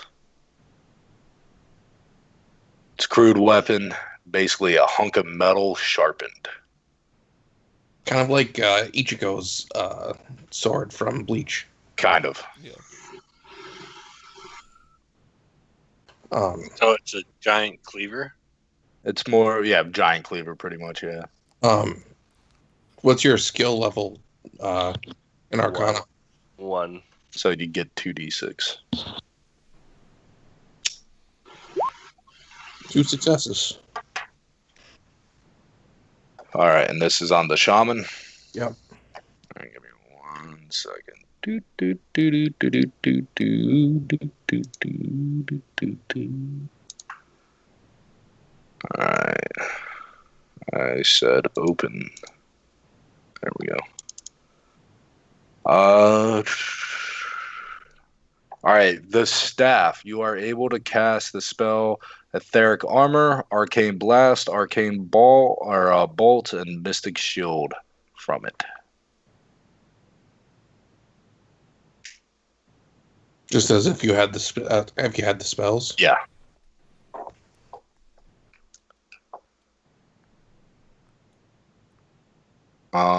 And then for the War Chanter, good sir. What was the target number again? 3. 4 successes. All right. All right. So by spinning, it's an amulet. By spinning a point of metal, you can increase everybody's damage they do by 1. This is for melee and ballistic, not spells, sadly. Hold on 1 second. Where'd it go? Increase it by 1, and you can sustain it by spinning a point of metal each round. It is within. What was that? You said it was increases their damage by 1? Yeah. Okay. Deals 1 additional damage on a successful hit. Hold on, sorry. And it's you can affect any allies within short range, which is 30 feet radius. Costs a point of metal to use, and you can sustain it each round for a point of metal. I let the others know what these these do. Are the other guild members, the free guild, are they gone now? Yeah, at this point, unless any of you have anything to say to Korgen and his men, they leave. They start heading back. Do they leave the other bodies there? They take like momentums and whatnot to bring back, but yeah. I just wanted to see if there was anything of value left on the humans. Standard armor, weapon. Okay. Is there a firearm worth anything to note? Yeah. Well, there's a firearm. Long rifle. Can reach long range. Deals 2 plus successes damage. And he's just shot and powder. I collect one of the better looking ones of, And about a couple more collect all the sessions. powder I can. Basically, after our first adventure, because you all are on your first adventure right now. After this, we will go into more hardcore rules like tracking ammo and rations and things like that. But until we're done with this first adventure, I'm not so worried about keeping track of such things as we learn the system. Yep. Derrick, if you want to send me the description of those two items on Skype, I'll tell people what they do, so if someone wants to claim them, they can. But if not, I just throw them on my back to sell when we get back to town. Because unless Rambow wants the staff, me and him are the only two that can use it. And I have almost all of those spells except for Blast, so it... You have Bolt as well? Yeah, I have Bolt as well. It really does almost nothing for me. Rambow has armor, but he doesn't have Blast or Bolt. No, I kept the basic ones, so I'll think about it. I just might. And I don't have the metal to spend on it, so unless somebody who has extra metal to burn wants the amulet. Yeah, I would see if Kelara wants it.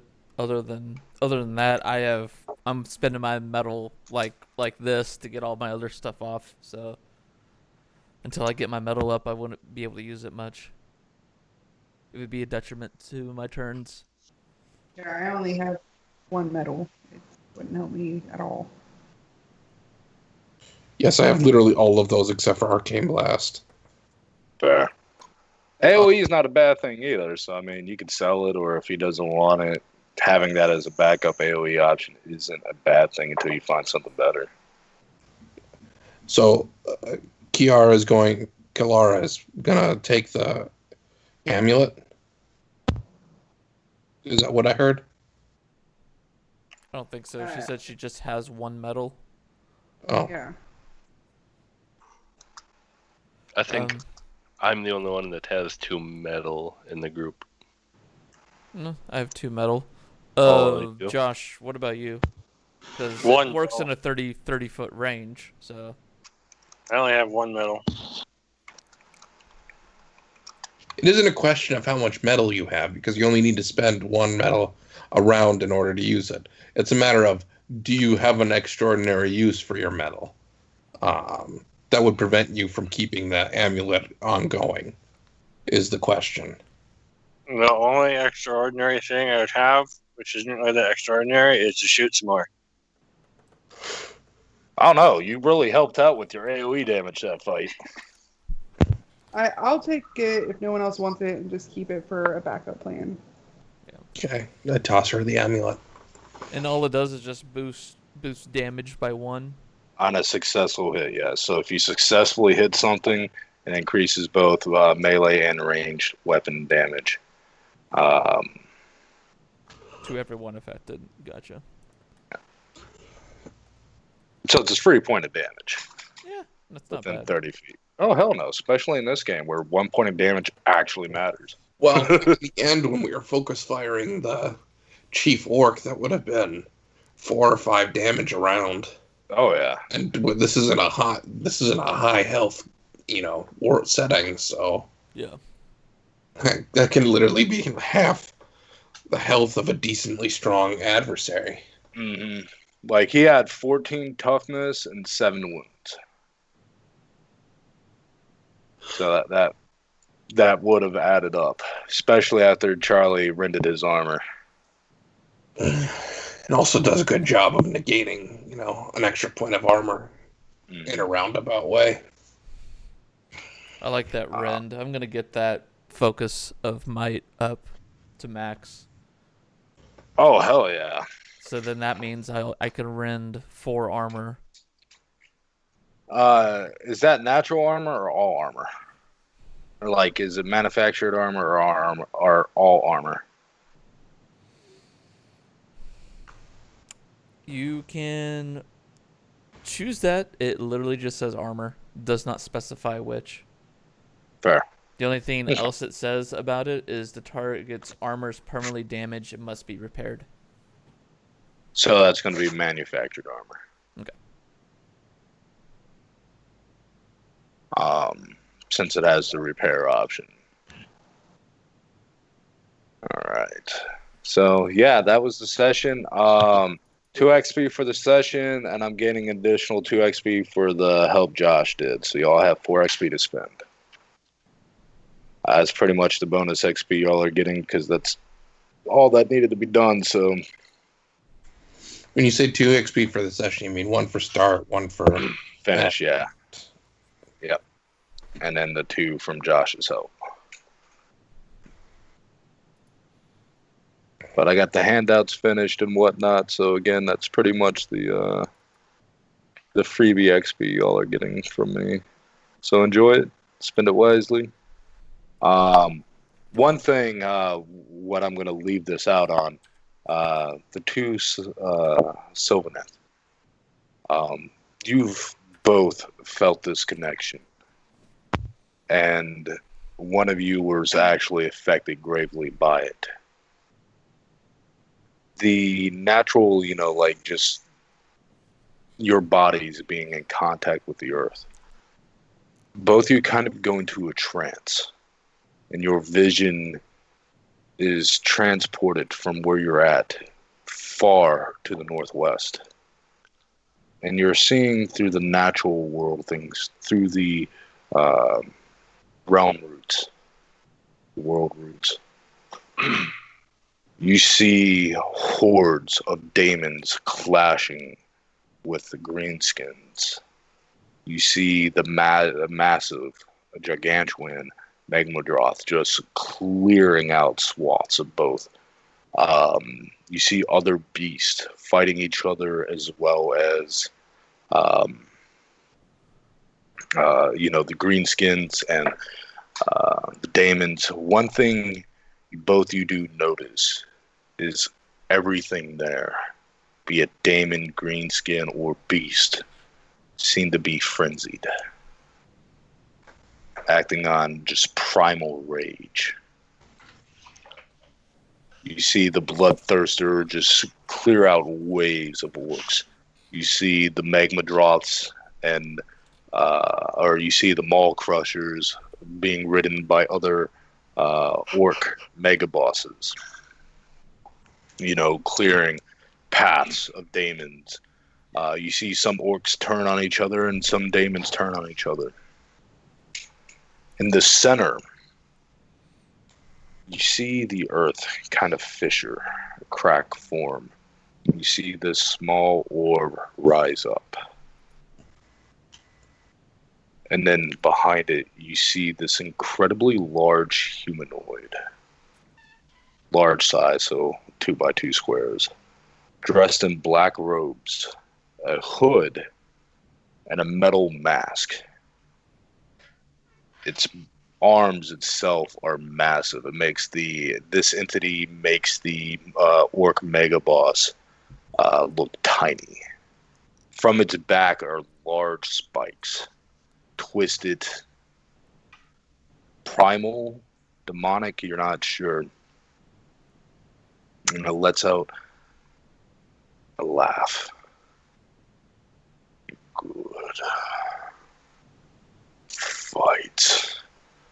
And you see the Bloodthirster, his eyes turn to it, and it bursts towards it with its massive greatsword. Strikes down at it. And you see this entity just bat it away. Grab the underbite of or the bottom of its jaw and just rip it down, separating it from its head. And then your vision is pulled back to you, where you stand in this canyon.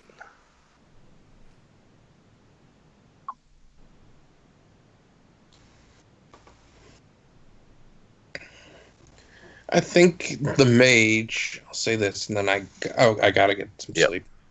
I turn to the group and I say, I think the mage that created that orb is feeding off of the conflict. He's attracting 3 different groups and having them fight. If you've ever heard of I forget what it's called, but ancient cultures used to do it, where they throw a bunch of poisonous things into a jar and the thing that comes out on top ends up being most poisonous. Yeah. Looks like he's kind of doing that.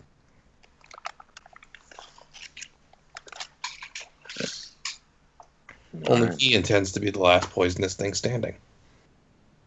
You do know how powerful bloodthirsters are.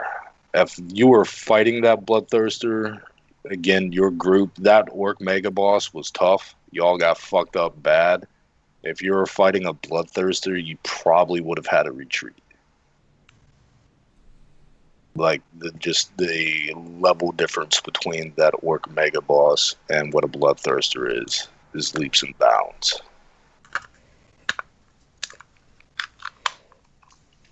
So that is where we will leave it tonight, guys. You have 4 XP to spend. Spend it wisely.